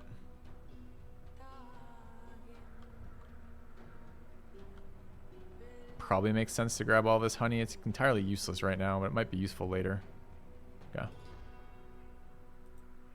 This is going to be a champion family. Seems like a weird spot, but I think do we want our last family to be champion? It's just always good for centralized military production. What's the last one we could get? We get patrons. Actually, civics per year in this city is going to be actually very good. No, wait, sages. We want a random tech right now? Can we do a non-champion city build? What do we get from champions found? We get a random tech from this one. Champions gives us a garrison. I mean, the garrison might just be so powerful we don't have any choice.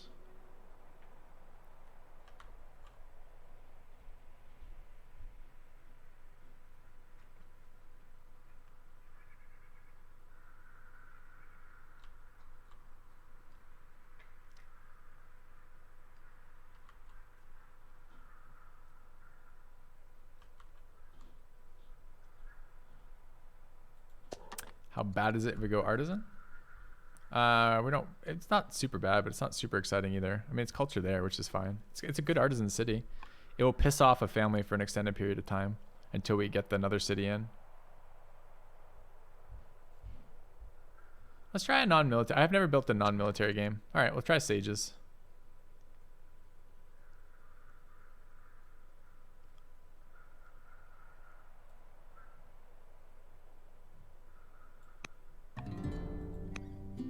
Got forestry. Is it tech? I mean, that was probably the most expensive tech we can get. Definitely was. It's a nice one. All right, 3 action points.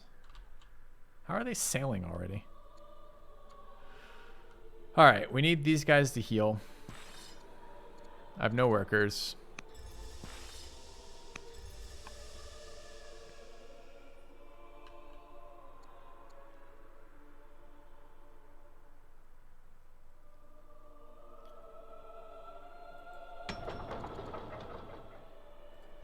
I'm going to switch this to a settler. And I'm going to build a worker in here. Okay. All right. We got one movement left here. Okay. Kid is 3.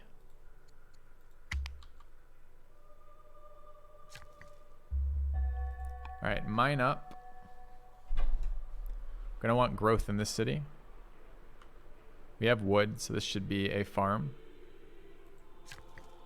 Can't quite get there.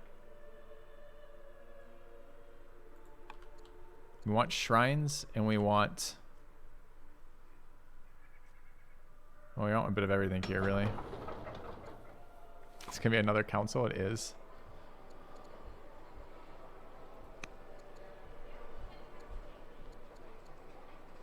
What's our pop's 0 though, and it's 0 for 6 years. This is actually a festival.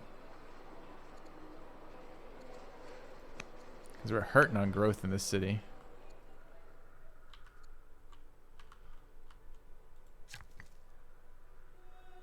We don't have trapping, so we can't. Camels are trapping, huh? I would have thought camels would have been pasture tech, but sure. We do want a polis, but not here. We probably want it somewhere over there. This does want growth now, though. So this is go there. Cut for free. Go there. Cut for free. All right, what do we have over here? We need another heal. 3 AP left. We want to move to take care of the vandals. There, and a heal seems reasonable. Okay.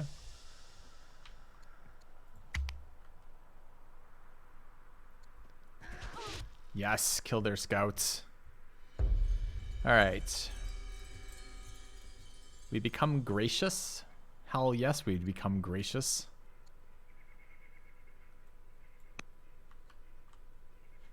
More civics. 2 turns on labor force. Want to get a farm up there. Local beliefs. Judaism spreads.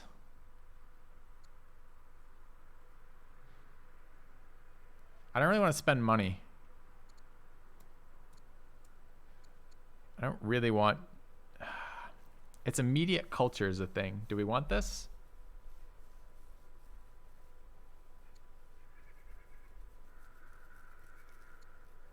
This is the frontal city, right? Yeah.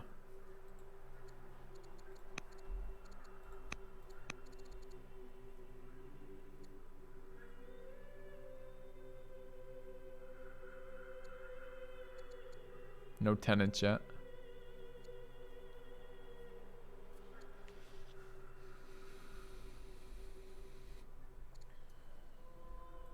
All right, take the culture.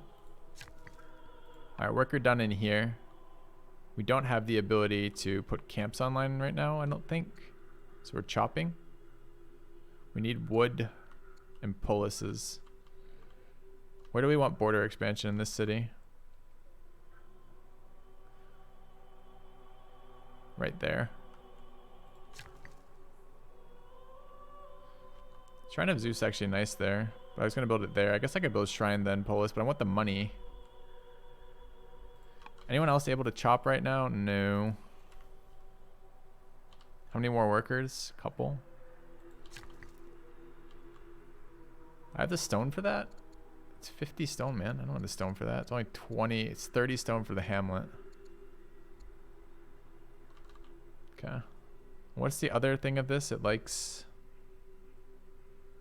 adjacent wonders. Chop scrubs, make lumber mill. I could make a lumber mill right now. It's not bad. There's a lot of things we need to do. We just don't have a lot of worker time.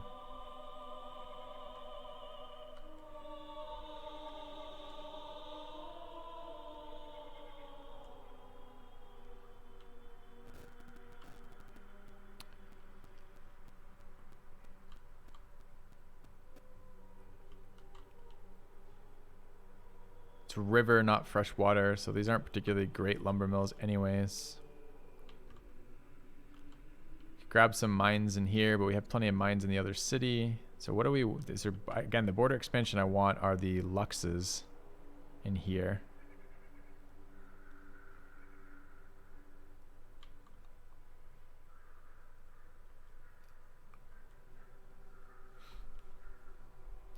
So we'd have to buy the stone. I don't really want to buy the stone. We have good stone income. We could probably wait a turn.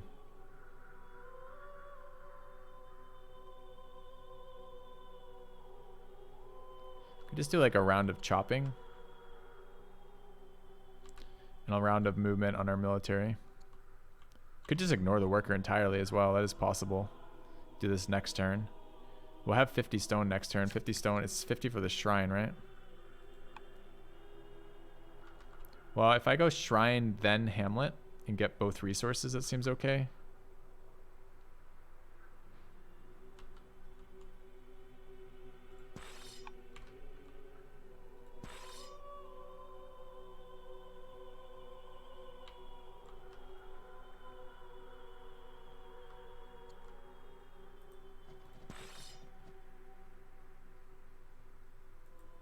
Expensive to move military around right now. All right. The shrine gives me the early civics. The Hamlet gives me the early money. Both are valuable. Money's probably a little bit more valuable right now. But this isn't on the tile that we particularly want for it. I also like the idea of getting paganism up soon. Although I'm not sure that's really what we want either. 2 turns on a settler, 1 turn on this festival. We're going to grow after that. Is 20 going to get us there? It's not. 80, 90. We're going to have 1 turn of nothing.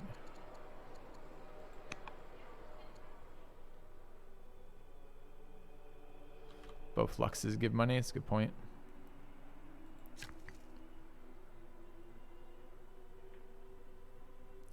I think it's more likely we ever get the bonus out of this shrine there, though. I think we want the money first. Let's build the Hamlet. We need money right now quite badly. 5 AP remain. Kid is 6.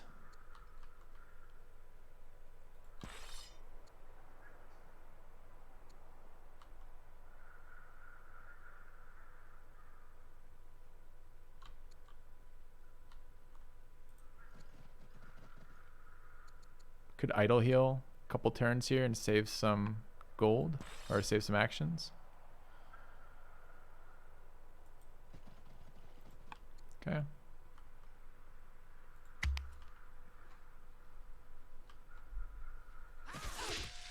Yes, kill their scouts. Another kid is great. We're gonna take slaves. All right, free worker is exactly what we wanted. Let's grab that. I gotta stop calling it free worker. I know that's the nomenclature it uses, but it's wrong. It's a science worker. All right. 7 AP this turn. City's done here. We need 1 more turn on growth. We could 2 turn either an Olympiad, another festival. We're gonna need that pop. Question is, what do we want in the meantime? I don't need to build a military here. Like a 2 turn inquiry. I wish it was permanent permanent science. It's okay, I guess. I don't know if it's always nice. I don't like building inquiries. All right, 7 AP. Honestly, this city wants specialists. I'm not sure inquiry ever is what we want. I feel like we just have to spam these festivals. Okay. Yeah, I was thinking archive too. Anyways, worker out in 1. All right. We only idle heal in our own territory, I believe.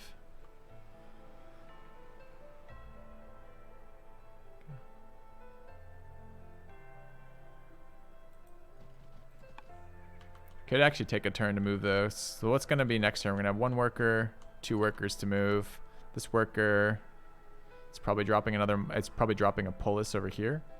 Like there. Or a shrine. Hamlet. I gotta stop calling that Hamlet. Wait. Why was it only 200 for my... Why did it only cost us 200 for the Civic? Or did we just, was it 2 turns ago or something? And we generated this much in the meantime. We're generating a ton of civics right now.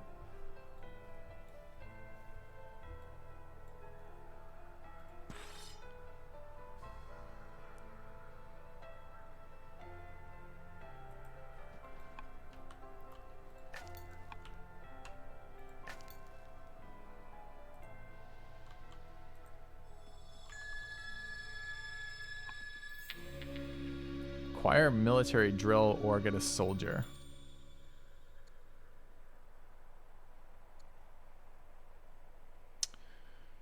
What's the tech do for me?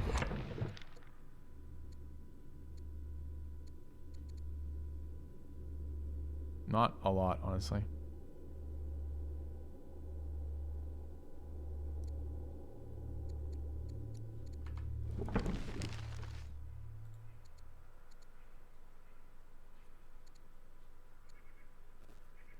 We got 3 kids too. Let's take another person. All right.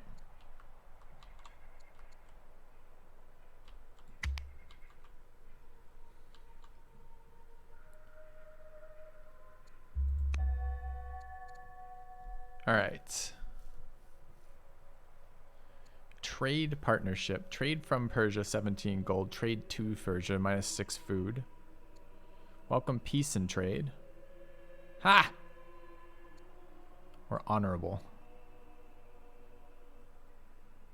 Okay. Barb attacked our scout. I thought it was a little far for that. Apparently it wasn't. All right, so we have things we want to do in these cities. Lumber mills would be pretty solid. Could do that before food in here. We're trying to build specialists, ideally, long-term in here. So the food is going to be good eventually. The question is how soon. All right, we want gold online, so we're going to build towards that. It's very likely just building one here. Could be a shrine. We have the stone for a shrine, but not for another turn.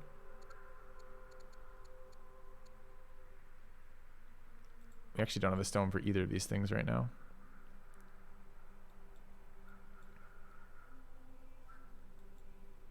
How much is the time tech saving? It depends on what tech and how much science you're generating.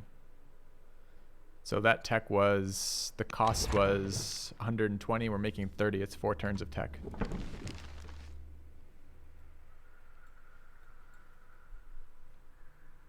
Two years. So we want to attack that now to prevent more from coming out.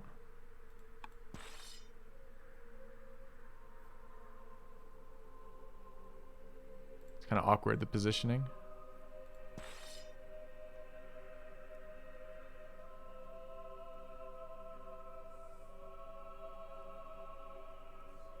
Could wait till next turn to attack it.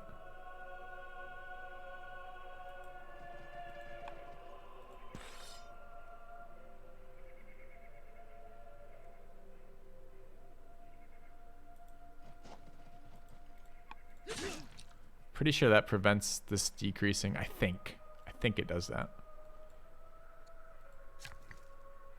Lumber mill takes iron. We have iron. We need wood.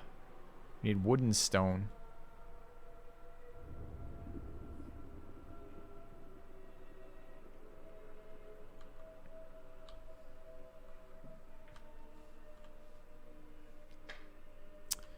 And gold.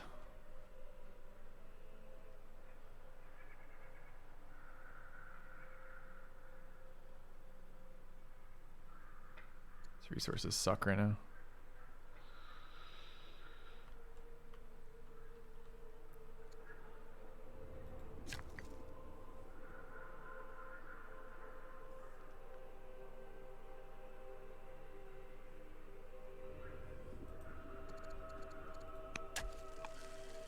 Kind of want another worker in here.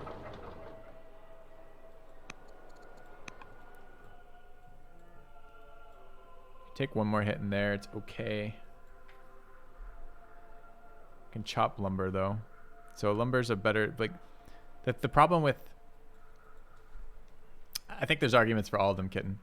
My argument for wood is choppable. So getting a lumber mill down is not quite as important when I can just spend an action to get enough for my other things. Getting like an early mine and an early quarry is super important because you can't make those appear out of nowhere. And then to a lesser degree, same with the last one we're considering. Growth and food is also something that is tough to like. Growth is tough to get a sense of when that's valuable, right? It's always valuable, and we're going a specialist strategy, so investing in it higher is somewhat good right now. So I don't know. I don't know that lumber mill is super high on my priority list.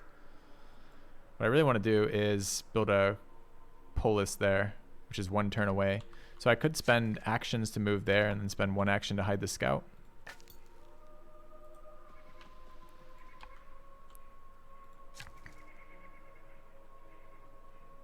Okay. Yeah, you're welcome. Certainly welcome. I'm just responding to your point. I'm not telling you you're wrong or right. I'm just explaining my thought process. All right. Does this still tick down? I thought it was when you attacked the outpost it prevented this ticking down. No, it sure did. Tick down.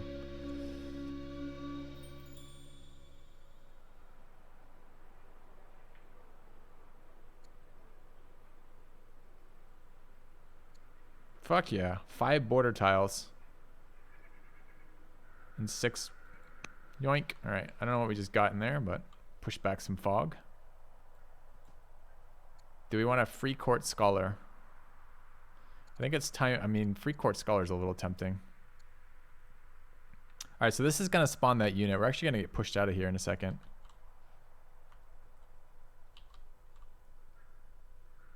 I thought the interaction was if you attack them, it stopped the building of that, but you don't. So could we kill this turn? We cannot. So it's probably a retreat and get a general. Damn, that's a lot of wasted actions. Feels bad.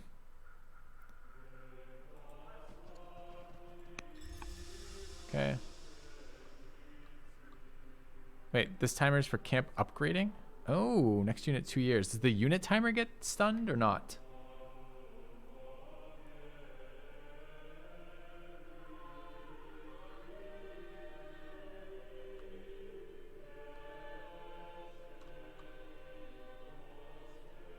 Wait, where did my stone go?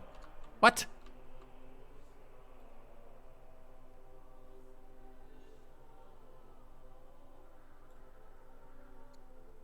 I don't know where the fuck my stone went. Was that part of that pop-up spending stone? I don't remember. Didn't remember it spending stone.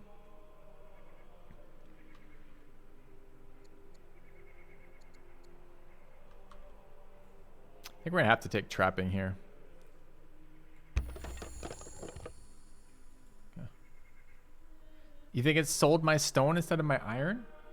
The iron sells for more. Why is it selling my stone?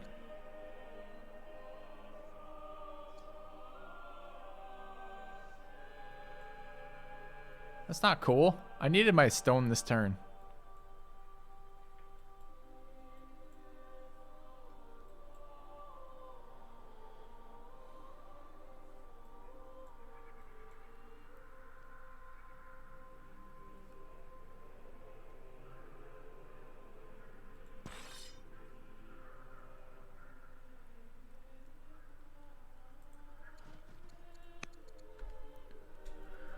Queen, the scientist, the king consort. Oh, the king consort's also a minister. Never mind. We could have Boudica the general, who can heal in neutral territory. Seems okay. Okay.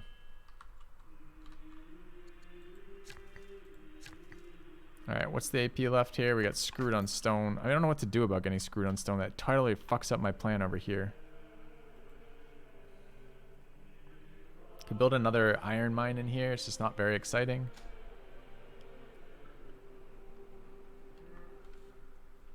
Got a lot of AP this turn. So probably some chops and or lumber mills. There's no particularly great lumber mill tiles in here. Could just chop.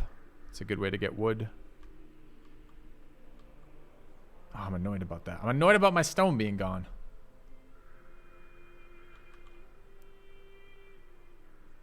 Got this useless fucking iron resource, and there's like, I take your stone.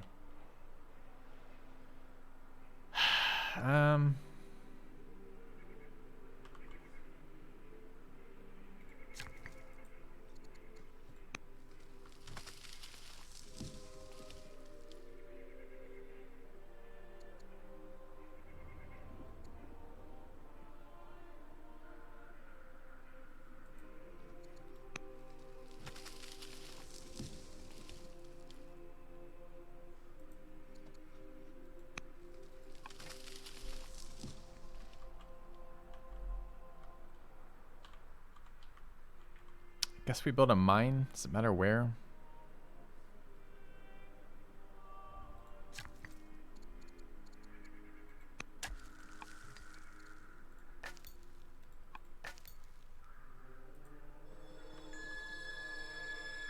These guys, the ones we're at war with? Yes, right?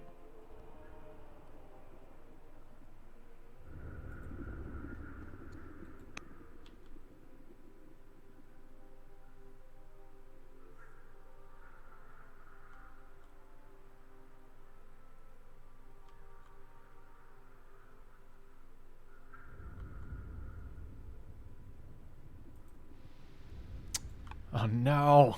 Dude, it's gonna be so hard to get that without losing the scout.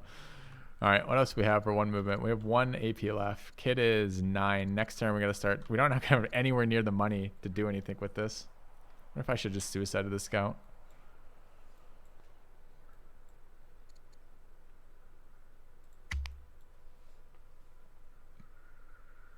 Dude, was that... Did we just see a Persian chariot attack there? I'm pretty sure we did.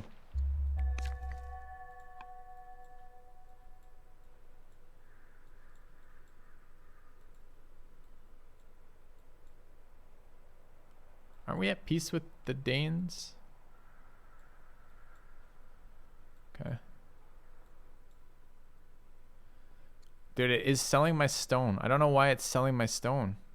It doesn't even sell for the best. It's not my highest resource, and it isn't selling for the most. Why is it selling stone? I can't build more polises without stone. I can't get stone without money. It's based on my income of that resource, perhaps? But that's dumb.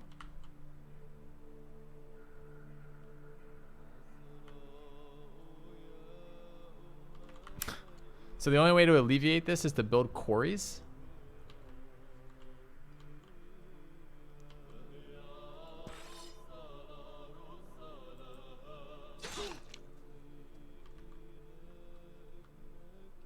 So other stuff manually, that's smart. I do it ahead of time. Yeah.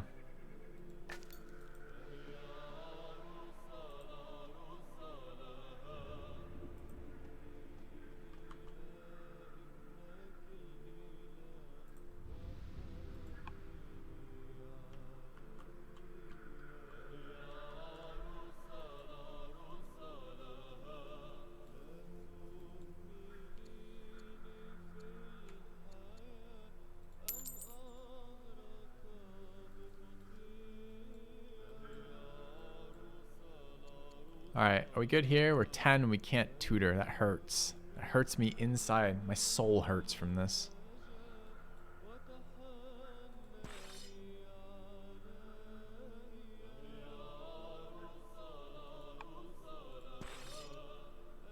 Seven AP this turn. We definitely want to move. This unit needs to move. We can't expand our borders because we're missing the things that we need for border expansion, which is a nightmare.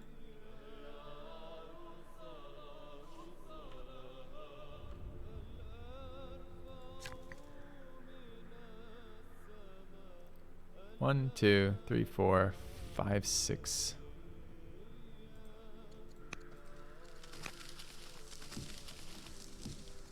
I just sold my iron. I can't build a lumber mill. Ah! Can we tutor them ourselves? Yes. King Con. Wait. Why aren't we available to do that? Because it costs 200 to tutor ourselves? Oh no. No.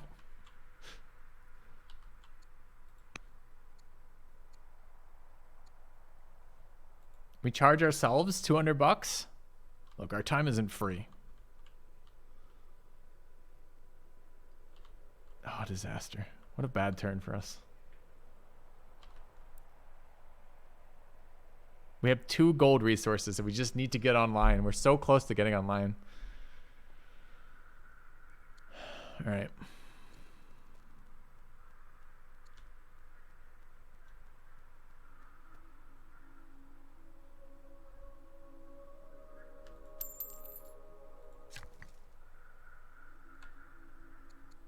It's gonna cost me 169 for that.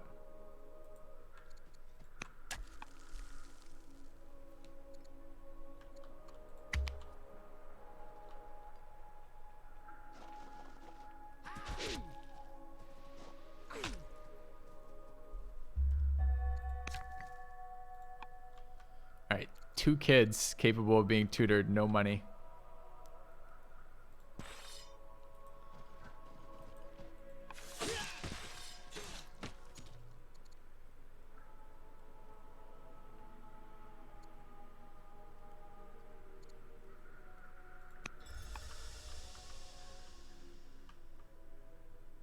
AAP, 2 workers. Which 2? One there, one there.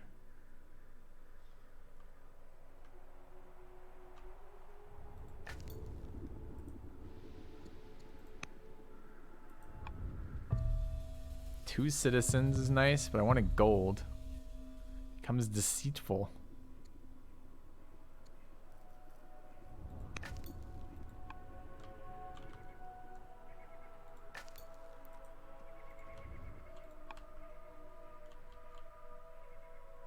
Missing iron.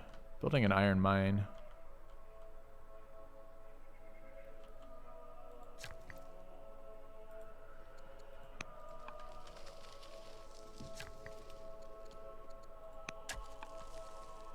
Dude, not tutoring is killing me inside right now.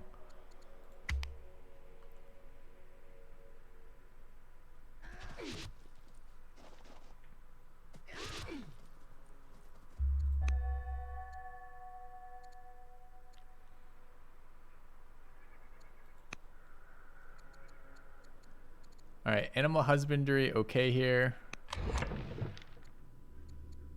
Kind of want citizenship. What's husbandry getting me? It's 1 tile. That tile. All right.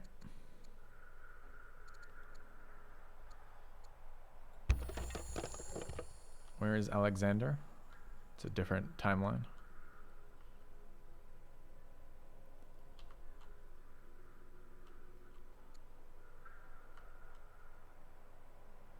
All right, we have the iron for a lumber mill. We're losing cash again. We need to sell wood.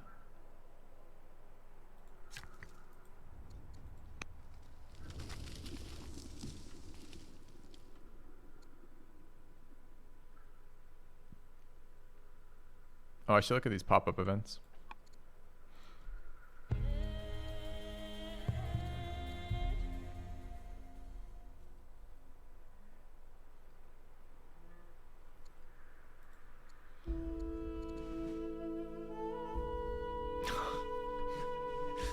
No, we have a scholar leader and 3 court scholars, and we can't tutor our children who are all of tutoring age. It's so painful.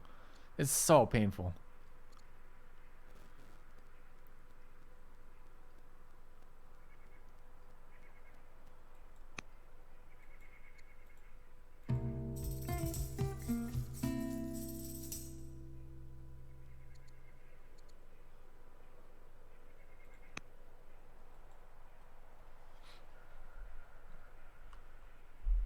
No shit, I need to sell resources. You don't mention, you don't say.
We need actions to chop and time to get these up. All right, second specialist done there. We're at 0 pop again. The only thing we realistically want to do in this city is essentially...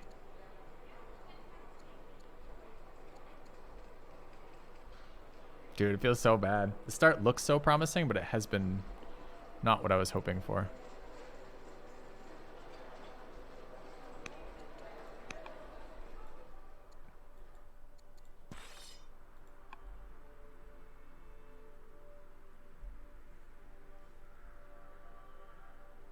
Next unit 1 year.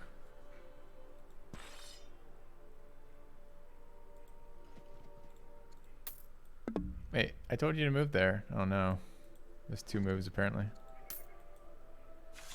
Okay.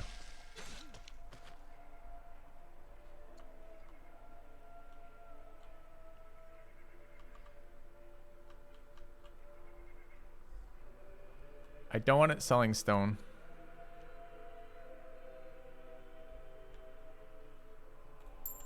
Okay.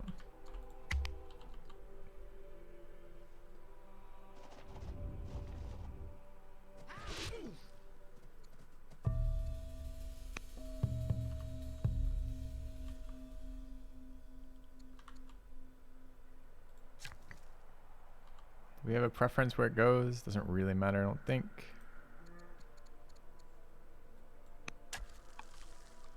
Alright, pop-ups are growing up fast.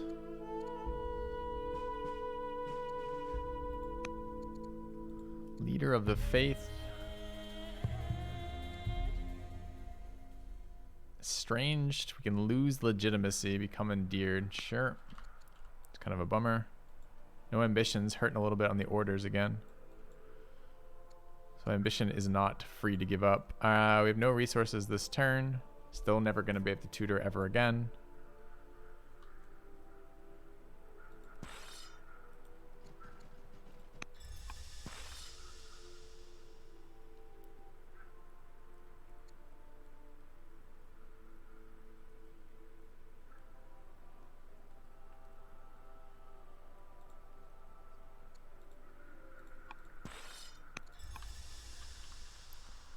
Alright, workers are currently busy. Dude, I want a tutor. Fuck.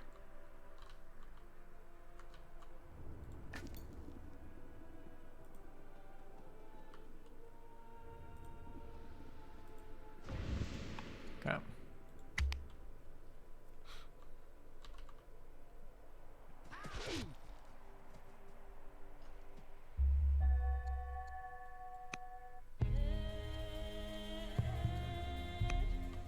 Culture event for 180 gold.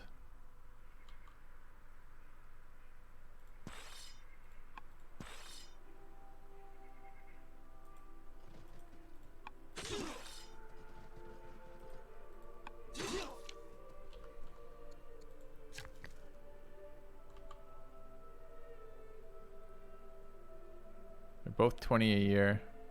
They're both luxuries.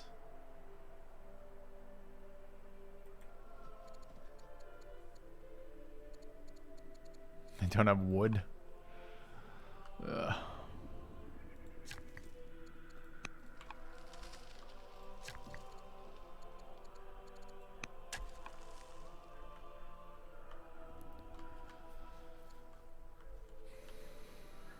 Settler out in 1. We finished the worker. Festival out in 1. What are we building in here?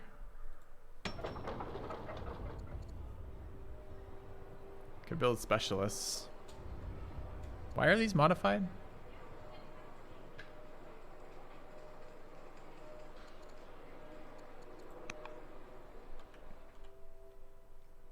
Getting a raid in here. Next to each other, adjacency bonuses. Could be it.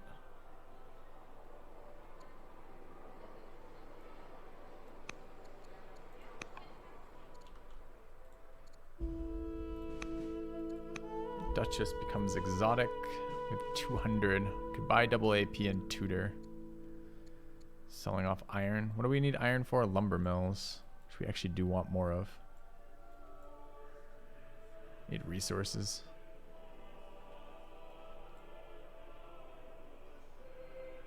Kids are rapidly getting out of tutor range. It sucks.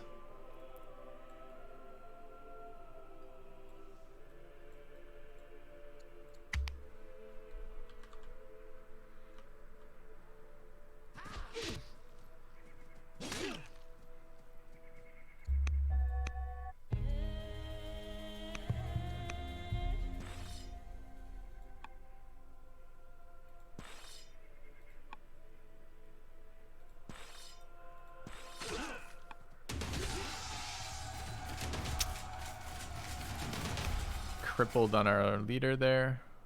There's the raid, which is pretty fucking quick. 1 turn before they're here and attacking our units. It's really annoying.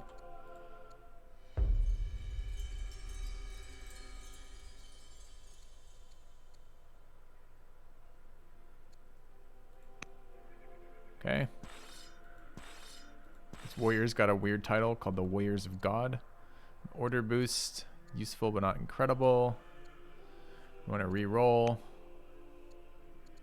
Husbandry, citizenship. That's what we want. Ooh, land consolidation would be nice here. Get these online.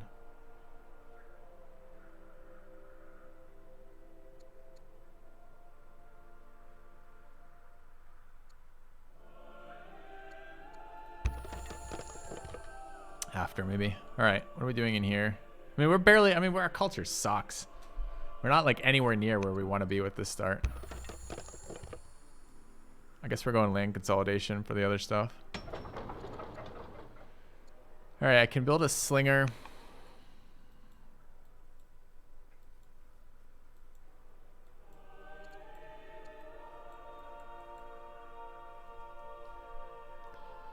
All right, we're looking to put deer online, right?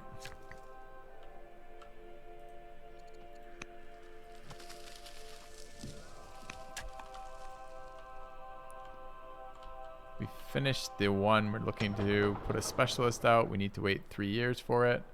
Are we just spamming another festival? We sure fucking are. Festivals for days. Feels bad. All right, we need lumber mills in here. It's a good tile there. We have the iron. Quitters never win. I'd like to get those online. Farmers, maybe. I'm not how realistic that farmer is right now. Thank you, toaster oven, for the 9 months. I don't hate lumber mills on these tiles. They are hills, but it's not that big a deal.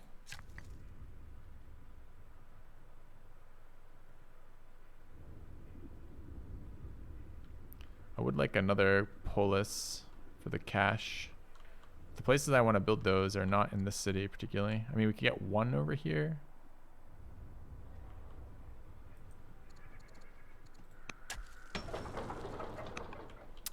All right, farmer, festival, militia, 3 AP left. We got a settler to move.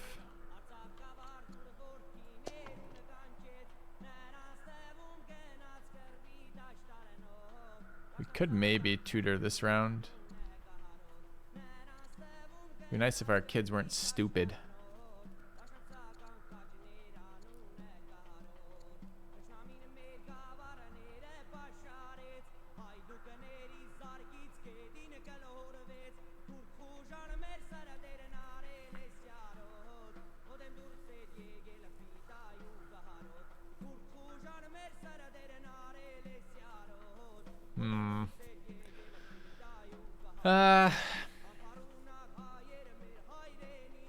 Wouldn't that be exciting?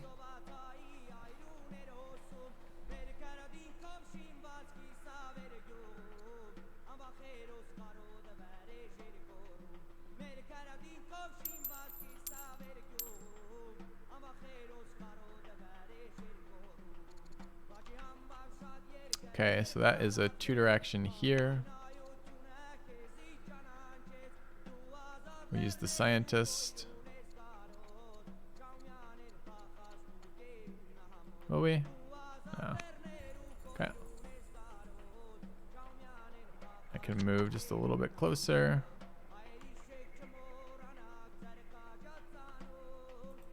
All right.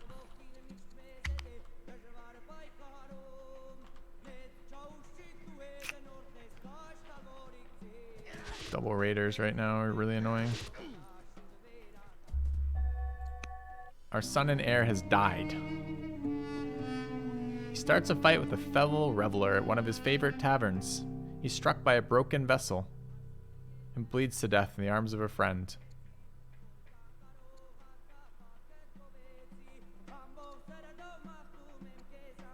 Ripped. That'll teach us to spend 200. That was the first person we tutored too. We did tutor him. We just tutored him last turn.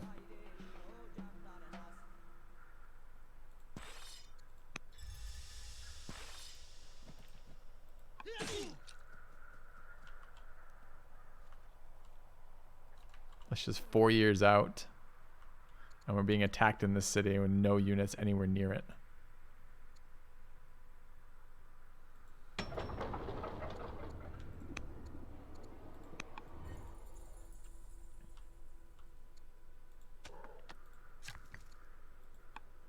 want to put that online, but of course there's no way we can do that right now.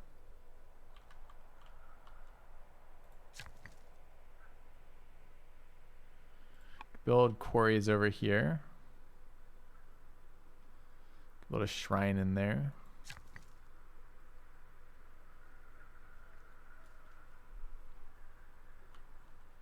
Ugh. I kind of hate the start right now. I hate the start right now.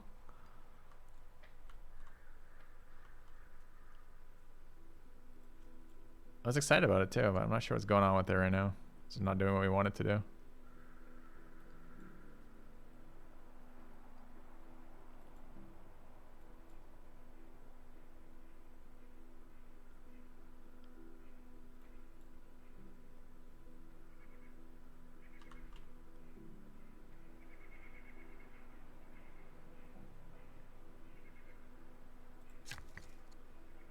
I mean, I guess I just keep this barb here by healing.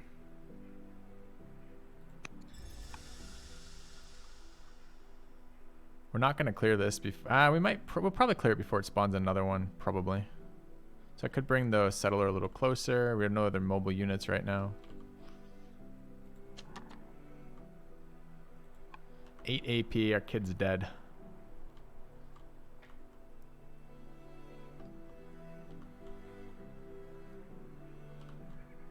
Okay.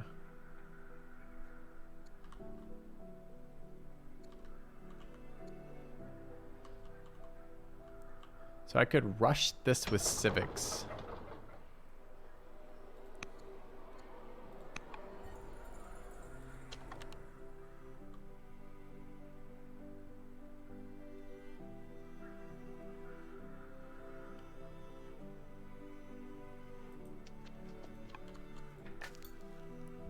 I've got a scout. I forgot about my scout.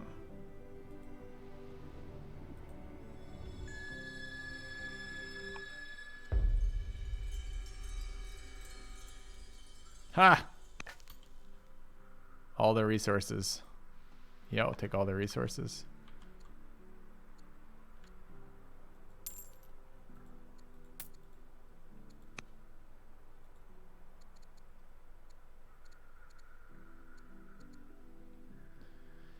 Chillinus the scientist. Okay. Alright. How old's the second Duchess? 9. She can be tutored next turn.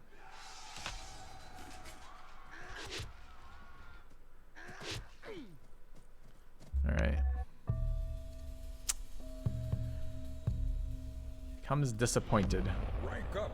Hold the line. Arvius with the raid. Thank you, Arvius. Not fall.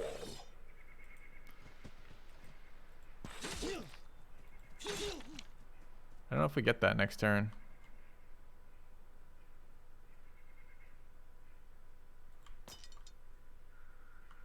We got 8 AP this turn as well. It's pretty brutal.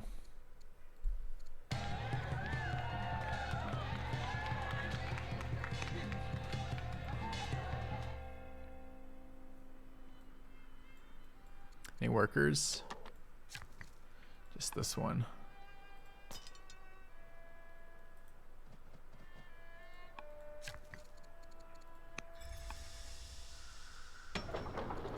Alright, what are we building in here? We're being bullied. Do we need to upgrade growth? We have a couple of citizens, but we won't for long periods of time. Could run a Jewish disciple here. Is that worth anything? Eventually building monasteries. It is our state religion. Alright, let's build a Jewish disciple. And 4 AP. Get closer again.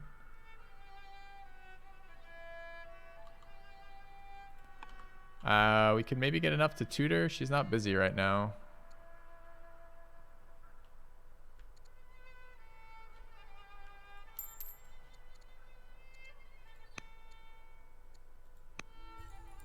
Alright, 2 AP left.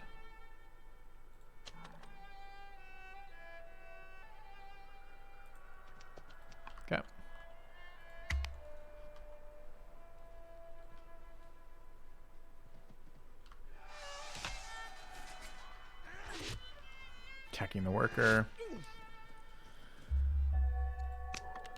Alright. Can we kill this? Fuck, we can't. We get another unit spawn too. Do we have crit chance in either of these?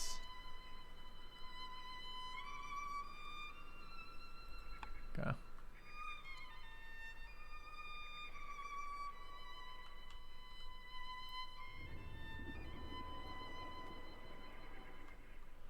Hemorrhaging cash again, because we've been unable to really get these hamlets going. So that wants to happen for gold.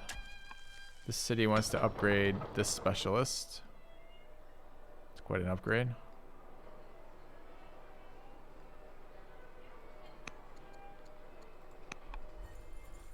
For the Lux. Our food's online there. We're 6 years off land consolidation. This needs to be attacked. 6 AP left.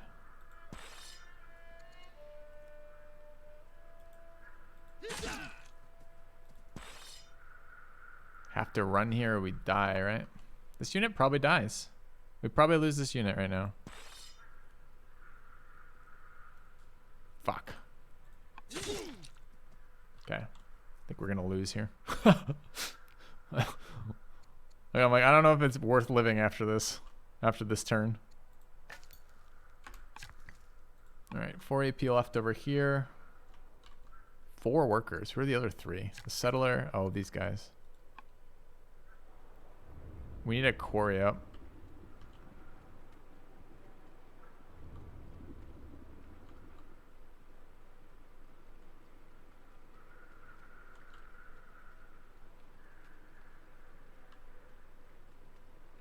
Could build a shrine here.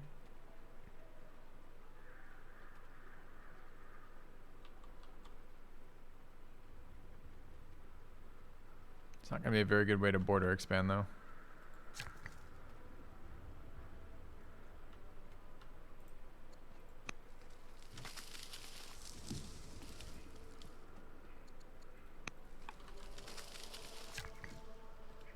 All right.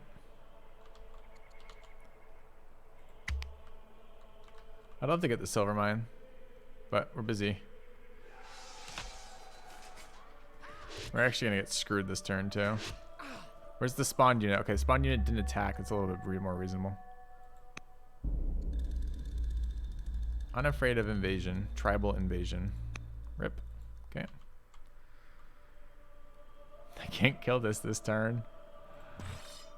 I probably actually can.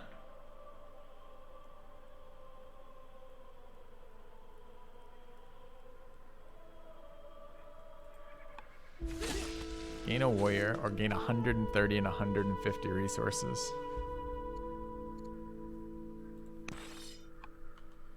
Alright, if I settle directly in place, we get to keep that unit alive.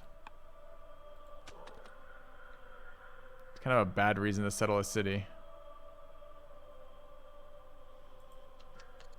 We're doing it? Alright, artisans here. Yeah.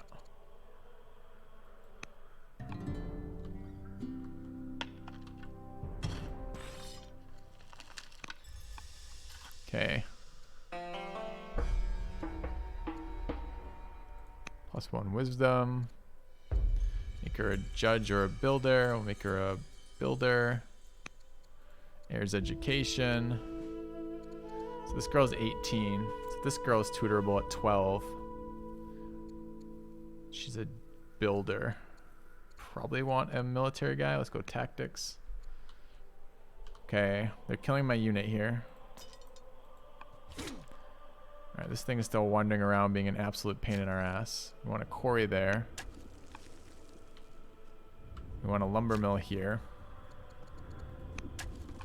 4 AP.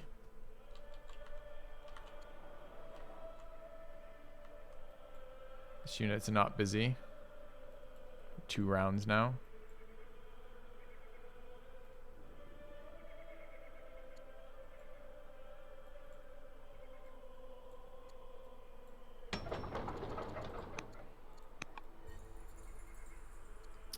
We want a tutor.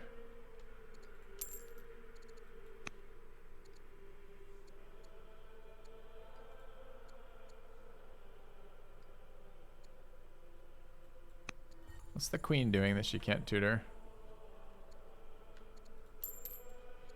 I don't know, she's busy.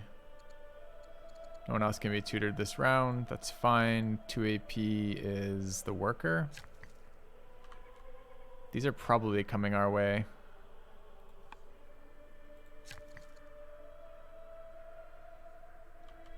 Could get a shrine up over there. Could get a camp up over here.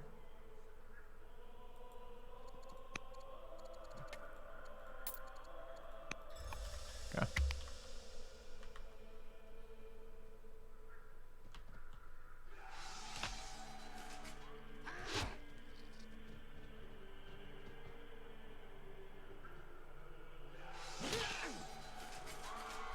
All right.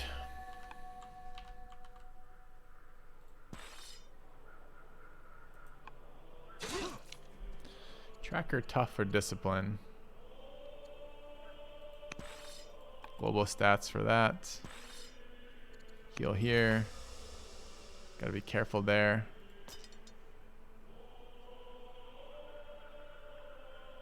How fast are they? Speed 2.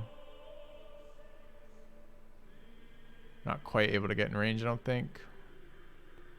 Yes, they are. Just a 1 though. Alright, a lot of barbs. This is coming online. This finished its lux. We're still negative gold somehow. I feel like we have so much gold investment. 1 year on a population point. That's perfect for getting that luxury online. So we should run 1 year of council. We have a lux to give out. Does it matter where? Sure it does. We're gonna get culture in that city and culture in that city. It should be one of these cities. City's gonna struggle with culture. All right. Let's go ahead and give them a lux. All right, this worker and this worker.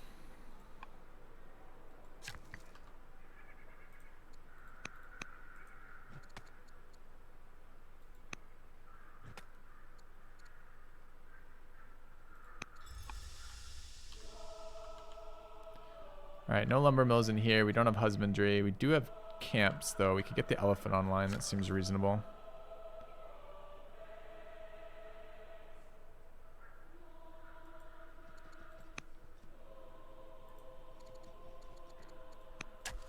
Okay.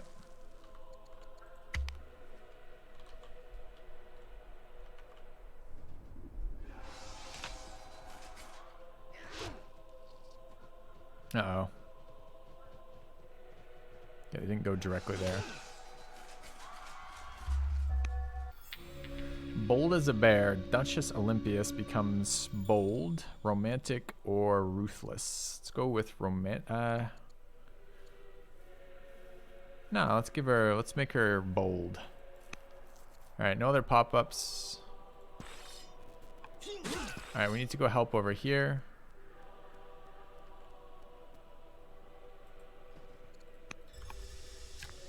I'm gonna start a camp here. I'm gonna back up and heal.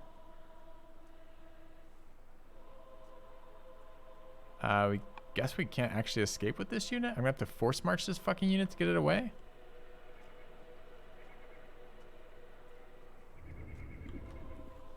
Units in cities cannot die. Correct, until the city is reduced to its HP is reduced to 0.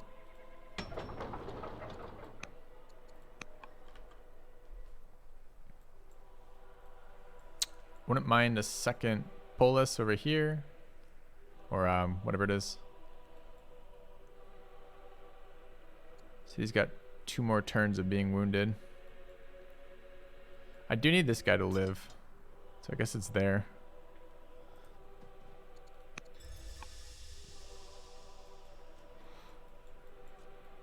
Can we tutor again? Yes, annoyingly. All right, that has to happen. We have one action left then. She's got to be an attack here. Okay. All right.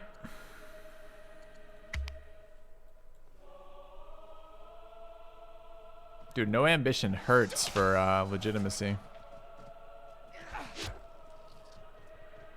Forgot they were a ranged unit. Alright, it's being attacked. Take the legitimacy, let's kill that. Mutiny is afoot. Will you warn Boudica of the danger she's in? She owes us a favor, we lose 160 points. She dies, we gain 160 points. Let's pay 160, it's fine. Okay. We got a militia spawn out of being attacked there, which is nice. The army of slaves. Nope. We'll take the opinion. A mercenary spearman. 250 for a spearman where? We probably do want that. We have to sell some resources, but it's almost certainly worth it right now.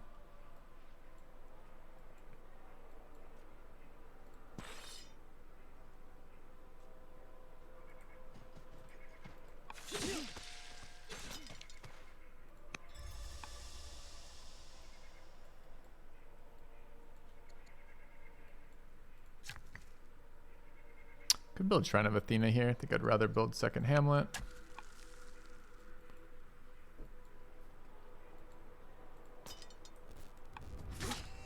Alright, workers. We got one there. That one's busy. That one's busy. It's just that one. Do I want to pay for that? I think I do. Can we do any more tutoring? Yes. So that needs to happen.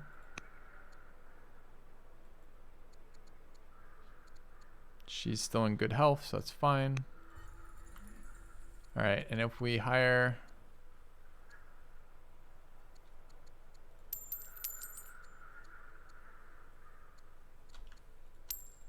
All right, let's take the spear. Where is it? There. 1 AP.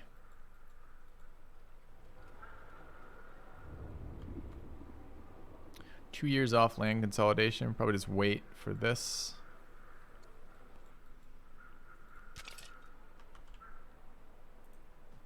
Okay.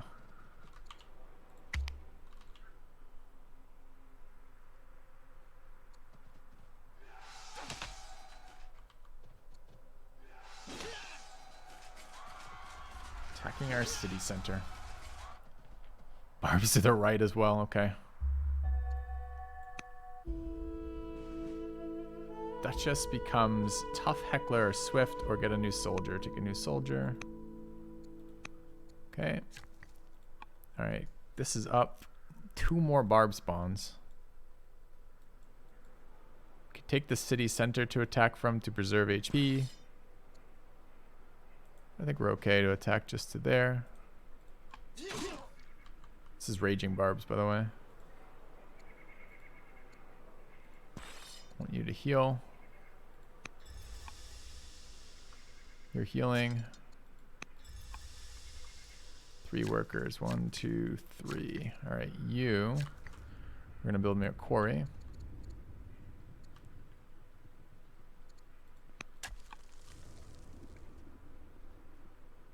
Farmer in 1 year. Move them next turn, I suppose. I'm gonna have to protect over here, but we have a turn. We could slam this in here first. Seems good. Okay. Different colored units are from different families. Alright, land consolidation next turn. We got a Lux we can't send out this turn. She's being double tutored, or at least single tutored. So we're pretty much done this turn. Anything else we could potentially do? Oh, we got our second Lux up there. We're hoping to get buildings up. I don't know when the fuck we're gonna do it. This is gonna be another festival. Okay. And the city is taking annoying amounts of damage. This probably needs to be a repair. This one's auto healing. Same with that one. Thank you, Jensen, for the 46 months. Welcome back. Do we have 2 military units bottom? Yes, there's another one hanging out there. It's kind of a military. This is a militia. Militia are like really weak military, basically, that build differently. Okay. So we kind of do. The barbs are being annoying, but not like super impactful at the moment. They're attacking city centers, which causes discontent and damages cities, but cities heal over time and can be repaired. The more annoying thing is when they attack workers and units, like worker units. Okay, the 4 units coming from over here is starting to be ridiculous. We haven't played, the last couple games we played haven't been on Raging Barbs, and it's very noticeable. All right, I guess we kill that.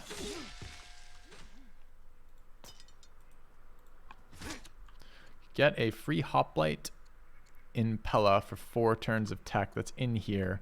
Feels like a unique unit right now is actually pretty solid. I think we're gonna go for that tech-wise. This unit's still healing. This unit's still healing. All right, we've got 3 workers and... All right, we've got our Lux upgrade there. The city wants to build a festival, probably.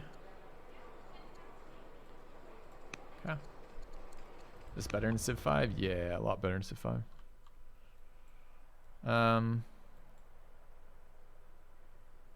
I gotta bring this unit back, unfortunately. Okay. If you want to try Huel, yes. Click on the link below. Basically, it should have like a URL. At the end of the URL should have something about Filthy Robot on it. It's basically, it's called a tracking link. So yes, if you go through my website beneath the stream and you want to try it, that's the way to do it to give me credit for it. Correct. Thanks. All right. Parse is right there, huh? Okay.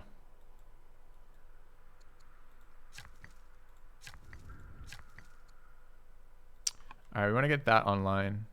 We're not currently at war with the Danes, I don't think. Oh yeah, we're definitely at war with the Danes. Okay.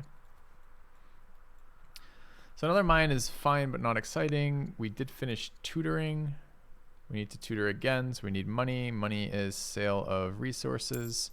Let's go ahead and fire off a tutor via the queen. Okay.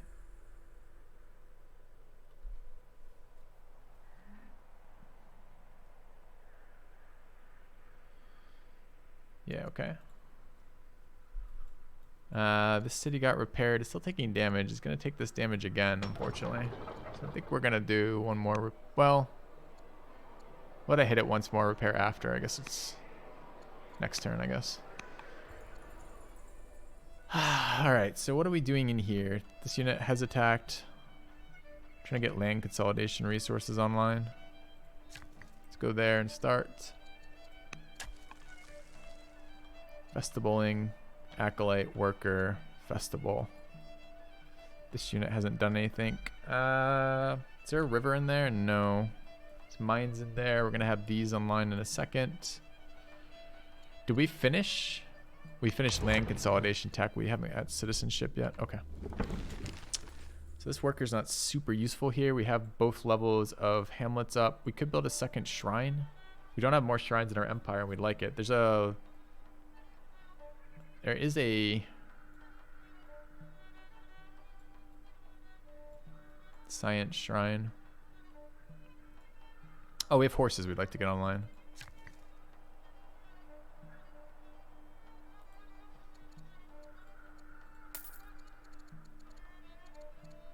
Where's my... Oh, I don't have pastures. Fuck! Rip.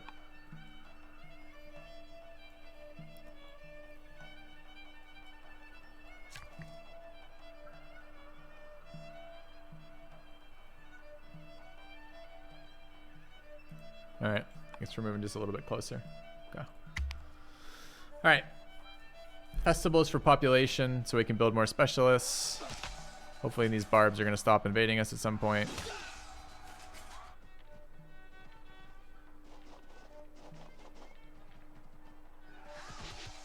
Dude, that city's like actually threatened by 4 barbs. 5 barbs. This is 5. Who is this? Olympius. Come compassionate. Become strict, become cruel, to compassionate. Alright, matchmaker. The war with the Danes. -1 legitimacy. No, fuck them. We're gonna kill the Danes. Alright, do we want her to be a commander or a tactician? She's not gonna be a leader.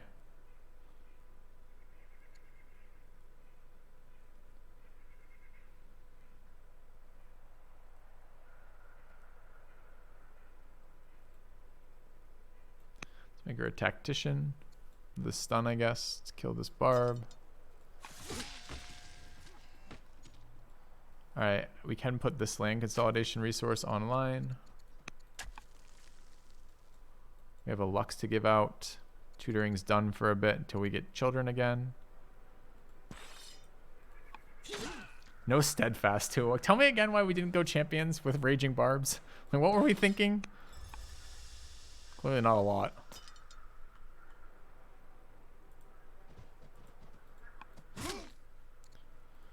Alright. I think they'll attack this if I go there.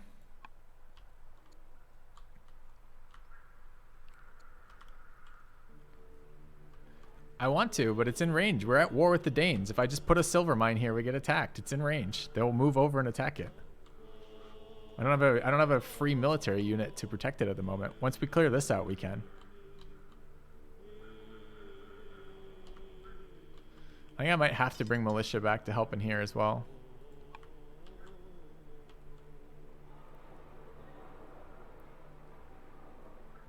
These are ranged units. Could get in here.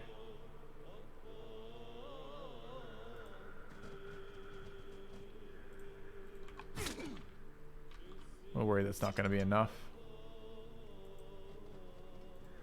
Alright, 2 AP left.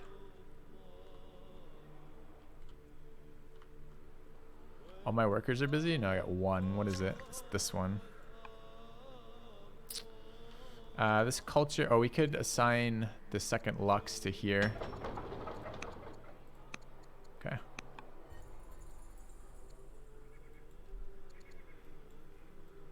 So the city wants to repair this turn, so let's do it.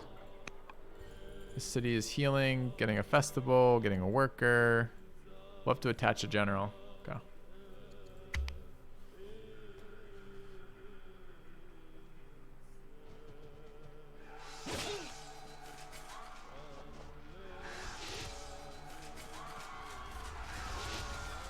Dude, they're shitting on my capital.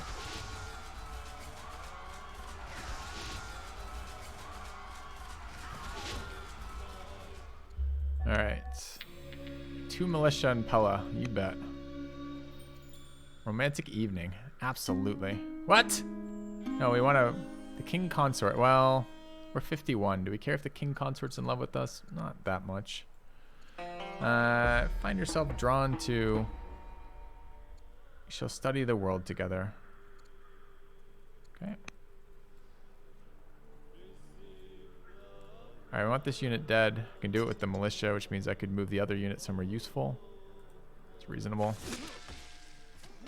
Like guarding over here.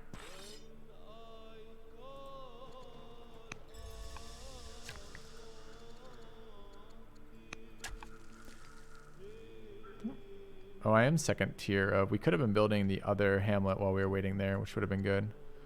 What else do we have for working this unit? We want both these online starting there. It's orders. Okay, we have an attack here.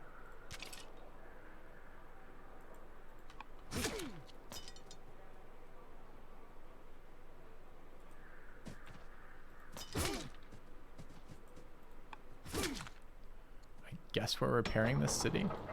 Feels dirty to have to waste turns on repair, but okay. 1 AP left. We can't get orders. I mean, I could technically buy orders. Disappointed's a pretty negative pretty nasty negative modifier. Imagine minus...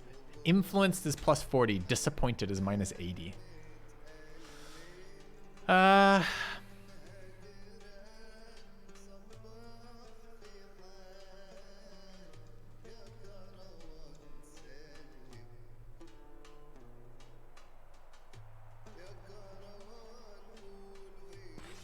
If I release general, does it cost me anything? Consumes 1. Our current fatigue limit is reduced by Boudica being wounded. I think that's just gonna have to be a no time for personal desires.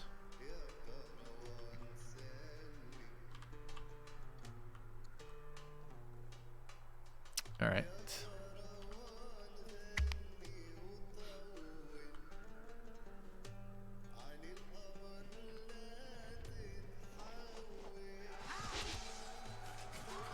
Shitting on that city center.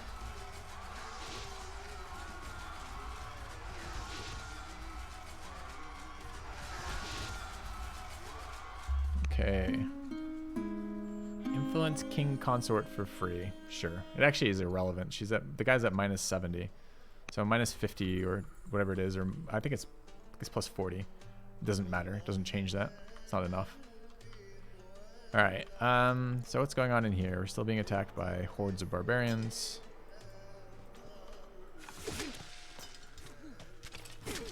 We don't have any benefit from killing them, which makes it entirely pointless. Okay, we're getting these online. We've got a pop-up. Judaism. For 7 orders. Ouch. Sure. Alright, worker here. It's culture or growth. 2 here. We still need these though. So this is gonna be start on a farm. Wait.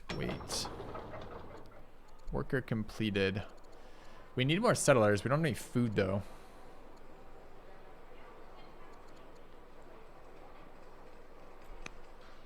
I'm gonna build a very slow walls in here. It is my city next to Persia. Idle heal there. I mean, I basically have to take a turn off from that event.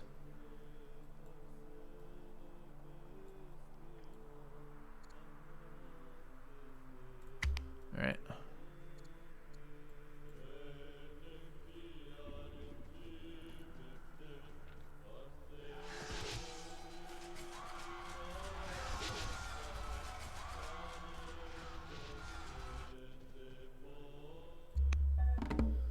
All right. Persia marriage proposal, diplomat. Proud and insane? No, we'll take affable and extravagant. All right. Marriage proposal for the other daughter. Schemer, witty. Sure. All right. Could do a little bit more research into what's happening, but eh. Okay, so we want to get the Lux online. Build our next one for culture.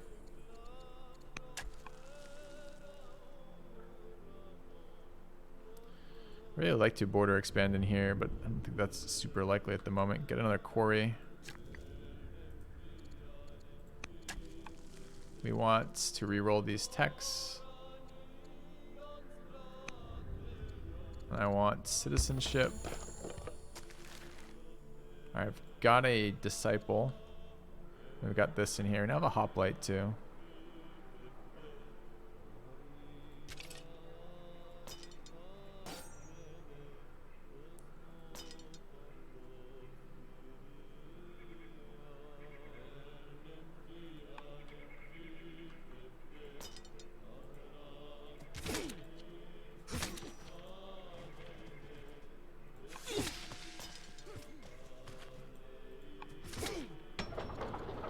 Has to be another repair, annoyingly. Am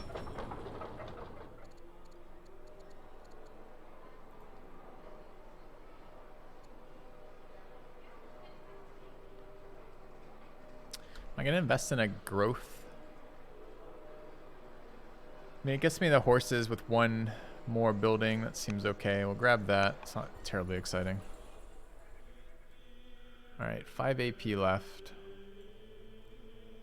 I think this invasion has been shut down. We're gonna have a ton. I mean, the problem is we're gonna need settlers here, right? We've got a million more settlement spots. Vandals, Barbs, Danes, whatever the Danes are attacking us over here. If we wanted to spam settlers here, we could. I just wish we had someone who didn't suck at spamming settlers. I don't have to get these luxuries online. This could be settlers from here.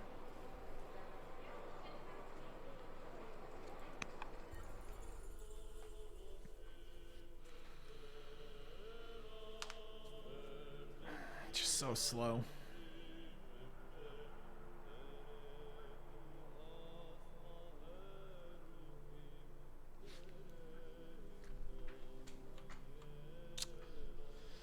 Good night, No Legs Kitten.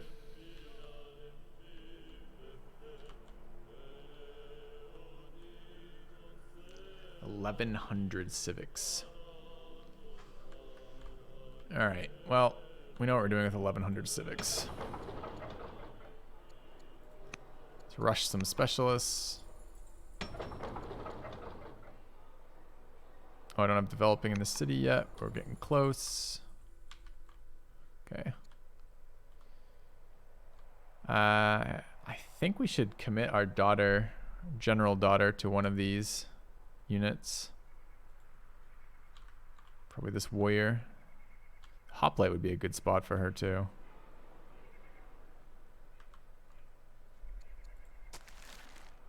We have this one.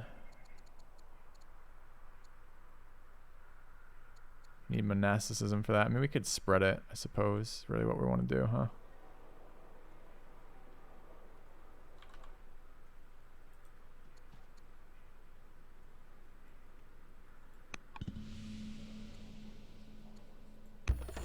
I want citizenship. I don't know why I changed that. Okay. I guess we can spam a heal there.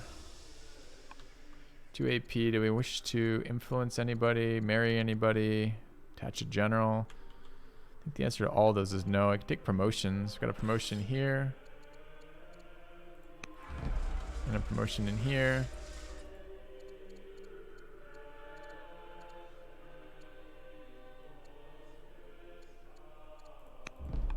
Okay.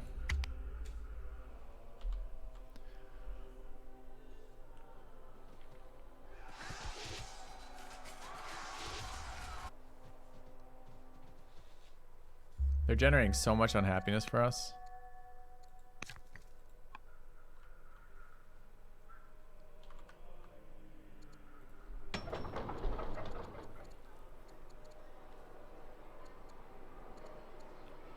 Forgot we have camel archer tech. It's funny. Okay. Any 7 old world stood out. He was better than the others. Rome. It's pretty good balance overall, but I think Rome is the master civ at the moment. Alright, I want an upgrade here. Or not an upgrade. I want to add a general. I want to add the daughter Olympias.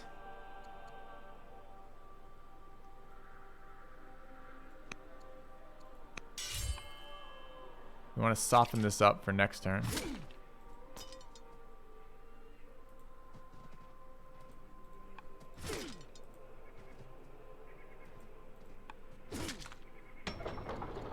Alright, this city is ready to invest in another specialist if we knew which specialist to invest in.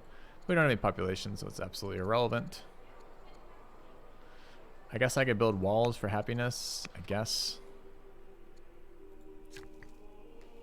More mines are okay. Got another land resource. We could come closer to there for next turn. Okay. We could build more random quarries. It doesn't seem super smart. Could build a farm. Don't have great farm tiles over here. Fresh water is okay for farms. Like that could be a farm, but it's not a good one. Could build a city connection.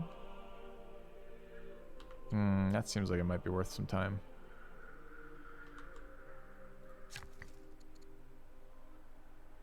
Oh, that's almost city connected. That is city connected? Almost. No, it is. Okay, it's city connected down the river. So this one is the one that needs a city connection. All right.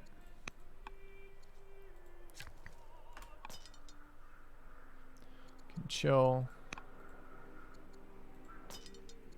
Chill. Chill. I guess I could fortify this unit in here.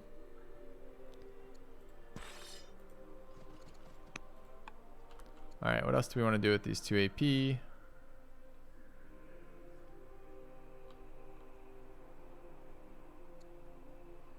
Should move this back into our borders.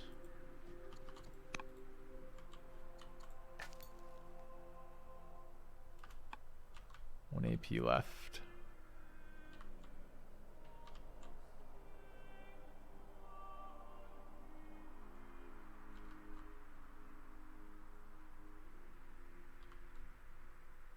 Okay.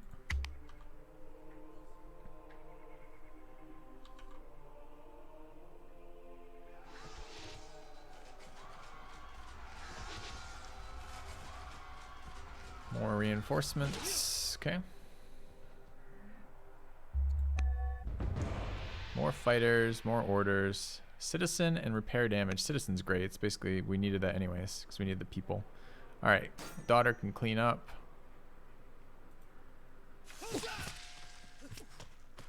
Guess they can just heal around.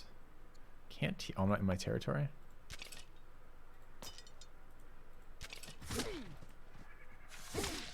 Save the militia. I don't even need to heal that. We can just idle heal it. It's not like it's at all important for anything. Alright, roads up this way.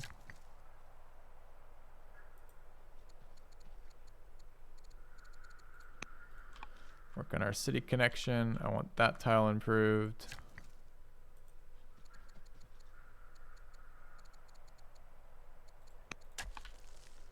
Alright, 2 workers left. Got this online. We really needed another worker in here, but... Alright, culture for luxuries is totally reasonable.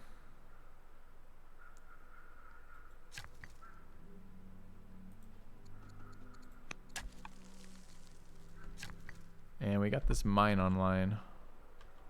We want a hamlet here. Sure.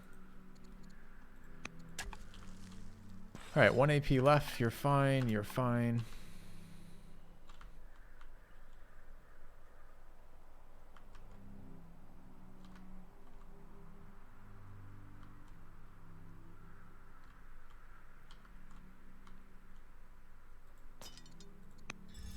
Go.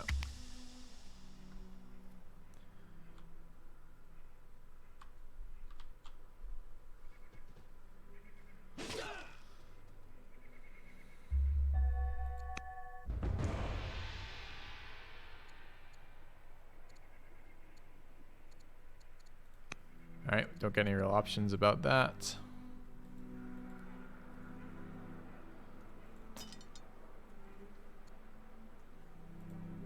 Let's go there. Let's get in there and hit. Let's go there and kill.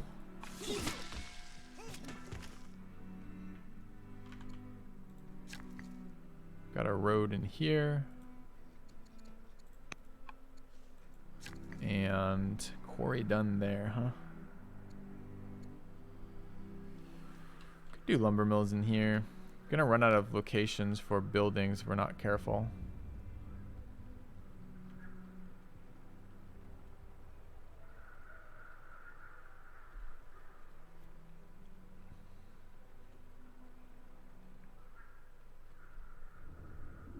So this is gonna border expand to those. It's not a bad spot right there. Shrine could actually be fine there. Or there.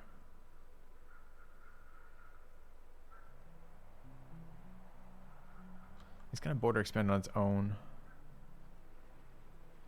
we need more lumber mills? Yeah, I'm sure we do. Alright. Gold is in good shape finally. Can get another Lux online here. We've got the one there.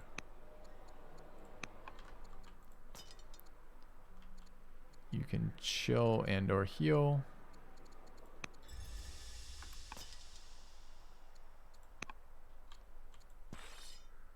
Alright, we are at war with the Danes.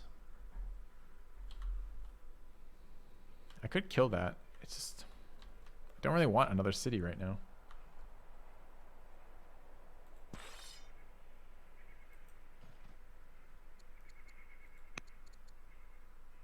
Put the queen on it. What is she?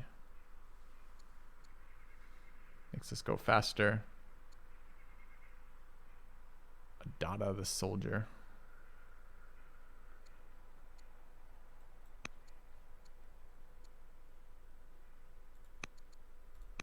Okay. Alright, I'm not even sure improving luxuries is worth it, honestly, but we're doing it. Oh, more barbs attacking us, so. Yeah, we're ill.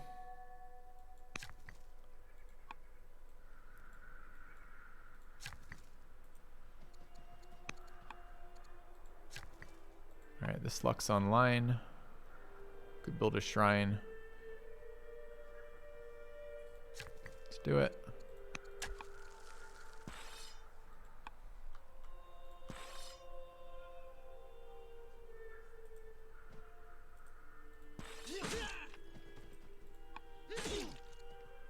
Might lose that warrior. I don't think so, but maybe. That's a lot of barbs just hanging out over there, huh? Alright. Start healing. Start promoting. Herbalist is a good one. So is Focus. So is Combat 1.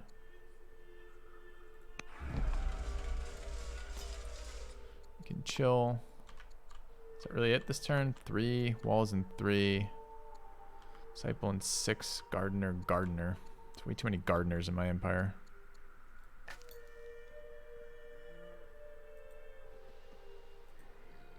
Oh no!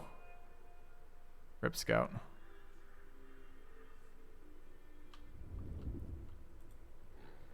Maybe we'll be fine. Just kidding. Okay.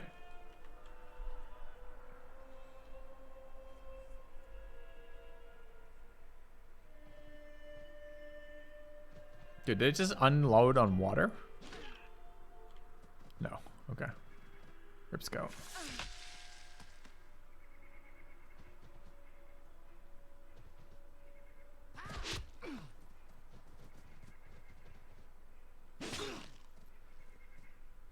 All right.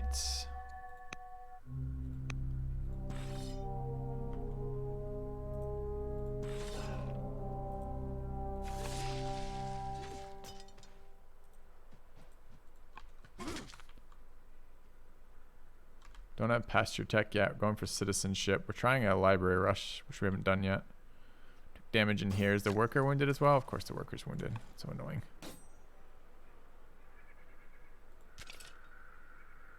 We can do 4 there and 5. We will kill it if we do this.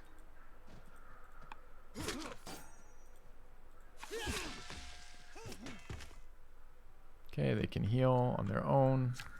Got this worker building me a road.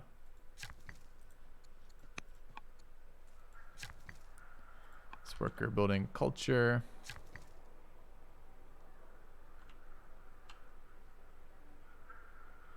Extra AP. Anything else we want to do it with? Where's the other worker? There. We don't have the lux to put that online yet. Could get some more mines in here. It's alright.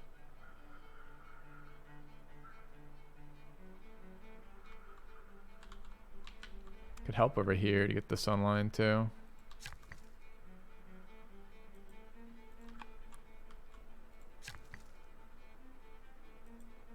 Okay.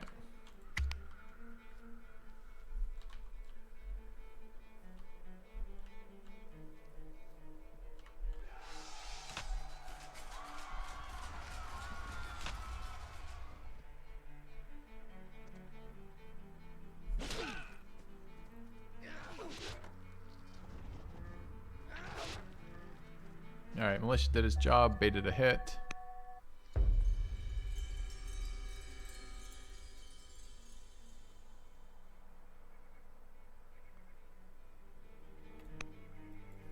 Alright, I don't feel like taking random hits to all my families.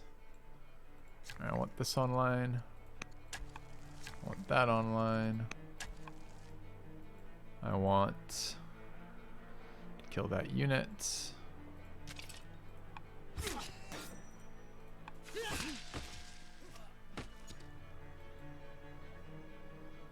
The worker finished. Come back this way and heal. How wounded is the worker? 18, so 2 idle heals will be fine. So go there and wait. Gonna be a while before we can do anything useful in there anyways. This worker is building me roads.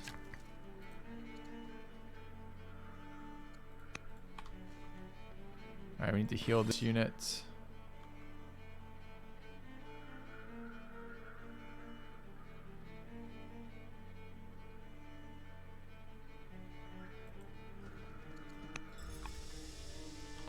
This unit wants to run. Pretty sure we want to back this unit up too. Okay. Pop-up is... I will follow him into retirement. We can... Wow, that's interesting. We can retire. She's already severely ill. Let's fucking do that. Okay. Production, 80 opinion, 80 opinion. I don't really want to give them my lux. Give them gold for 80 opinion, you bet. Okay. And we got a worker who's slacking. I guess they're slacking for a round. Alright, we want another lux online. This is this one. Kind of almost wouldn't mind getting something else online, like there. Get a lumber mill specialist. We can get these tiles. If I get those 2 tiles, I can build one that gives me those 3 tiles. We get like 5 really nice quarry resources in there.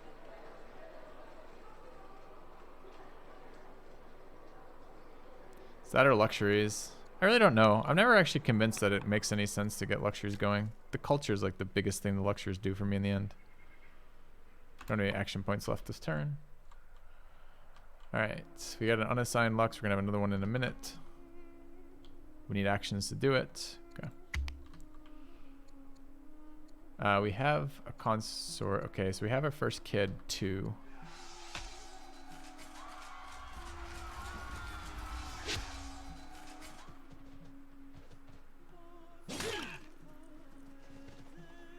Uh-oh. Alright, one of our generals is retired.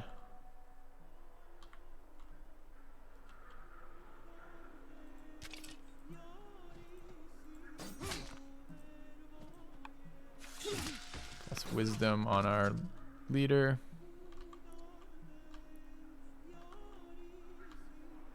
$11 AP. The workers are pretty happy, minus that one.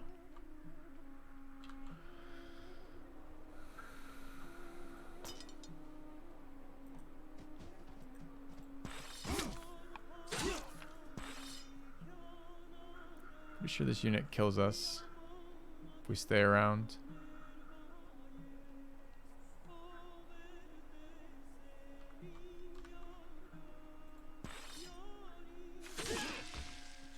I'm pretty sure that unit's gonna die this round. Need roads.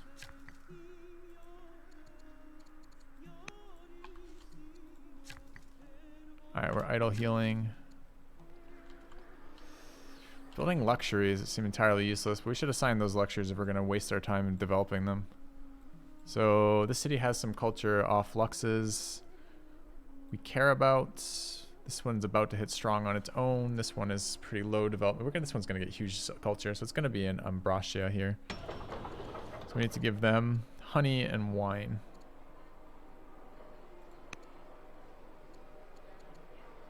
Okay.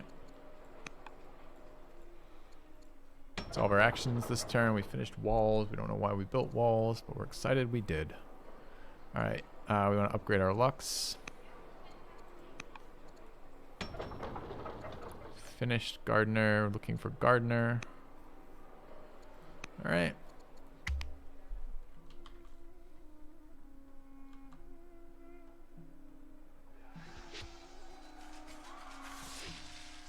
Lost a warrior.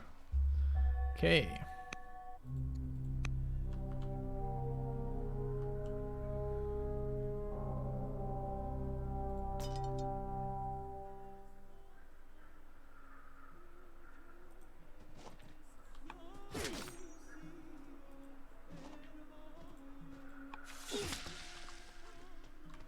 Slam barbs, pop-ups, Zoroastrianism. I don't really want Zoroastrianism in my cities. Like, we didn't found it, right? It's out somewhere else.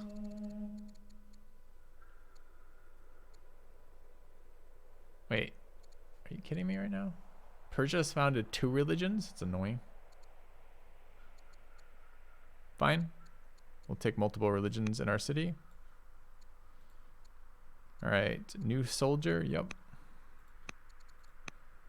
And a fiery ride, other culture events. Oh, wagering. Oh, I should have wagered, right? We lose money for experience. I forgot about that event. Alright, we don't have this tech yet. So what are we doing over here? We were idle healing. Shit. But I gotta go early today, I forgot. Alright, chat. Thank you very much for watching. I'm gonna kill it here today. This was the culture start, the civic start, right? Which has kind of been slower than we were hoping. But I need to log off here. Thanks for watching. Thanks for hanging out. Had a fun talk this morning. The AMA stuff was really fun.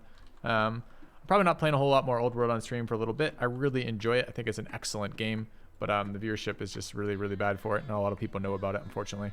I think we're going to do a tryout day either Wednesday or Thursday of this coming week. So we're going to check out a bunch of other things in the near future. And we're going to go from there. Anyways, guys, thanks for watching. Have a good one. Have a good weekend. Well, my weekend. Have a good Monday, Tuesday. Good night, guys.